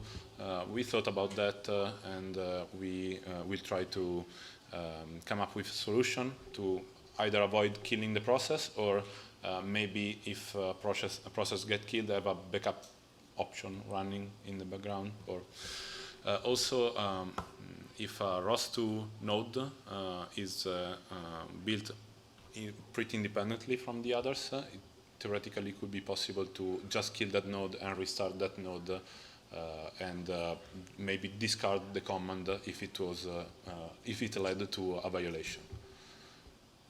Okay, thank you. All right, then thank you, Gabriele. Thank you. And next up is Alexandra Weber about space domain AI applications that need rigorous security risk analysis. The stage is yours. Thank you. Hello, everyone. My name is Alexandra Weber. I'm from Telespazio, Germany, and I recently joined the space community coming from a background in security research. And I am presenting today the paper Space Domain AI Applications Need Rigorous Risk Analysis, which is a joint work with my colleague Peter Franco, also from Telespazio. And I will introduce our motivation by taking apart a bit the title of the paper. So first, why space domain AI applications? As you might know, AI has become very ubiquitous now. Just yesterday at the NDSS main symposium, basically in each slot there was at least one session focusing on ML security, on machine learning, on AI in general. And also a recent study from 2022 showed that just in the 5 years between 2017 and 2022, the practical applications of AI in the industry have doubled. The space domain is no exception anymore, so while there was hesitation at first, by now AI is being adapted in multiple applications, for example by NASA, by ESA, and also by new space companies. And this now that AI is getting introduced into the space domain applications is, from our perspective, the right time to actually think about security directly. How can we make sure that these AI applications in space are secure? In particular, AI in general introduces a certain number of specific threats into applications when it gets introduced. Some examples are poisoning attacks, extraction attacks, spoofing, or adversarial example attacks. I will go into more detail about these later. And as you can see from the examples listed here on the slides, research on such attacks against AI systems has been around for a while and is still very actively going on. And also the space domain is getting more and more into the focus of actually security attacks. For example, spoofing attacks were the topic of 2 papers already last year at the SpaceSec workshop. So this is definitely becoming very relevant for the space domain. And there are some existing knowledge bases in both of the areas. So in the space domain, popular matrices include the attack matrix or the space-specific instances, the ESA Space Shield or the Aerospace Strata matrix. And in the AI community, there are also existing knowledge bases and risk management guidelines, including, for example, the guideline by the US Department of Energy, by the OWASP Foundation, and also by Microsoft Security. But so far, these knowledge bases are rather disjoint. In the attack matrix and the space shield matrix, for example, there's no explicit representation of AI-specific attacks at the moment at all. And in the Sparta matrix, there are some few examples, including spoofing attacks and poisoning, but there's no thorough representation of AI-based threats so far. And in the AI-specific guidelines and risk management frameworks, so far, there's no explicit mapping to space domain assets or space domain use cases. And this is why our position is that we need a common knowledge base that maps actually AI-specific threats to space domain assets and space domain use cases. So our goals are to actually provide a starting point for the discussion in the space community about the security of AI, and to also provide a preliminary risk analysis that can serve as a starting point for further discussion and further refinement actually to the space domain use cases, and that can be tailored, for example, to specific missions as needed.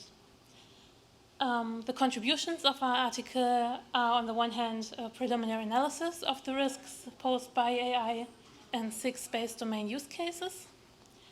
In particular, the use cases that we consider include mission planning that is supported by AI, AI-supported forecasting of satellite telemetry data, the use of AI to search through heterogeneous databases of mission data, which might include telemetry data, logs, simulation logs, and huge amounts that cannot be easily processed by human operators and therefore need support from AI.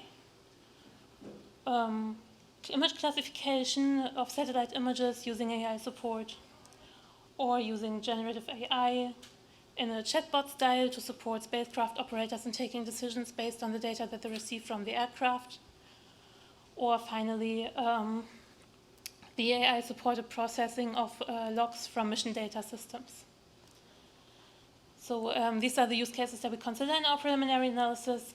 And in addition to the risk analysis, we also provide an initial collection of security controls that are tailored to the protection against these risks. And in this presentation, I would like to show some examples of the risks and corresponding controls that we consider. And to this end, I would take into account the simplified representation of AI and more specifically machine learning use case, which starts with the training of an AI model based on old space mission data, such that the statistical model for the AI application is built up. And then once it is put into operational use, takes as an input the live mission data and produces some output, which might be a prediction for forecasting, a classification, or some other output based on this live mission data and on the statistical model.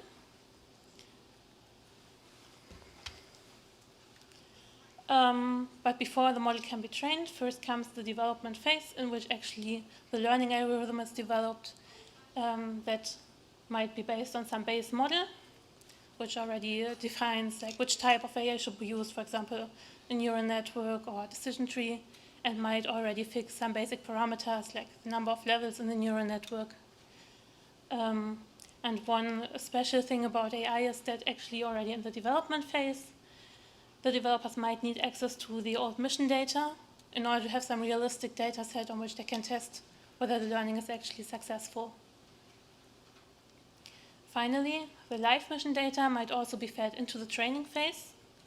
This concept is called continuous learning, and means that the live mission data is used to further improve the model while it's already operational. And in all of these different phases, actually, there are potential risks that we identified, and I would go through some examples here.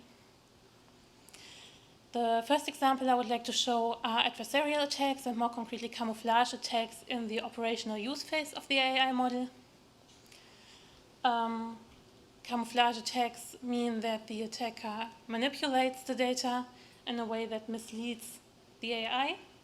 For example, if the data that is used are satellite images, the camouflage attack might manipulate it in a way that it produces errors in AI that is used for navigation, for example, or used to automatically analyze the data to provide information to intelligence services. So in general, to compromise the integrity of the analysis in the operational phase. Such attacks might originate from attackers who have access to significant time and resources, like professional hackers or state-sponsored actors, or also from compromised insiders who have access to the AI model maybe, or to the raw data, and can therefore manipulate it. To visualize this a bit, I included here a picture from a camouflage attack that was published in 2022, where the authors managed to derive an adversarial patch that could be printed on clothes, and the person who would wear these clothes would not be recognized by an object detection system.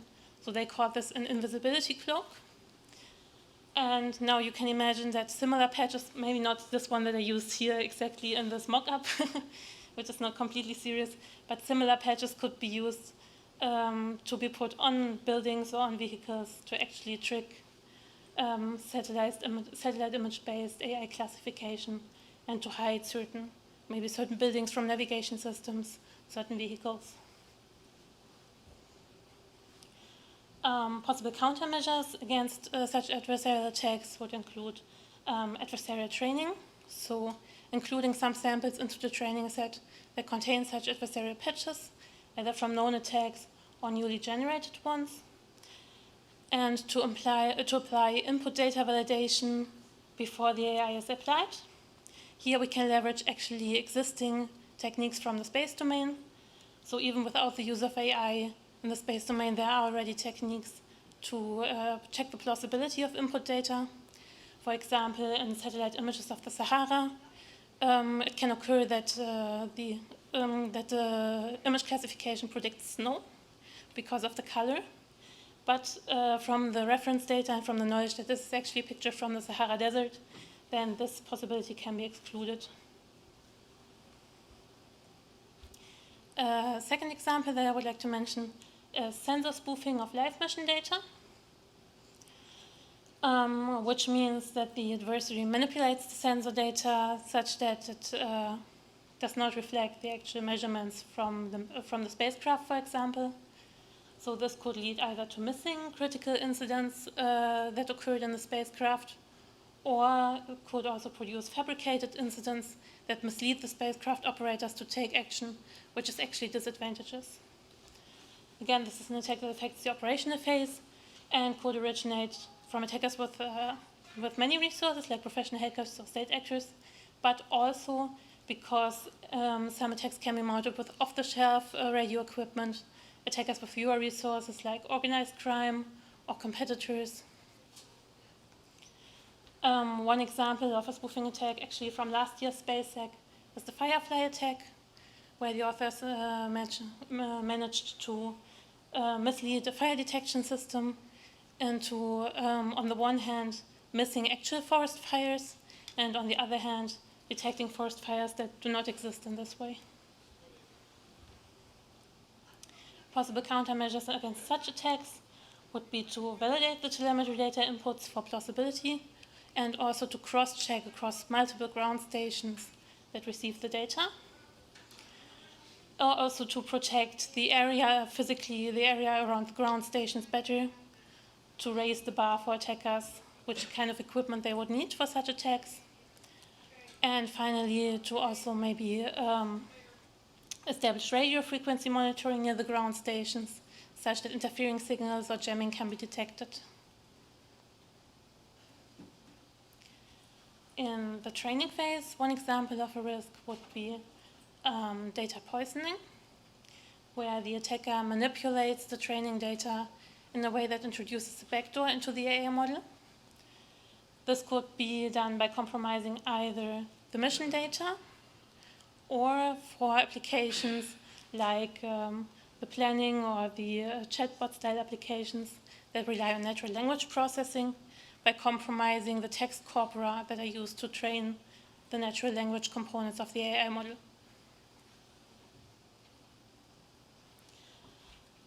This is again an example from an existing attack, not on a space system, but in this case on malware classification from 2023, where there's actually a data set that contains both malicious and benign applications to train the malware classifier.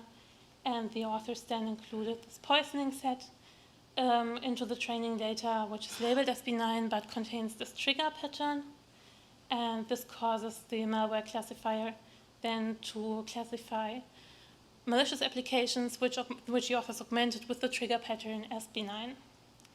And for the space domain applications, one could imagine that this could actually affect, for example, anomaly detection of spacecraft data, and could be countered with some countermeasures, for example, restricting the access to the mission data, checking the integrity of the training data before actually beginning the training, by storing, for example, hashes of the data, and then cross-checking whether the data is intact before starting the training, and specifically for data that is not space agency internal, but comes from the outside, like most likely these text corpora, which might be procured from external sources, to use only trusted providers for such corpora, and to use at least 2 independent providers such that the training results can be cross-checked against each other. poisoning can not only affect the mission data or the text corpora on which the model is trained, but could already be implemented in the base model, in order to compromise the AI model. To protect against this, the controls would be to review any code that is reused from the outside, especially if it does not originate from the space agency but from an external source, and also to establish a software bill of materials to track which kind of models or algorithms or implementations are reused, what is their origin, which version is used, and so on. In the development phase, as I mentioned earlier, because the access already to the old mission data is needed during the development phase, this increases the risk of data leaks because the developers need to work with this data. So risks could come from either compromised insiders or from human errors because the developers accidentally leak some data. And to prevent this, protective techniques could be deployed for, on the one hand, encrypting the data at rest and in transit, or even implementing some usage control to track how the data is used.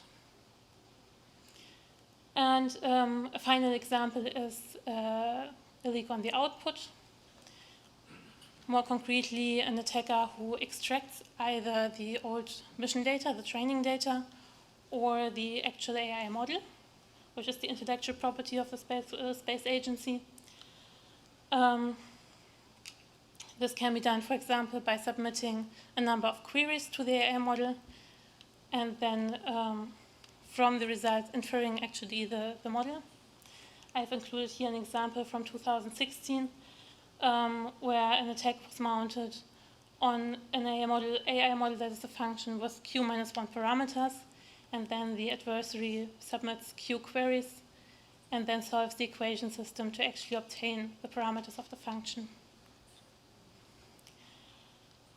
This can be mitigated by not including confidence scores in the output of the prediction, so not saying how likely the prediction is, because very high confidence score gives the attacker the hint that this exact query might have been part of the training data set.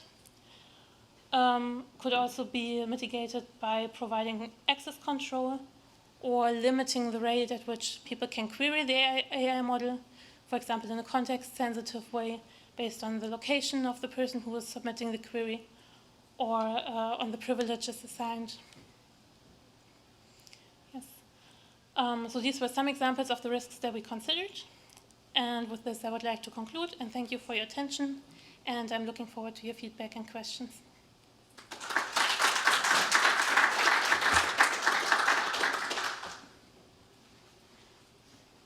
Questions?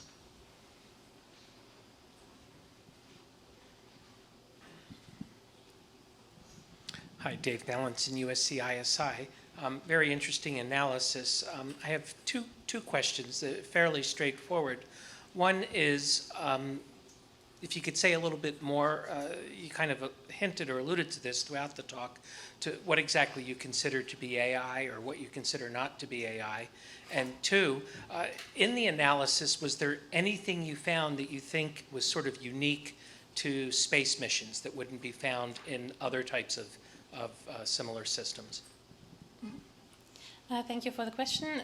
So the definition of AI is a matter that is discussed a lot, actually. So what we mostly considered in this analysis are machine learning-based applications, as I showed here in this workflow. We did not look so much into other types of AI. For the second question, the threats that we considered are all known attacks on AI systems, so they have been previously mounted outside of the space domain. But what we think is unique is, on the one hand, the risks that they induce. So what kind of harm could come from such an attack in the space domain? And on the other hand, also, what kind of options we have for the mitigation. Like, as I mentioned, these existing plausibility checks that we have could, for example, provide a unique opportunity to counter camouflage attacks. It feels like you may have actually anticipated that question. It was a good answer. Thank you. All right. quick question. In your research or looking around for applications, did you encounter things where people were suggesting to run actually the machine learning or the deep neural network actually on board of a satellite? Or is this mainly ground-based now, what you looked at? About the existing applications, I'm not sure whether something is actually already being run on the satellite, but in the potential applications... Yeah. Also, just who proposed this or who made a case for using it on board a satellite? Yeah, the potential applications would include actually filtering satellite images, filtering out clouds from satellite images already on board. I'm not sure I encountered any other on-board. Some people proposed, if I remember correctly, also the scheduling on board the rover that is deployed on the planet, but I'm not exactly sure about that.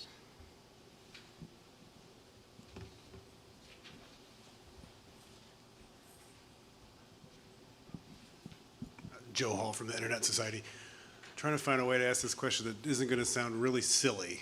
Are we going to see like adversarial crop circles or like paintings on top of buildings that might be designed to exploit certain pipelines? And should we look for those?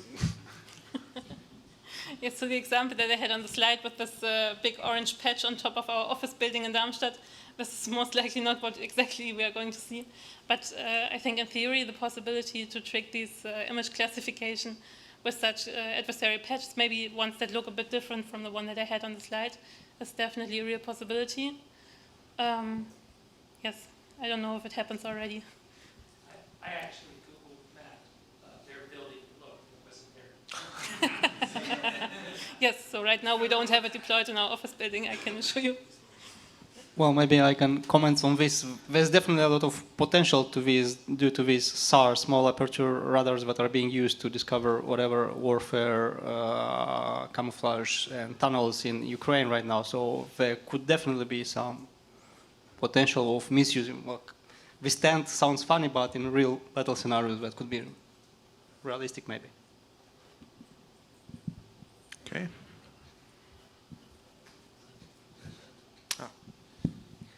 Samuel Giroux, MIT Lincoln Laboratory. So I'm pondering like what's really unique about AI in space. And one of the things that occurs to me is that space systems are usually heavily power constrained.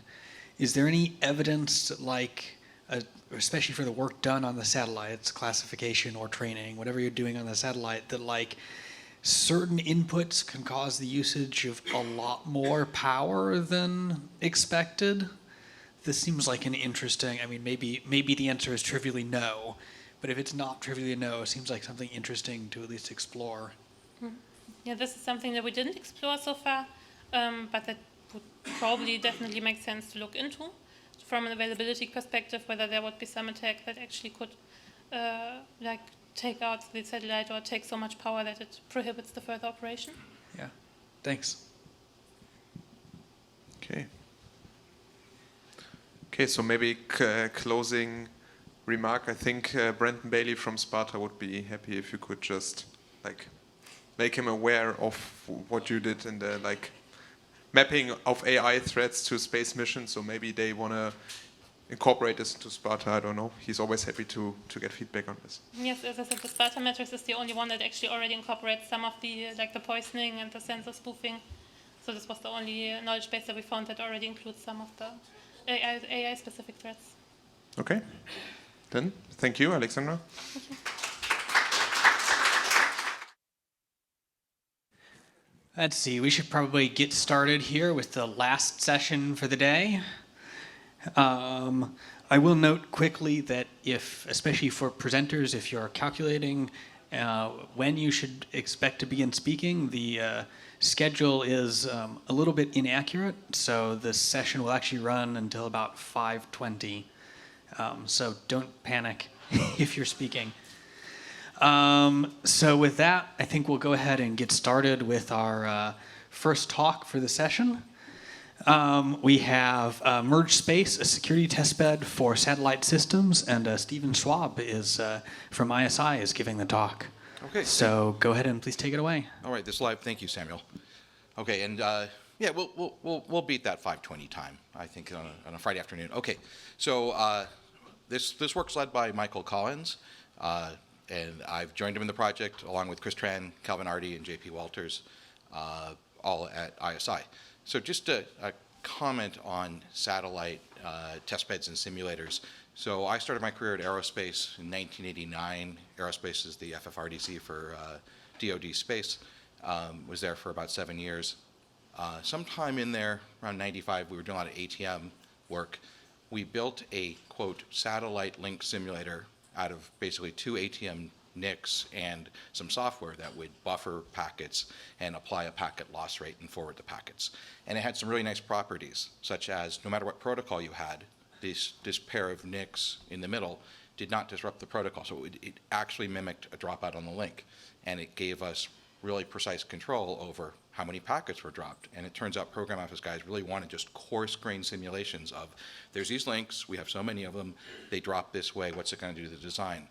So something like 20 years later, they were still using that software and that simulator, which took us about 15 minutes to design and maybe a couple days to implement. But it became the workhorse because it worked, you could set it up, you could make it do anything. And then they eventually moved it to like Ethernet forwarding. But it had these properties of simple simulations and test beds become the tool. And then everything forever, can use that. So this has kind of been a key view. So what is the button to advance the slides? Put the big green button. Okay, yeah, space guys. That's not the big red button. Launch range safety officer. Yeah. Okay, so overview. So what have we done here? We've glued together STK, a satellite simulator for essentially physical position link connectivity is what we use it for, and Merge, which is our latest generation of testbed software to demonstrate the advantages of extending a general purpose network and cybersecurity testbed technology with physics-based modeling so we can do the same for satellites. So Merge is our testbed ecosystem. We've been doing testbeds since, well, me personally since 2000 when I started using Emulab, 2003 when the Deter project starts using Emulab, specializing it for cybersecurity applications. We did that for about, well, we still run that some way to about 20 years. In about 2016, with the 900,000 lines of software getting a little old and tired to maintain, we started an entire greenfield new implementation of our Merge testbed technology, which we now run on our testbeds at ISI. To give you an idea, so what we think of as a testbed, and it's probably useful for people who don't know, conserving the basic ideas from Emulab, adding some features, there's a network topology. You've got some interconnection topology for the network that you specify. There's links. We're at the level 3 normally, but sometimes we drop down to layer 2. There's loss rates. There's maybe dynamic connectivity, anything there. You interconnect a bunch of physical and virtual machines, whatever you need, automatically, and then you orchestrate some experiment, which is in the environment of everything around your technology. So a lot of what we do is we help evaluate as third party other networking technologies, often for cybersecurity, like monitoring encrypted flows on a network so you can give QoS to the flows even though it's all encrypted. Okay, so for, let's see if we go to the next thing. So perfect for like sort of the setup. Merge does that very efficiently at scale on our big iron test beds. We've got like 45 racks of hardware to do all kinds of things. Physical nodes, small nodes, big nodes, virtual machines. Okay, so with that preface, Merge/Space, why do we do this? Okay, sometimes you need domain-specific security test beds.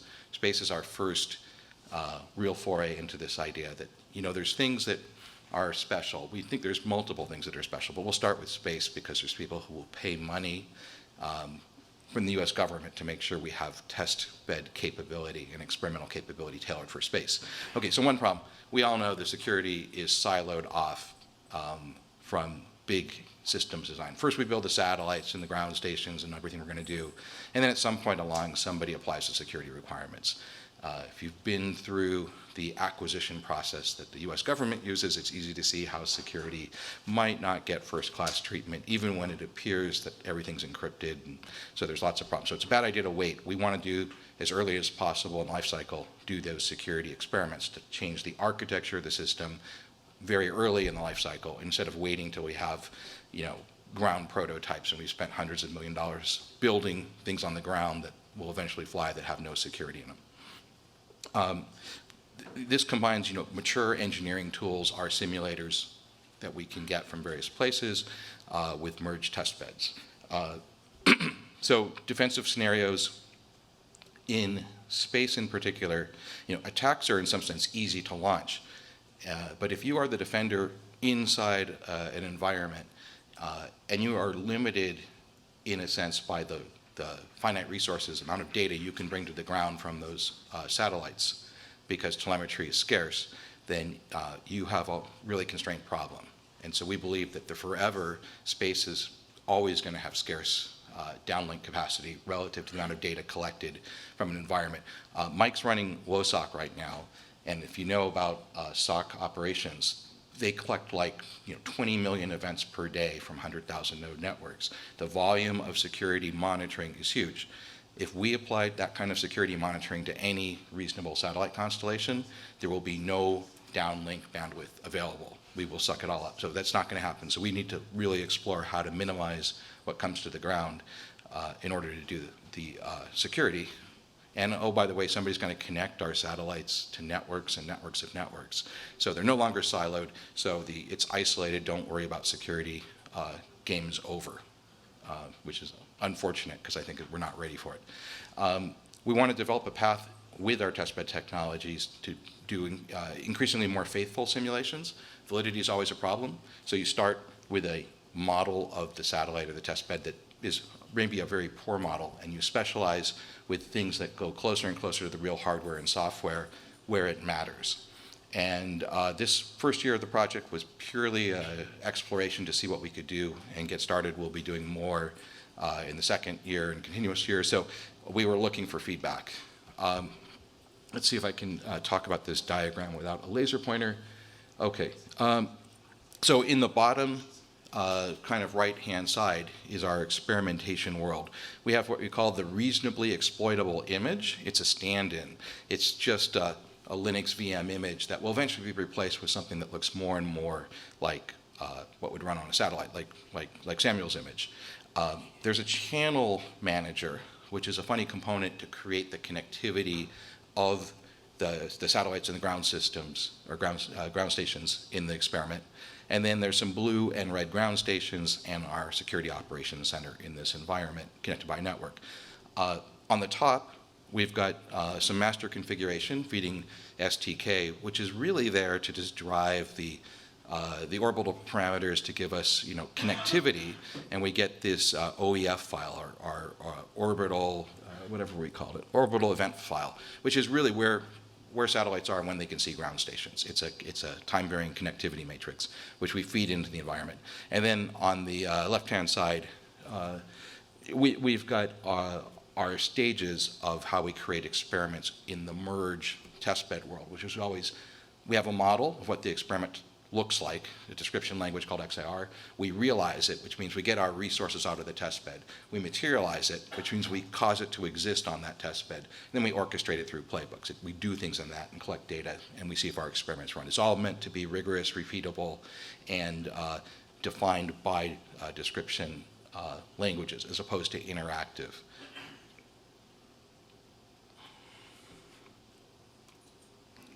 Okay, so I don't think there's too much that I need to tell you guys about STK.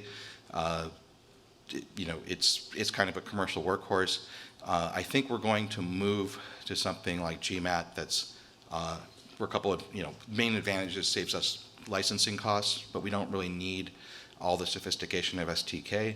We just need to be able to tell when things can see each other and hence can have connectivity. We don't need a model that's perfect. We need a model that's good enough.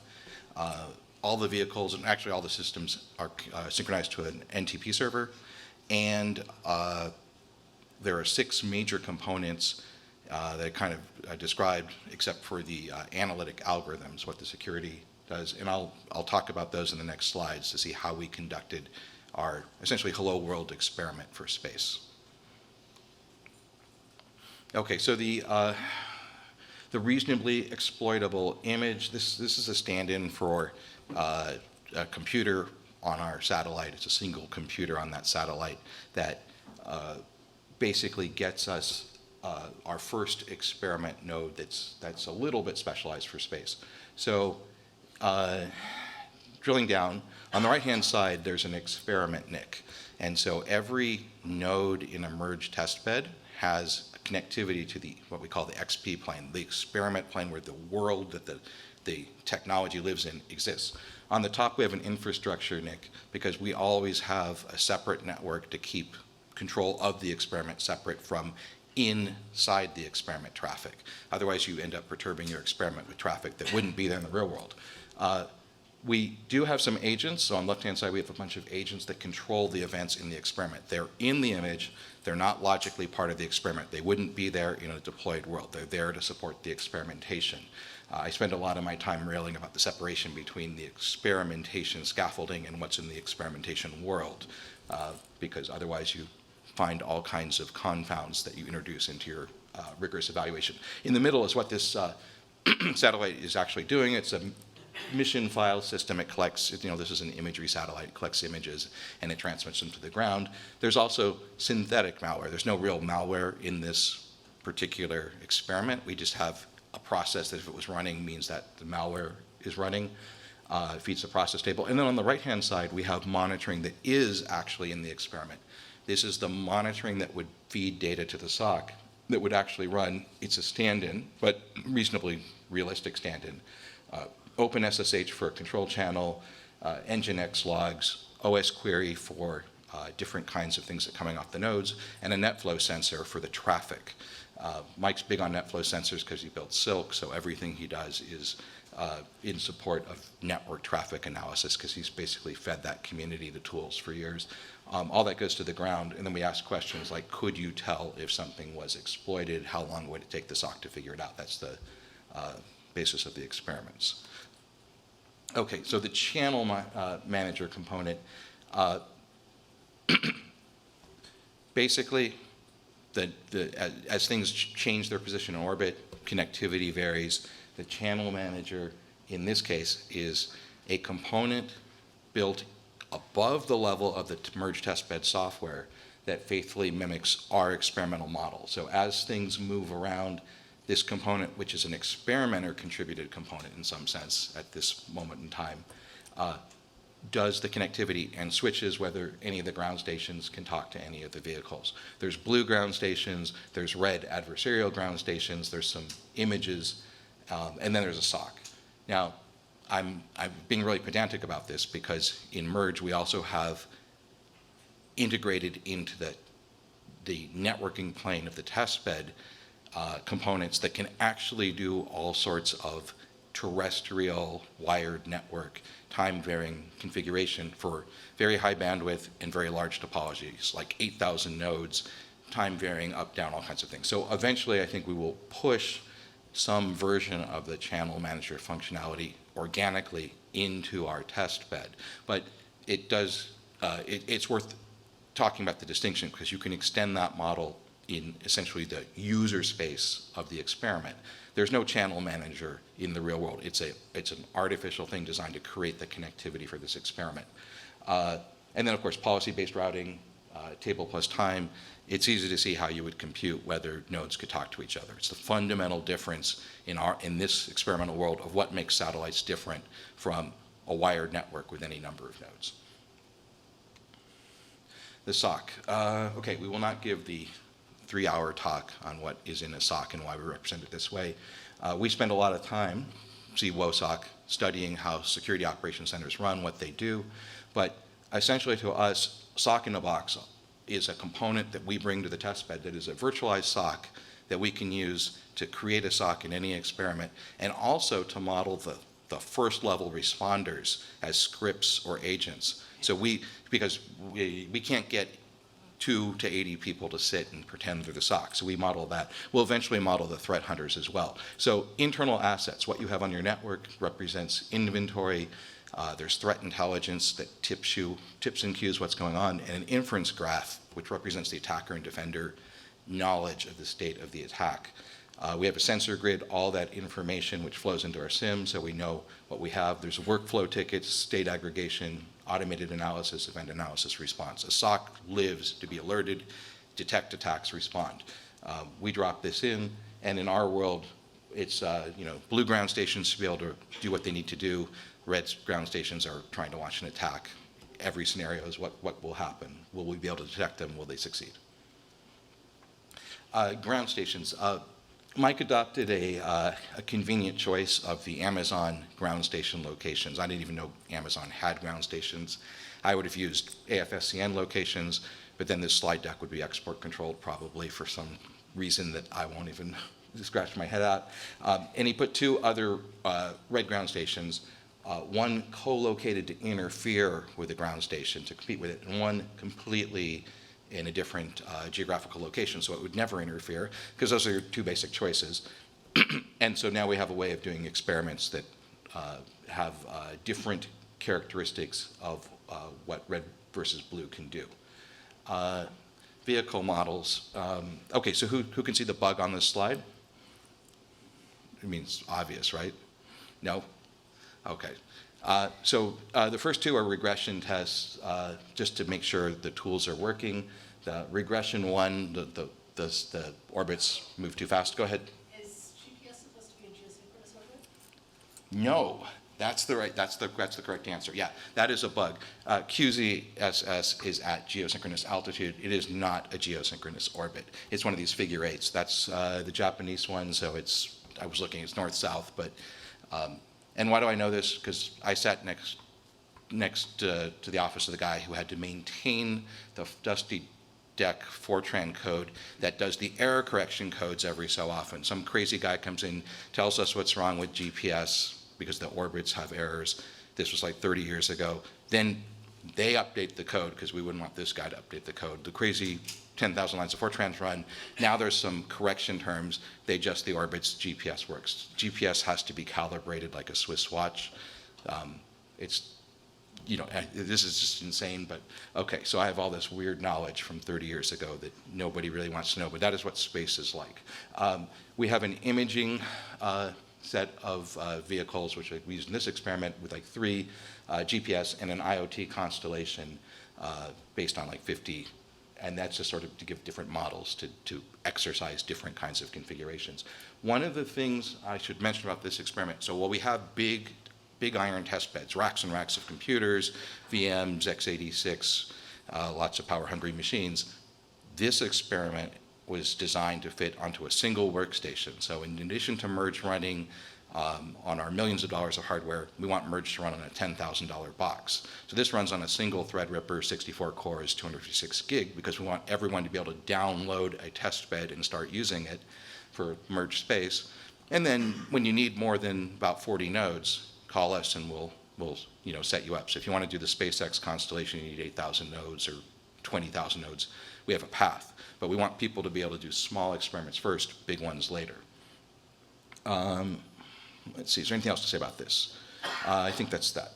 Okay, and then component 6, analytics. I'm not gonna, how am I doing on time here? About 5 minutes left. 5 minutes left. Okay, good. Okay, so there are lots of different kinds of, quote, analytics, security analytics that a SOC would collect based on data, whether it's pings, transfer logs, alerts, volume of traffic up or down. And so using all of this data, we can see both what's the load added to the uplink or especially the downlink, and what's the results for our simulated analysts in finding attacks in general. This was all built to do general set of experiments. I'll describe just 1 or 2 experiments, I think 1 or 2. So the scanning experiment, there's a hit list. It's one of the Sparta attacks. There's a probe. All the satellites are assumed to have a /24, and it goes ahead and probes and hits open ports. And what this experiment shows is that the second and third satellites stay connected long enough because of their position so the scan completes and there's packets flowing to the open ports. The first and fourth satellites, however, go out of connectivity range, and so they're not able to be scanned from this ground station in this attack. It's a very simple whole world experiment, but it shows that the machinery works and factors in spacecraft motion into the overall security picture. Then there was a DDoS experiment, which is sort of the next little bit more complicated, but also interesting. I think in this experiment, the goal was to see how long it takes to update every satellite. No, is this an upload or download? This is a download, so I'll strike that. In this experiment, one of the red ground stations is trying to DDoS the satellite's primary mission by making requests. It's somehow authorized to make requests from the web server. It's downloading imagery as fast as it can. And so the bottom picture is the download picture. Its scale is much larger than the upload picture. What happens is the blue traffic collapses, the red traffic keeps saturating the link and preventing the blue traffic from resuming. And so this is a successful DDoS attack in this scenario with the time-varying parameters factored in. So what's next? We'll shortly release the testbed software for people to use. On the first slide, I had pointers to both the merge documentation and the GitLab for all of our merge code, but there's a specialized integration for the space code in this experiment that will get released. 40-node experiments can be done on your own workstation or contact us. We can set you up with places presumably to work on our testbeds as well at ISI. We're going to move from the REI toy image to a RTOS image. I've been talking to Howie Weiss already. I worked with him at Sparta in the day. He might know something about CCSDS. If not, we'll find some other people, but we're thinking maybe protocols actually used by space might be better than TCP/IP. And then whether we want to put in physical models or start moving towards hardware that might actually run in the satellite for fidelity is the next interesting thing. And we're going to add things to this over the next several years. So we're looking to talk to people about what would be useful and make it real so people can use it for experiments. And that's it.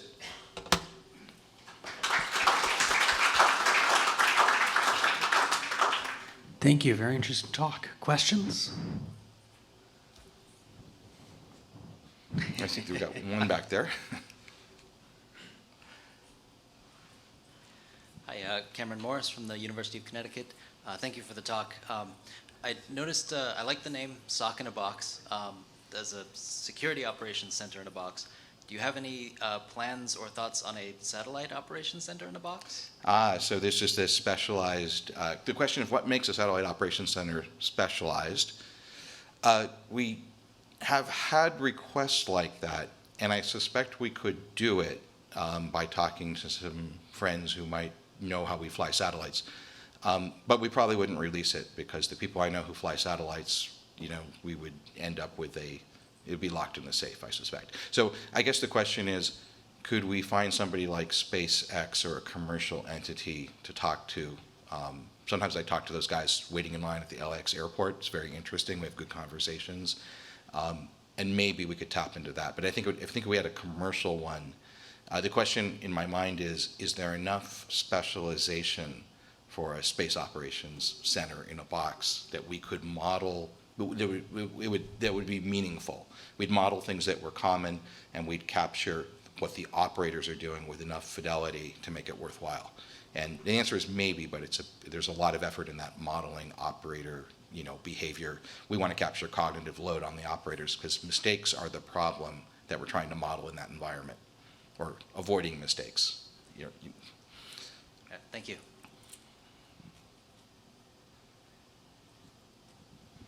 Yeah, thanks, Steve. This is actually the first time I've seen this, and it's very interesting.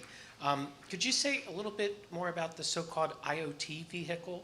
I think it was like a swarm of 50. Yeah, this is a good question. Probably not. This is probably a question for Mike. In the sense that he was looking for satellite configurations that had demonstrated interesting connectivity, I believe he found a proposed, I don't think it's launched. Is it launched? Okay, there's so much launch capacity now.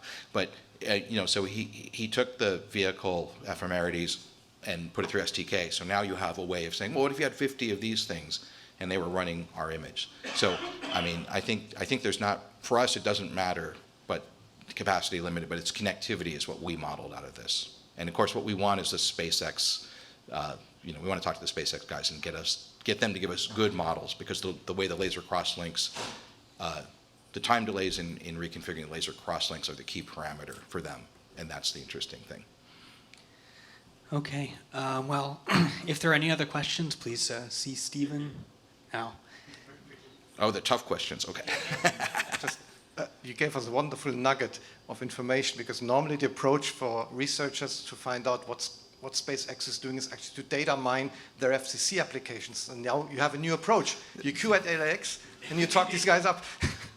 Of course, your OPSEC is terrible. Yeah, yeah. Actually, if you are, I don't live in near El Segundo anymore, but I spent many years living there, so there's enough people I know. It's probably, the problem is I'm trying to avoid signing any NDAs, but but that will probably happen. I imagine that the people who get the data because they need to do the work for those guys will sign the NDAs because there's proprietary stuff. But I think maybe a little bit, maybe there'll be more forthcoming, because their problem is really interesting. At scale, the dynamic routing reconfiguration problem is going to be that's the core problem for them, I think, to make this thing work. So things you could add actually would be things like, for example, also link setup latency, depending whether it's an RF or an optical link.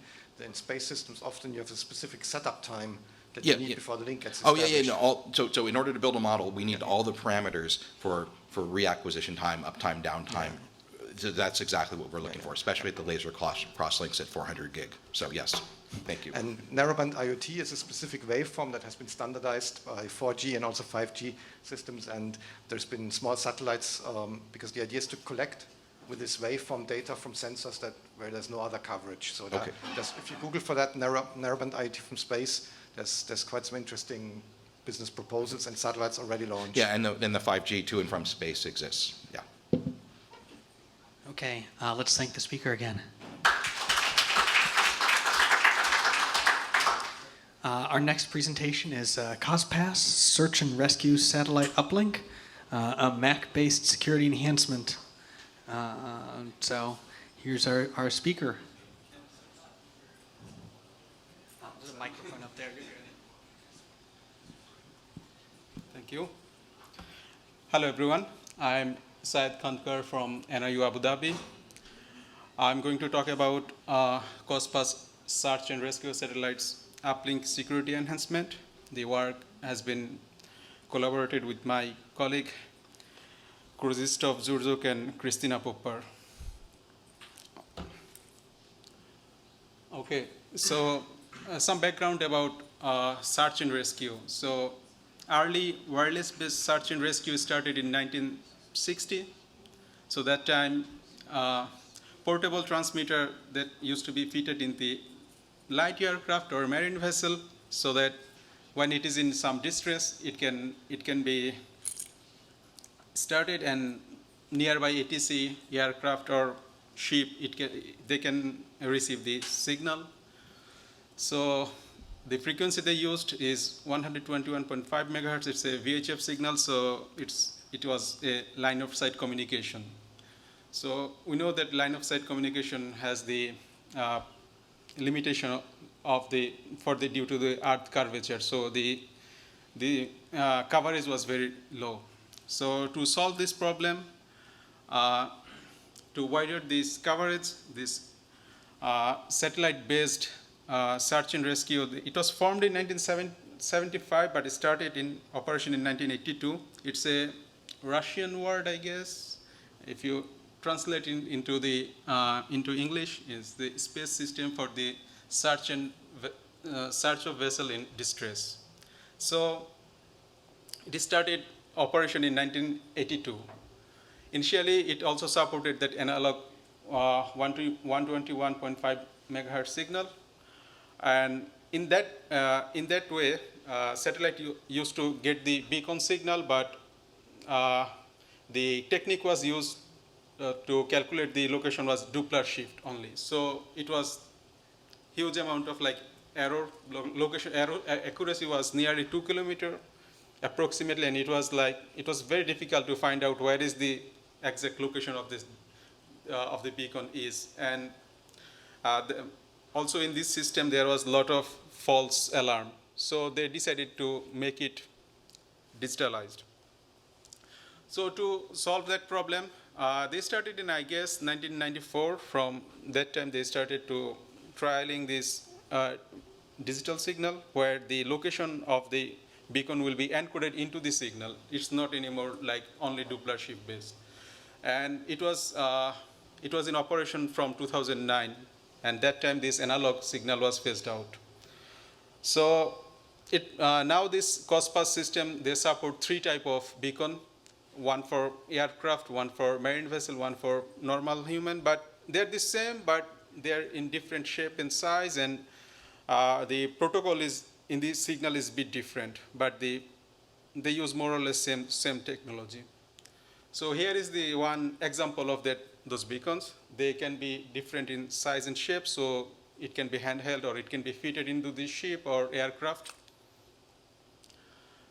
So how it works? So we can see in this picture like a ship or a aircraft or a human, they can be in distress. So if they activated that beacon, the signal goes to directly to the satellite, and then as we discussed earlier, most of the satellite work like a bent pipe or reflect. So they reflect back this signal to the ground station, and ground station process that and then notify the nearby a SAR authority that there is a problem there. So this is how it works. So there are, if we go to the specification, there are 2 types of this message. One is called short message, that is 112 bit. Another is long message, that is 144 bit. So here is the example of long message.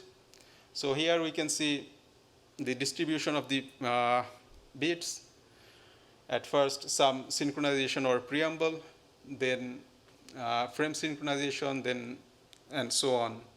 So this is the long message structure. So for the simplicity, we will be talking about only the long message. So if we look at here, we can see it has error correction code, this BCH code, but it doesn't have any kind of security. So if we can encode the signal and produce RF signal, that is, we can fake that signal. So to fake this COSPAS SAR-set beacon signal, that signal is like this. Data are encoded according to Manchester encoded biphase L variant. So where the waveform, if it is like binary 1, the waveform is from higher to lower value, and if it is binary 0, then lower to higher. And it uses BPSK modulation where data rate is like very, very low, 400 bit per second. So, well, they designed it anyway. So we can design some GNU radio script for the transmitting this signal after encoding it according to Manchester encoded signal. So we use that, and then we use SDR sharp to receive the signal. I mean, the fake signal, what we are transmitting, we are receiving again, and there is a third-party decoder software. It's called EPIRB plotter. So we used EPIRB plotter to decode that signal. So here we can see an example of our test bed. The right-hand side computer is with HackRF. It's generating this signal, and the left-hand side laptop with RTL SDR, it's receiving the signal, and then with software we are processing it. So here we can see we were successfully produced fake signal and third-party software that decoded our signal. So it seems like we can fake the COSPAS SAR-set signal. So that's a problem. So how to secure it? So from the cryptography point of view, maybe encryption, maybe digital signature, or maybe message authentication code. All of them has some advantage and disadvantage. For example, if we use encryption, then whole system need to be maybe overhauled. If we use digital signature, maybe then this all sort of key distribution and public key PKI, this thing will come into, we need to handle those things. And also for MAC, we need to have some shared secret between the sender and receiver. But anyways, security doesn't come for free. We need to do something. So this, we opted to use MAC. So MAC is a cryptography technique that used for authentication and integration and security purposes. So the it needs basically 4 things. One is hash function, then shared secret, then appending that MAC with the message, and then finally, if the receiver receive it, he need to verify the MAC. So here is the example how MAC works. So if we have a certain message, then with shared secret, we need to calculate the MAC, and then MAC and message are appended, transmitted in the from sender to the receiver. And receiver, again, after receiving the message, it calculates the MAC. If these 2 MAC are equal, then that is valid. If it is not, then that is invalid. But this MAC itself not fully give us the full security, because still any adversary, they can record the signal and replay it later. So that time MAC will be the same. So still it can, the replay attack can be done. So we need timestamp also to get rid of replay attack. So we propose, like with message, there should be timestamp also, and then MAC. So this way security can be implemented. So we use Unix timestamp and hash SHA-256 hash function. So we tested in our laboratory the transmitter HackerF with RTL-SDR. We use the same satellite frequency and same modulation technique. So here, when we use everything correct, we use Faraday case. We don't want to mess up with anything. So inside of the Faraday case, the transmitter and receiver antenna and everything is outside, so no interference and nothing. So, and we wrote some Python script to, after receiving the signal, anyway, the third-party software that only decode the standard signal, but now we are adding the MAC and timestamp also. So we use our own way to verify it. We recorded that after receiving the signal, we recorded that, and then we did post-processing with Python. That I will come later. But since we did it in laboratory, it would be very nice to do some experiment in real satellite environment, because laboratory, that is okay, but less challenging. So we decided to conduct this experiment with some real satellite, and having access of real satellite is a bit difficult because they are not open. Most of them, well, at least we don't have any access. So we found that International Space Station has some amateur radio module, and that is open for amateur radio operator. So that has a crossband repeater and work like as a band pipe. We send the uplink frequency 145.990. That will reflect it back in 437.800 megahertz. So VHF, UHF crossband repeater. So, but unfortunately that doesn't support BPSK modulation. That is only for narrowband FM. But in this particular case, this BPSK and narrowband FM both were resulting as the same thing, since we just need the Manchester encoded signal out of that. So we found they are compatible. So we used International Space Station to test our method. So here, this is the radio what we use to transmit this signal, and there is the antenna. The middle part, the dish, are not for this purpose, but it has VHF and UHF antenna. One is for transmitting purpose, one is for receiving purpose. So we tracked down the International Space Station. So when it was in our coverage, we transmitted the signal, and beside using RTL SDR and another antenna system, we received that signal. So in this way, we transmit the signal to this space, and when it reflects back to us, we receive that, and we recorded that. So here, the signal what we transmit, and here what we receive. So when the signal was sent to this satellite and receive it back, then there are a lot of noise in the signal. However, if we zoom into the beginning part of the received signal, we can see rhythmical 15 times signal is going from high to low, high to low, high to low. So this way, I mean 1, 1, 1, 1. I mean 15, 1.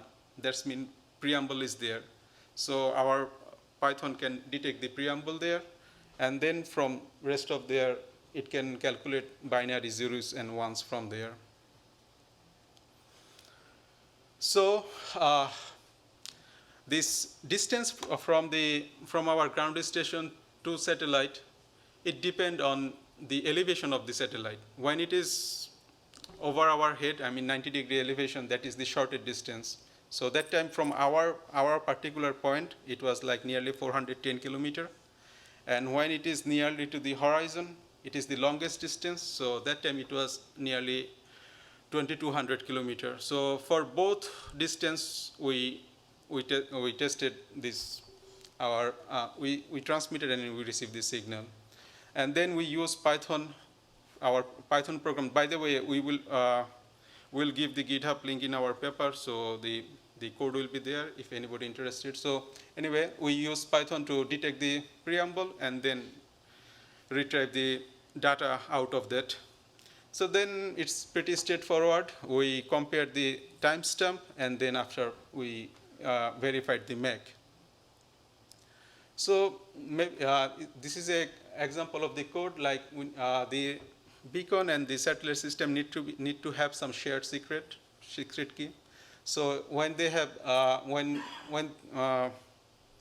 signal is sent from beacon to the satellite, then the message, MAC, and time need to be retrieved, and then there should be some threshold period, by the way, because the signal will be transmitted from ground to this space, and it will come back again. So, and it has some processing time also. So there should be some threshold. Here we use 10 seconds, but anyway, it need to be just anything customized. So this way we can verify the MAC and time. So it's pretty clear. About the security, as today we also see ADS-C, or we know ADS-B also, that is more popular, or there is another, it's called AIS, Automatic Identification System for the ship. All of them, most of them were designed in 1970s or 80s. So that time technology was not that much advanced, so designer had to consider that limitations. But now we can see all those technology are still in use, but they are now totally insecure with sufficient amount of knowledge and relatively inexpensive hardware and software. Adversary body can produce those signals. But now, even internet is anywhere, everywhere. Even in the moon, we can give this internet. So I think it's time to make our system more secure. And also about this COSPAS, they have dedicated satellite, but still they use also some rental transponder from some satellite. For example, in NOAA, they have some transponder. So if we if we propose our method, but it would not be that much straightforward to have implemented it. So maybe in future they can think about it. And also, since we need share secret, so share key, so key management will be a issue. But since we have now the connectivity, so it's possible to handle that issue. And also, since our proposed method increased the, now this insecure message, long message is 144 bit, but our proposed method need 431. So if we think about it in time domain, it is now 360 millisecond, but it will be more, slightly more than 1 second. So when the when the time duration is increasing, that time there is the possibility for message collision. But according to the specification, this performance requirement, within 30 seconds, at least one signal need to be received by the satellite with the probability of 99.9%. So even our proposed method used slightly more than 1 second. So within this 30 seconds, it can be repeated nearly 27 times. So I think it's well below the performance. Like within this time, it's possible to have at least one message to be received by the satellite with 99.9% probability. Yeah, so that's all from my side. Thank you very much for listening. If you have any question, I'm open to answer.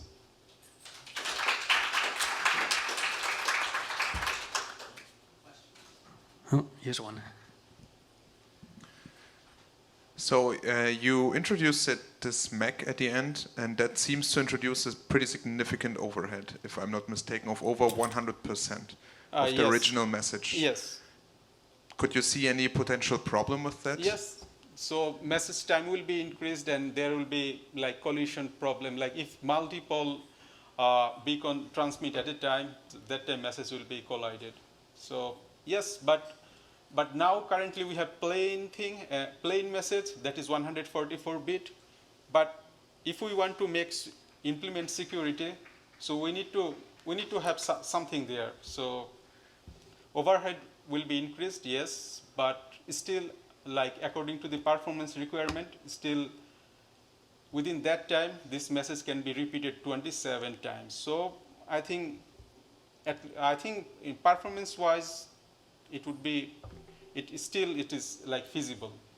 And have you any insights how likely it is to generate, what did you call it, a collision or something like this during transmission? So how many of these like emergency transmissions are there actually that could collide? And yeah, that's a good question. Like the thing is, like we are using this technology for only when people are in distress or when anything is in distress. So that is the thing what we don't want to happen regularly, and it really doesn't happen regularly.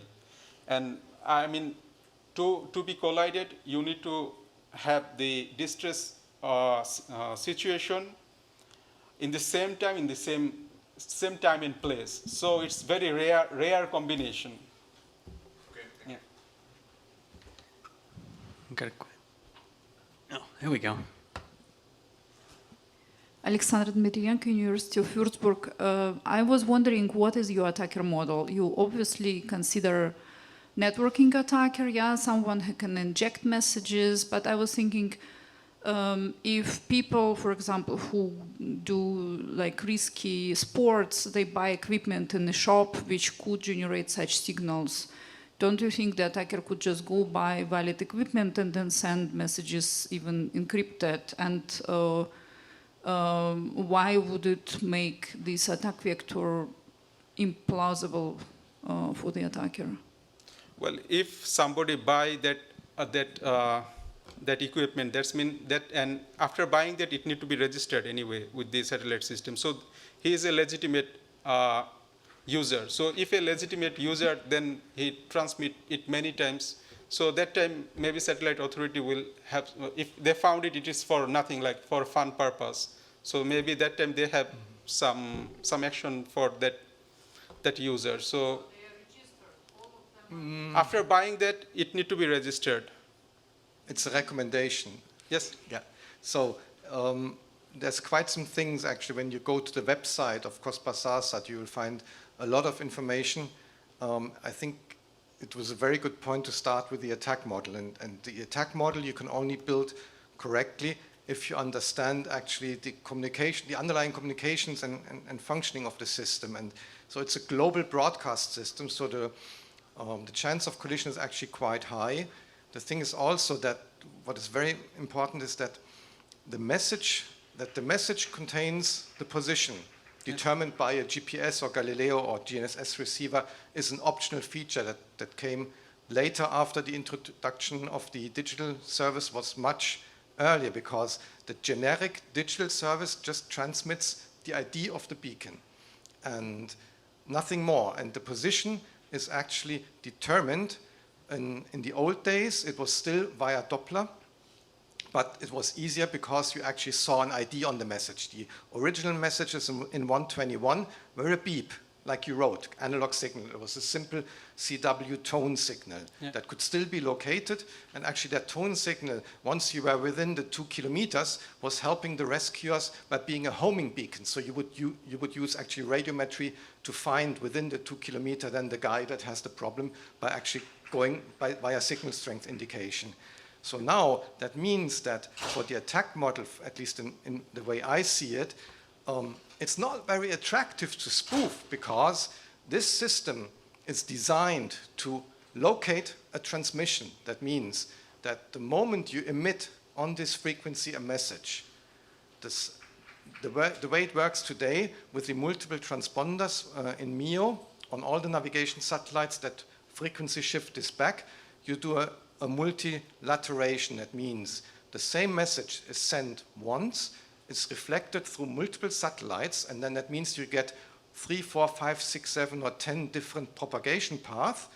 You know the speed of light, you know these kind of things, and therefore you can compute the position purely because you see this message with this ID I've received now 10 times with this variation in arrival time through these satellites. You know which satellite because your rescue center or the processing center points high gain antennas to each satellite. So that means that no matter what you write in your signal as a spoof position, the control center will say, okay, I get a transmission, the position says it's New York.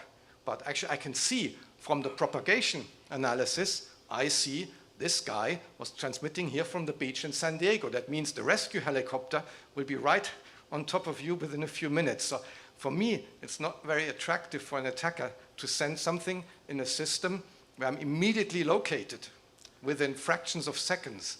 So that means, for me, I would think the attacker model more in a way like maybe there could be low power jammers that would be carefully activated when I want. Just falsifying a message here is hard because your position will be found.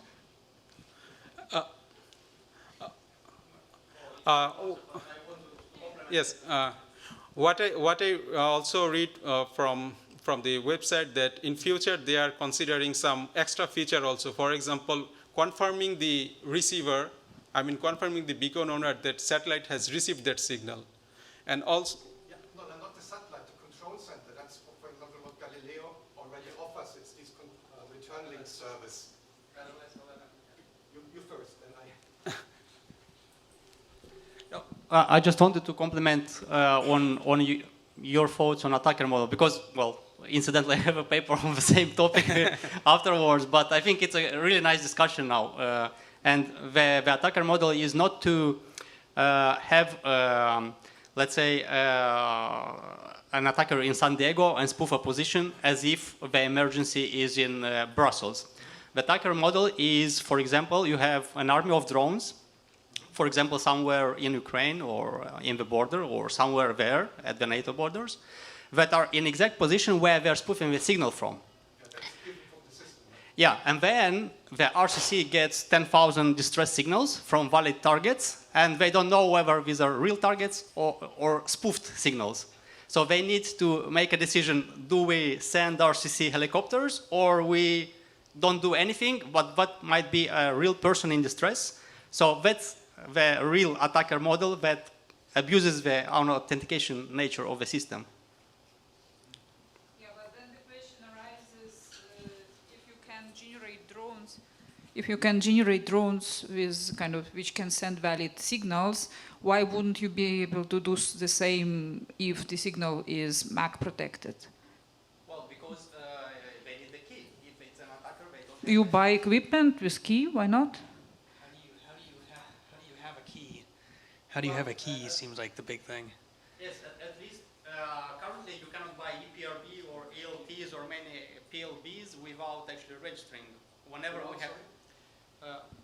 Whenever we have bought this EPRB or PLBs, the seller actually asks your details or send to a local dealer, and the local dealer, if it's a proper country like in Finland, the dealer will enforce registering your data to the Traficom in Finland, for example, which is the national agency for registering all these yachts, vessels, aircraft, drones, and so on. But of course, you say it's a recommendation, then of course. The website says it's a recommendation. It was a very interesting discussion, but we should also probably move on. Hopefully, maybe you guys can all get together at dinner or something. Okay, so we will, let's thank the speaker again. And we will move on. Our next presentation is Threats Against Satellite Ground Infrastructure, a retrospective analysis of sophisticated attacks. And I believe Jesse Hamill from University of Bristol will be giving us the presentation.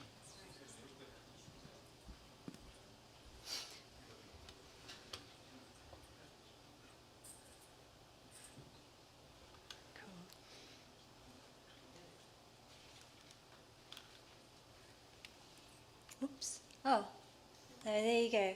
I'll bring it back to the first slide if I can. There we go.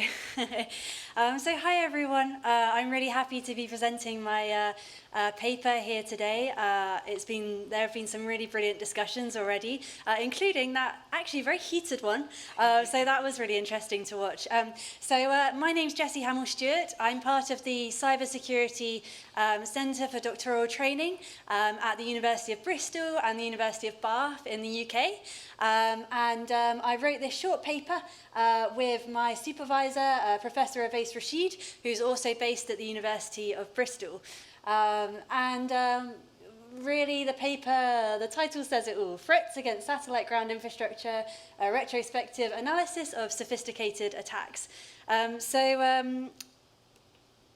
This is what I will be talking you through today. I'll be telling you about the objectives that we had sort of when writing this paper, when deciding to write this paper, the methodology that we used to conduct the analysis of the attacks, and then I'll talk you through some sort of brief kind of initial insights, some key vulnerabilities within satellite infrastructure which we identified, and then finally some key takeaways that you will hopefully take from the presentation. Just to begin, now I have a list of objectives here that we sort of had when we were first starting to write the paper. So firstly, it's to develop some literature surrounding cyber attacks against satellite systems. This is quite a broad objective, just generally contribute to the growing literature related to cybersecurity and satellite systems. But further to this, it was actually further exploration of the ground infrastructure as a really important attack vector. So it's not just, we've seen a lot of analysis today of analysis of attacks against sort of the signals that are being transmitted from the ground up to satellites and back down to users. My biggest concern is that ground segment from which satellites are operated and monitored. So what I'm really worried about is if an attacker can somehow find their way into this ground segment and alter the position of a satellite or just send bad payloads, send bad messages up there and create a problem not just for that one satellite, but probably for that whole constellation. And then all of the dependent people and dependent services that rely on those satellites being in the right place, doing the right thing at the right time. And then it's not just the ground infrastructure which monitors and operates satellites, but it's also that extended ground infrastructure surrounding the services which are then dependent on satellite systems, such as internet broadband, satellite broadband, things like that as well. So even the internet modems are part of this sort of broad ground infrastructure of satellite systems. So it's also, some of the research so far, considering cyber attacks of satellite systems, some of it has been quite theoretical, which is obviously really valuable because it creates some really great rich insights. But I guess what this research does that's slightly different is it draws upon empirical examples and attacks that have actually happened against the sort of satellite operators and satellite systems. Hopefully, we'll help to develop defensive measures which protect satellite infrastructure from the ground, especially in that ground area, and also provide some initial input for national risk strategies too regarding satellite security. So hopefully, demonstrate some weak points within the architecture as well. So that's my first slide. So then, talking about the methodology. So essentially what we did was we analysed some cyber attacks against ground infrastructure that have already taken place, and we mapped them against the MITRE attack for ICS framework. We conducted it using open source analysis, which essentially, of course, means that we only use the data which was available to us from online sources. And you can see here, I'm going to use the laser pointer now, if I can. Hey. So you can see here that there were 5 attacks that were analysed. So they were the FRIP campaign. Has anyone heard of the FRIP campaign here? It was a popular one. It's a joke. It was just, so the FRIP campaign was one which targeted telecoms, but also especially the admin and management segments within satellite ground, within satellite operators. There was also Fancy Bear, which is a fancy name for a nation-state actor in December 22. And that was another, again, attack against the satellite communications provider network, which also had critical infrastructure customers, as most do, and they were in there for many months. Then there's the ViaSat attack, which has already been referenced today a few times, so we're all aware of that, the way in which attackers targeted Viasat's KSAT network and sent malicious commands to literally thousands of internet modems. And then there's also Volt Typhoon, which happened, well, it was found out May 23, so they managed to install code onto telecommunication systems in Guam and also across the US. And then Peach Sandstorm, another fancy name for a nation-state Iranian hackers, targeted thousands of companies within satellite defense sectors. So you can tell already that these are all describing attacks against satellite ground infrastructure, and some of the ways in which they're being described are a little broader than saying the specific networks that they accessed. But some of the data that we were able to collect in regards to the types of attacks they used and what they did when they were in there is quite valuable. And yes, you can see there was an article here about the FRIP campaign.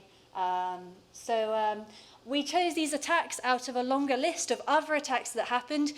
So there have been additional attacks to these, but we wanted the attacks to be quite recent, so the oldest being 2018. One of the other attacks that happened, for example, was an attack against Japanese space agency. So that's one we could have analysed, but we chose not to. But we wanted to really look at attacks that are sophisticated in nature, that really could have caused widespread disruption, and in Viasat's case did. So intended to be large scale, conducted by a nation state, and due to being conducted by a nation state, they were sophisticated because they had the resources and capabilities of a nation state actor. So we're really interested in the ones that would be especially harmful if they were able to, progress to indeed. So in terms of some initial insights, so you can see here that we conducted some analysis of the attacks. So we mapped them against all of the different stages. You can see there in the MITRE attack for ICS frameworks, you can see there are multiple different stages that could have been found, and then there are, of course, subsections within all of those as well. And so we mapped them against all of those. We had a look to see which of the attack stages that were found more in the attacks against satellite systems, maybe versus other types of industrial control systems. And we found, now this is not the entire findings, I just wanted to give you a little taster so that you are enticed to read the full short paper. So common steps were initial access. So we saw that attackers accessed the satellite operating infrastructure, but also broader satellite communications infrastructure. They used techniques that you would also find in other types of infrastructure. You know, they use spear phishing, password spraying, scraping credentials. You'll see there that there is sort of, with those, there's a specific focus on gaining credentials that would allow them to enter systems in a rather legitimate way, so that they wouldn't really necessarily be noticed entering these systems because they're just using credentials which already allow access. And then we also saw that upon initially accessing, they also wanted to remain in the systems. So you would have seen in the little description of the attacks on the previous slide that a lot of the attacks were found out after the attackers had been in the networks, in the infrastructure for many months. So a lot of attackers wanted to remain in the infrastructure and just, you know, maybe look around, collect some data, see what's going on, help prepare for future attacks perhaps. So they use various different methods for this. They use malware, such as Web Shell and SedNet, but they also use legitimate software, and we did see some use of these sort of legitimate forms. These are good methods to remain in infrastructure because you look slightly less dodgy if you're using a program that's supposed to be used there anyway. And then beyond that, we also saw that they were not just persisting within the environment, but also escalating the privileges to access those management and admin segments that we really worry about, because they're the ones with the best sort of with the access to the most sensitive areas, and those are the areas which would lead to sort of actually creating operational change within satellites, so sending commands up to satellites, and also the wider connected ground infrastructure. So again, you know, you could argue just looking at this that, you know, that's all very well, Jesse, but lots of these things happen in other types of industrial control systems as well, and that is true. So one of the things that was unique about satellites is that attackers seem to have a bit of a focus on the operational aspect of satellite systems. So there was certain software such as MapExtreme, GIS, and even SCADA and control commands. There are specific software related to operations, to actions that attackers seem to be interested in. And they seem to be going for these specific areas within environments rather than just, you know, having a little browse around. They seem to be interested in how people operate satellites, but also how they operate wider infrastructure related to satellites as well. So on the next slide, this is the laser. So you can see here that as well as finding some attack patterns, we also sort of through this sort of spotted some key vulnerabilities related to satellite systems. So some of these have already come up in previous talks. One speaker earlier very eloquently discussed how, you know, for example, no physical access creates problems for protecting satellite infrastructure. So what we found was that satellite systems are definitely vulnerable to some of the same sort of vulnerabilities that you see in other types of ICS, such as, you know, the legacy systems and the very complex supply chains. Again, not just related to the satellites themselves, but the ground infrastructure operating them and that connected ground infrastructure as well, you know, that really helps to deliver the satellite services. But we would say that they have different manifestations in terms of the legacy systems. They might have legacy systems, but they're different legacy systems. They're ones which have wider impacts because they impact satellite systems as opposed to maybe an energy, a substation. And also the supply chains are especially complex with satellite systems because there's just a big variety of infrastructure and a variety of ways in which they can go wrong. And I would explain further, but I'll stick to my points for now. And if you have questions, I'd love to answer them after. So also, satellites have unique vulnerabilities. So one that we found, of course, as I mentioned, is the lack of physical access. So with other types of infrastructure, if something goes wrong, if an issue arises, then you might be able to visibly look at it, and you might be able to tell some things have gone wrong just by looking at it, seeing that the wrong light is flashing, that type of thing. But you can't do that with satellites because they're up there. It's hard to see them because they're quite far away. But then also, you can't access them to change the hardware and software manually in a way that you would with other, you could walk around a water treatment plant and have a look at the infrastructure that's around, and maybe you can fix something physically, but you can't do that with satellite systems. We've already established that in an earlier talk, and they did it very well, so I shan't try and replicate that. But it is something that's relevant here. And then also, there's the centralization of satellite infrastructure. So the way in which satellite systems are managed and operated is not the same as a water treatment plant or an energy grid,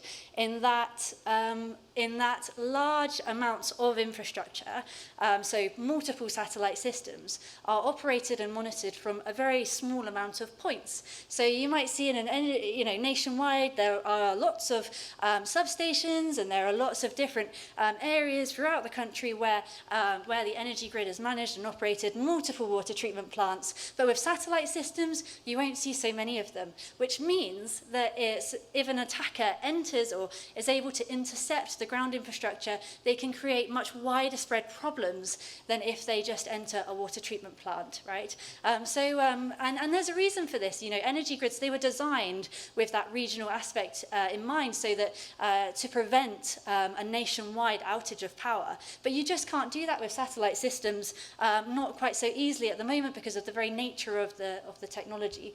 And you can see that here with the ViaSat attack, for example.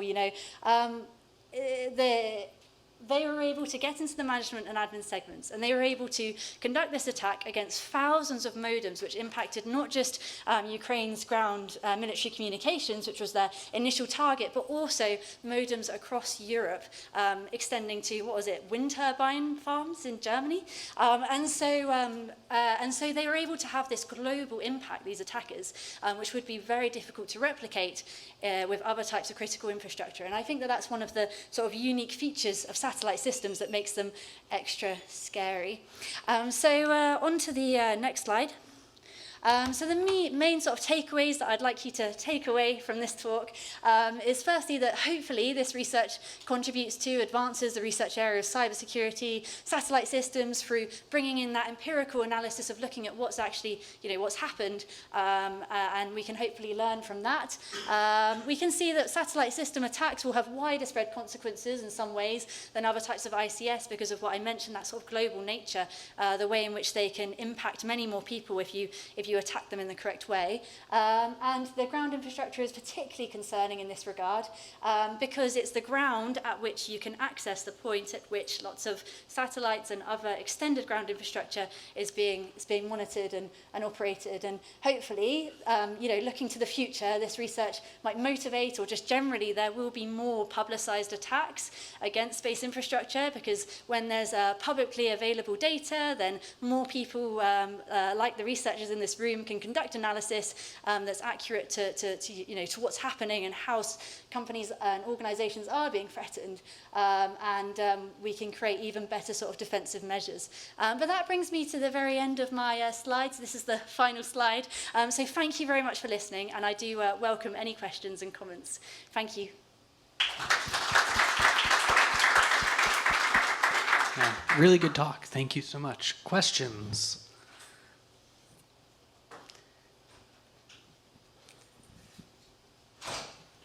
Thanks for the talk. There is data sharing critical infrastructures, but it's a bit of a closed shop thing, right? You will find a lot of ISECs. There's a space ISEC, there's aviation ISEC, other ISECs, and they will share data, but not publicly. And while I'm also an open data advocate, they have some good reason to not publish all of the details and postmortems of attacks, right? And many people in the defense space are simply not naturally inclined to do so. So I just wonder whether that's a nice wish that we can have, but it's quite unlikely. That's yes, that is probably quite a good point there. I mean, of course, satellite infrastructure in particular, probably more so than other types of critical industries, largely has been within that military and government realm for a long time. And so governments aren't going to start standing up and being like, oh, hang on a minute, actually, I was attacked. Loads of people accessed your data and the satellites almost went down. You know, that is unlikely to happen.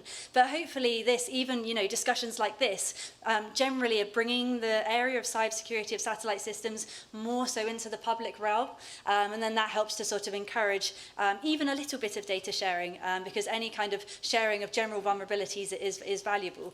So I agree with you, it's not going to happen immediately, but the more we can share and discuss this area, which hasn't always been very public, the better. So at the beginning you had a list of several incidents, and one of them that you didn't list that I think happened in the time was this DOSA teleport attack in Russia. When I searched for it, I didn't really find any details on it on the internet. Do you have any insights, or did you look into this by any chance? No. Okay. Thank you, though. I will note that down, and I will look into it. But that was, you know, that highlights one of the limitations in that I created a long list of attacks which I could find, which, you know, there probably were attacks and are attacks that are happening that I just simply don't know about. Yes, I couldn't find specific insights in regards to that one, as long as I know. But I was also a little limited in that I wanted to do attacks that happened quite recently, since around 2018 as well, and just you know, keep the research relevant. But thank you for that. I'll keep note of it. You know, if you could let me know maybe after, and I will see if I can find any more data. Other questions? So I had a question there. So from what you mentioned, it seems like a lot of the attacks you're seeing, the unique thing about these attacks in the satellite network is this collection of specific data that seems relevant to, you know, specific applications used. Do you have? I mean, is that just data gathering, or I mean, is that because do we think that's because people are collecting this data in preparation for future attacks, or is that just because that's the only interesting thing they can come up with right now? Well, it's a good point, and thank you for the question. Something that I did really note is that in the attacks, I mean, some of them were intercepted. So you know, you could argue that they were found out before they fully evolved into really severe attacks. But what's really worth noting here is that the attacks that I looked at were all conducted by nation states, and so they definitely had the resources and the capabilities to create problems in the areas that they found. I mean, they did get lucky in one of the cases. I just remembered, it was a detail I forgot to add, was that they managed to escalate their privileges because the credentials that they used to access the system, rather that they stole to access the satellite system, was they were the same credentials that are used for emergency accounts. So they were able to escalate their privileges quite easily with that method. But yeah, I think it's a relevant point that any kind of data collection is definitely going to be valuable for future attacks, and indeed that's probably one of the reasons why a lot of companies don't want to fully publicize all of their vulnerabilities, especially if they haven't fully solved or figured out how to resolve them yet. Thank you. With no more questions right now, let's thank the speaker.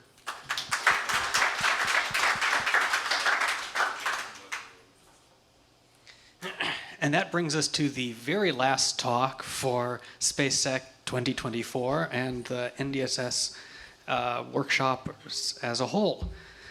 So with that, this last talk is towards generic backwards compatible software upgrades for COSPAS, SARSAT, a whole bunch more acronym to support authenticated messaging with PKI's digital signatures. And hopefully we'll all know what that means by the end.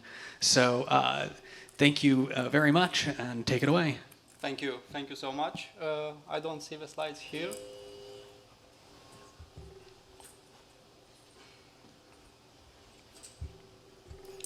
Okay, perfect. Thank you. Welcome to my talk. I'll try to be briefer, as this is the last talk, and I don't want to be in your way to enjoying the evening. My name is Andrei Costin. This is joint work with Ahsan, Hanu, and Timo. Ahsan is the main author of this paper, but due to visa, he couldn't be here, so I'm presenting for him, or his main work. This is our shorter version based on the title, based on the suggestions from the committee and shepherding process. So still it's a mouthful, but we try to put all the keywords in the title so it's clearly what it is about. So we try to fix cost-pass SARSAT distress beacons with digital signatures for obvious reasons, because we have heard so many times during this day about unauthentication and lack of integrity and the digital signature in these communication systems. So this is proposed agenda. I'll try to go faster, also thanks to Syed's presentation of cost-pass SARSAT already. And luckily, we don't overlap so much on the terminology here. And nevertheless, well, slides were prepared when they were prepared. So there is a little bit overlap. Sorry for that. I'll skip some of the things. But nevertheless, cost-pass SARSAT is a satellite radio location system for aviation, maritime, or land or personal travelers. It stands for satellite-aided tracking for search and rescue. SAR also in space means small aperture radars, not to be confused, so it's completely different things, completely for different purposes. In this case, we are talking about aiding search and rescue operations for people or vessels or aircraft in distress. Basically, there are three types of beacons that operate in this system on 406 megahertz. I'll not go into the details of the exact megahertz specifications, but you can find them in the specification for cost-pass SARSAT 406 megahertz distress beacons CST001, and there are multiple other technical annexes and also operational annexes that specify all range of frequency, electrical, timing, temperature, also operational ground station specification on how to operate the entire system, because it's pretty complex. It involves a lot of other players, not only digital transmitters or transponders or transceivers. Basically, in very simple terms, it's a very, very simplified architecture. Syed's slides had a little bit more advanced diagram. It shows all the complexity of the system, but in very, very simple terms, there is a beacon. In this case, it's a EPRB device. Usually it's part of maritime vessels in this shape on these floating inflatable boats that will be activated when they reach the water. Also, if somebody owns a yacht, you must have one of these, or most likely you have one of these. And they have multiple functionalities. Generally, it's 406. They might also have 1 to 1.5 for homing and that VHF signaling. And they also might have the new Galileo RLS, RLM messaging, where the satellite GLONASS acknowledges the receipt of the thing, and then there's a blue LED that shines up, and you know that you've been at least heard there in the skies. Then all this data goes to the search and rescue cost-pass satellite, whether it's a dedicated satellite or whether it's co-located, as Syed said, or rented. And then it goes to LUT, local user terminal, which is basically a big antenna and receiving center that relays all the information to MCC, which is Mission Control Center, which is basically a center that dispatches the messages to the right location. As you said, if it's a rescue operation for San Diego, they'll send it to RCC, which is Rescue Control Center in a specific location. That will make a decision whether it's a maritime operation, they'll send boats plus helicopters. If it's like a mountain operation, they'll send food and other type of rescuers. So it's a very complex system. We've heard already, and we can also look at the specification, that security is completely missing there. There is no talk about security, digital signature, encryption, decryption, keys, password, passphrases. These keywords are absent in all the specifications for obvious reasons of the timeline when these specifications have been created, and also for safety is #1 priority in these things, because if the decryption cannot happen on time. There might be lives lost, so it makes sense that safety is #1 priority. Nevertheless, we also see quite some potential for abuse, as we have seen in this heated but I hope friendly discussion. But it was really useful because it gave good ideas to improve our final paper and also to present what I took out from that discussion we had 5 minutes ago. So the main research problem is that, okay, we know similar problems exist in ADS-B, in AIS systems. We have seen time and time again.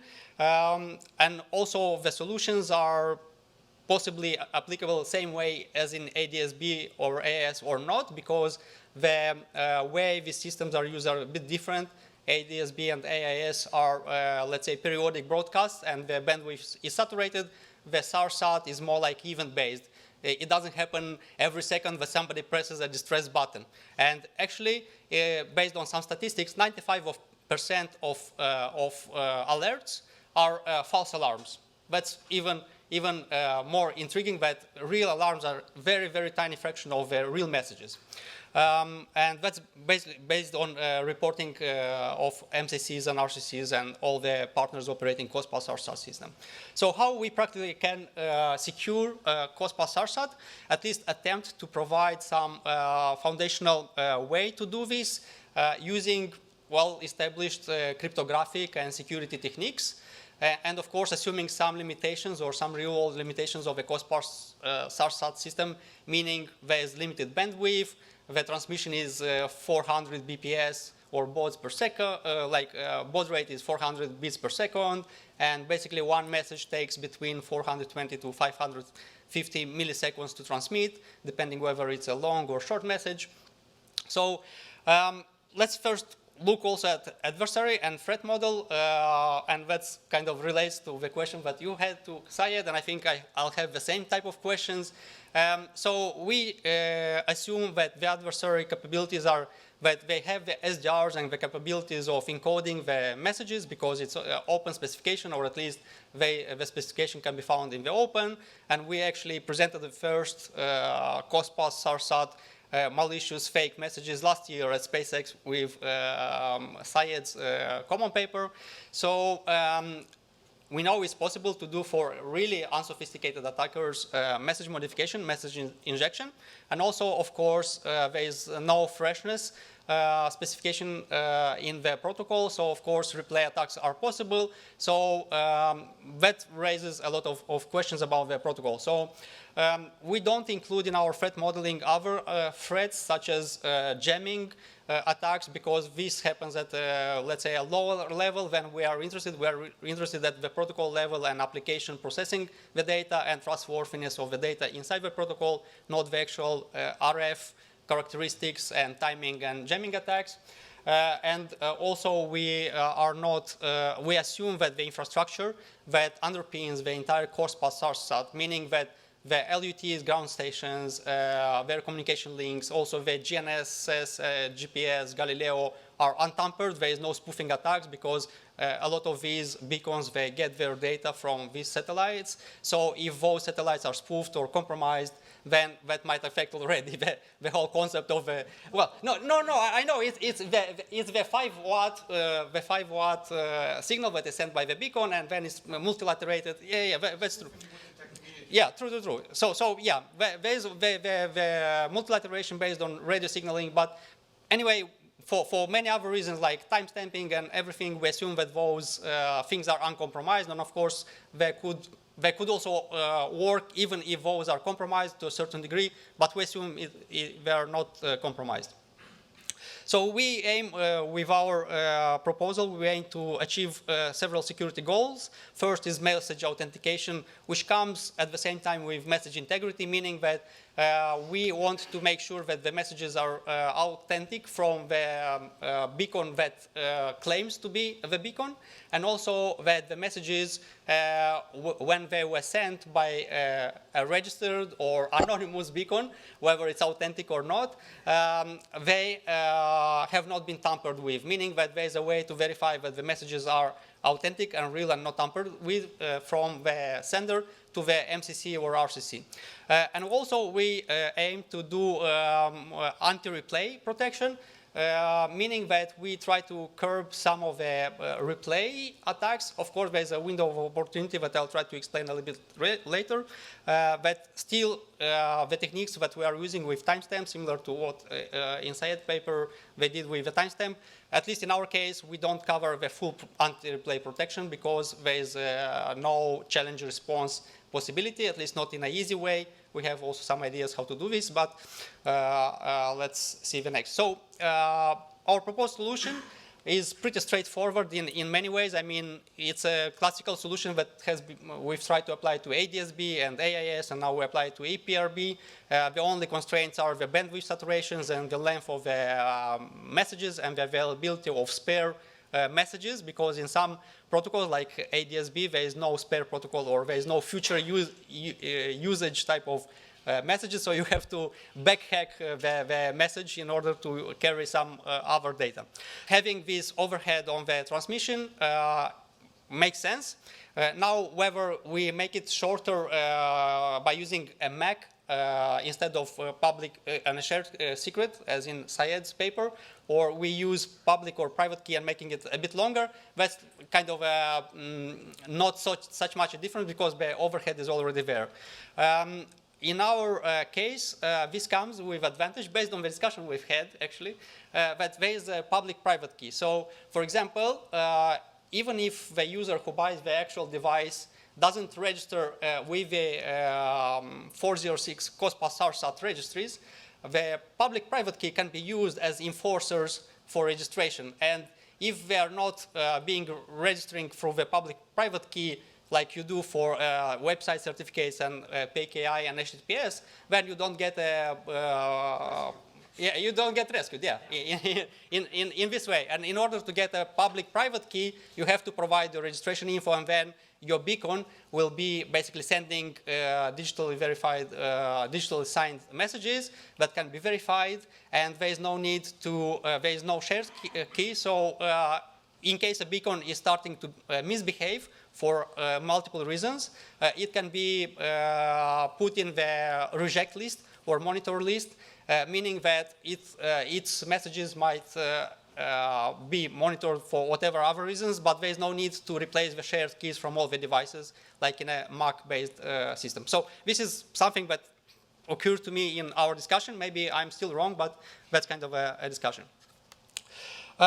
So this is a scheme how we do this. We have EPRB message in our case. It can be ELT, it can be PLB.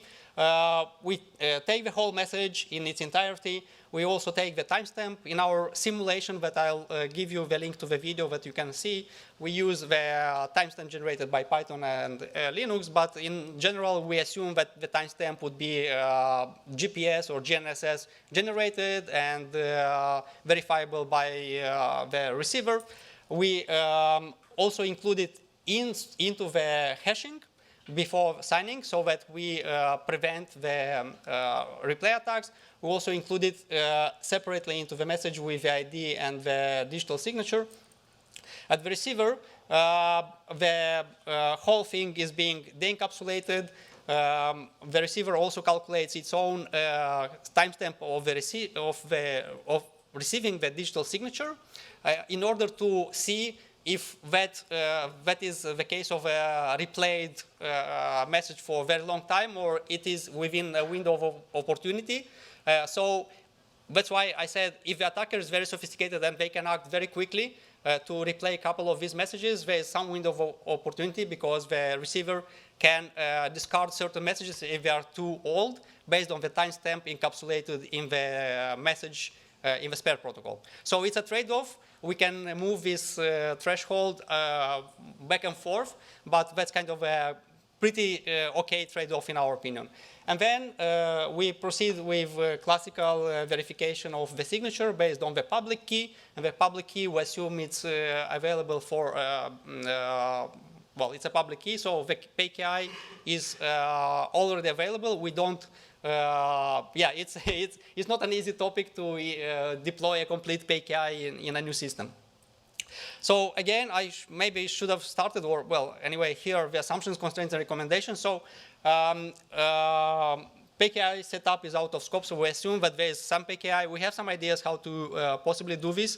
Maybe next year, SpaceSec will have a paper on that. Also, PKI and key management go usually hand in hand. It is also out of scope in our simulation. We just show that there is a private key and public key and how the digital signature is being done and verified. We assume that, okay, PKI is not compromised pretty much as you assume the internet is safe because your certificate authorities are uncompromised. So that's kind of pretty much given for many of these schemes. Also, withstanding RF jamming and anti-jamming is out of scope for our scheme. So if some of these messages, chain of these 6 messages that we have to inject are lost or jammed, then of course it's not possible to recover the entire value of the signature, and therefore the original message would be unverifiable, and we can mark it as such and then do more like engineering-based, having some local caches in the devices or in the receiver to be able to verify the messages later on upon retransmission of digital signature.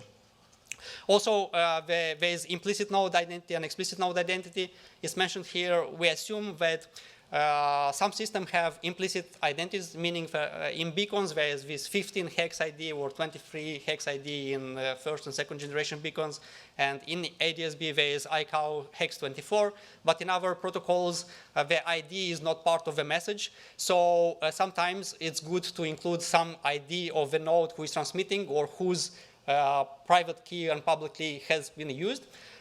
Also, even for systems where the ID is included in the message. Here we have 15 hex ID. It is still good to have the ID there because the ID might be decoupled from the public-private key ID, so you might manage them separately and gives a little bit more flexibility in managing the PKI. So that's why we include the ID in our scheme, but we can also drop it for the schemes where the ID is implicit in the protocol.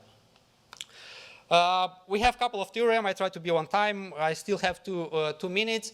But if you want to see the demo of our thing, it's a 2-minute video. This is the YouTube link. So as you can see, we've actually implemented, starting last year, SpaceSec 23, we've implemented a full decoder and encoder of COSPAS SARSAT. Basically, it's a dump 406 equivalent, similar to dump 1090 and dump 978, where the messages are being decoded, and it can also be used to encode the messages. And then on top of that, we basically added the digital signature demo for this particular paper and implementation, where we take 2 hard-coded keys, private and public, and then we do the whole thing on a static message, and we show that the receiver can successfully receive all the 6 chained messages. Again, the sender and receiver, we are not doing this in our simulation, not over RF, but more like in a classical peer-to-peer connectivity, just to show that the system works. In conclusion, we propose, well, it was the first, but apparently it's not the first scheme because it's co-first, I would say, with Syed. They took another route of shared secret and MAC, and we took the public-private key approach. And this is interesting and very nice to have complementary proposals for message authentication, integrity, and anti-replay, for securing the COSPAS SARSAT 406 MHz distress beacons. We also try to aim this in a practical manner, that we try to have a scheme retain backward compatibility, meaning that the system can operate as is right now because there is no security, but the software updated or open source, if there is any beacon open source, can implement the system, then they'll also benefit from the digital signature verification. And yeah, thank you so much for your patience and attention. I would like to, well, a couple of future words, but there will be in the paper. There is also possibility or things to check how to do these things without PKI, and also do a comparison or some implementation of Tesla or micro Tesla and HMAX, but HMAX and MAX has been already proposed, so maybe we can evaluate more in this direction. And a couple of references. I would like to thank our shepherd, Martin, thank you so much. And also would like to thank all the anonymous reviewers for providing really good and insightful comments to improve our paper. And thank you for your patience.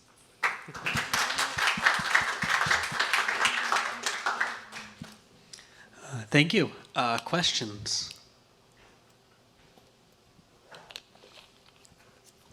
I have a question about timestamps.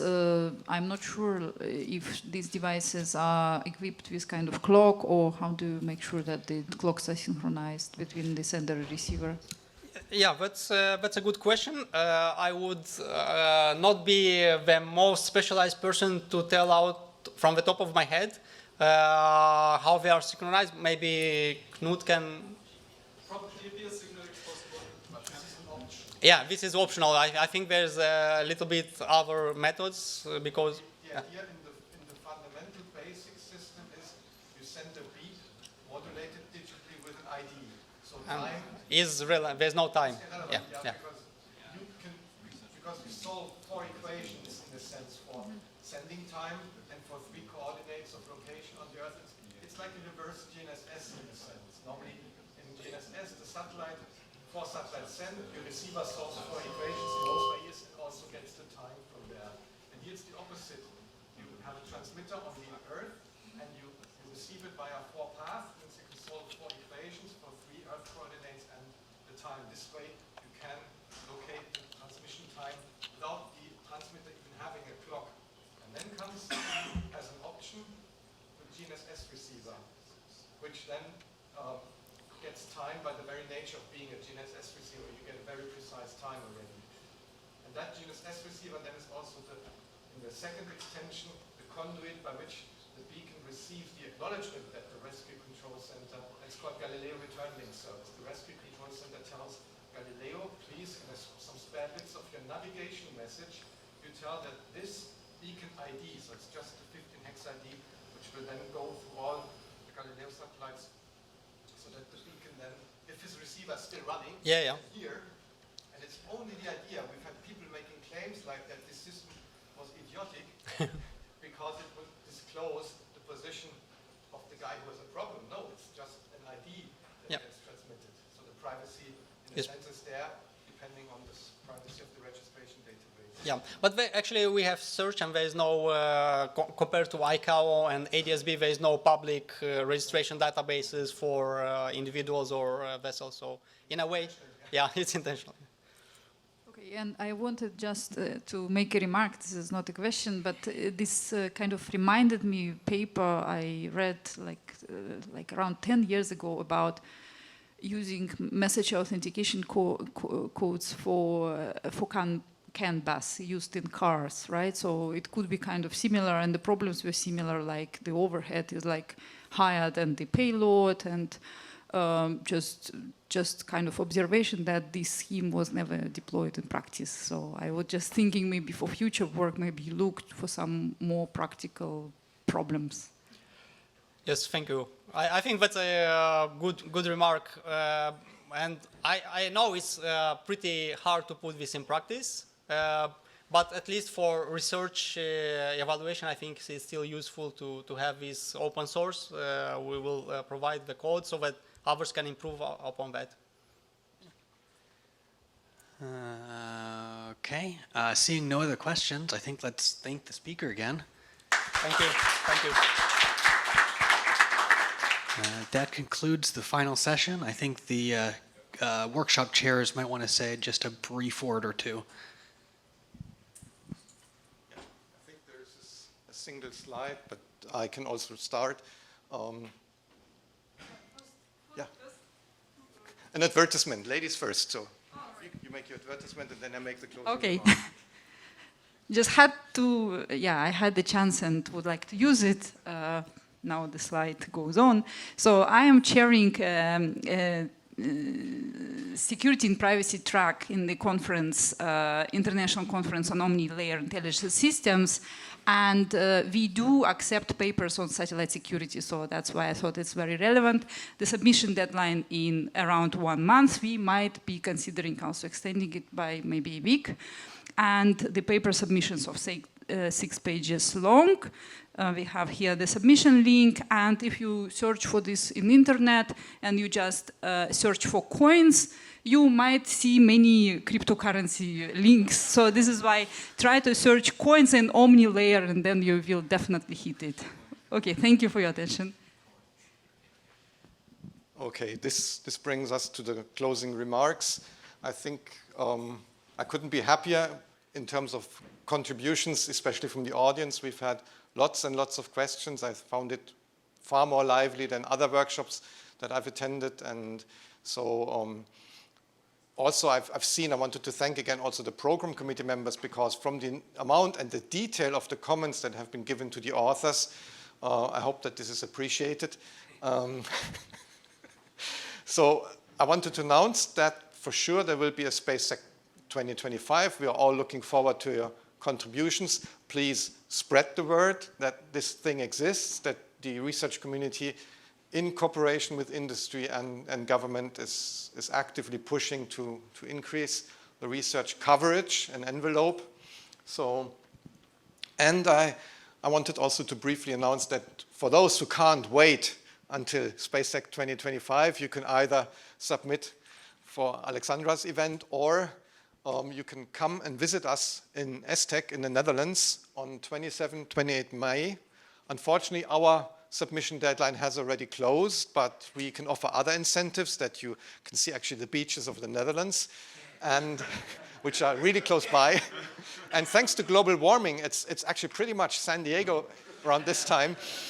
When you come in end of May, you can have 25, 30 degrees. But the other thing we can offer is actually access to experts. So we could have sideline meetings with SAR experts, for example, because that really is a complex thing. And it's interesting that, for example, also in SAR, there's a second generation beacon there where requirements have been written in 2014, still not including, well, availability, yes, because you can see in all the yearly reports and also in these requirements that availability, i.e. interference, is a massive concern. So because it's not only actually messages that are used to signal emergencies, because it's a multilateration scheme, there's so-called orbitopography messages, and also beacons have to repeat their messages in a particular scheme to still support LEO-based ranging, and because there's test messages. When you buy your brand new receiver outside of the shop, you're actually advised to press that test button. So people consider the system, because it's a global broadcast system, to be nearly at capacity, and they also consider that their biggest challenge is interference. That's why they actually put a spread spectrum waveform, and that offers opportunities like a longer message code, new spare message types, and that also I wanted to say about ADS-B, ADS-C. People realize that there are these problems, also like GPS spoofing, so there's a new generation of systems that is in the process of being specified, where people are looking and where we might be able to also bring security researchers in the loop, that these future systems could have security from the beginning. So have a look at that. If you have questions, send me email, and there's still time to register and come and visit us and discuss with us. We'd be happy to meet with you. Thank you for your participation.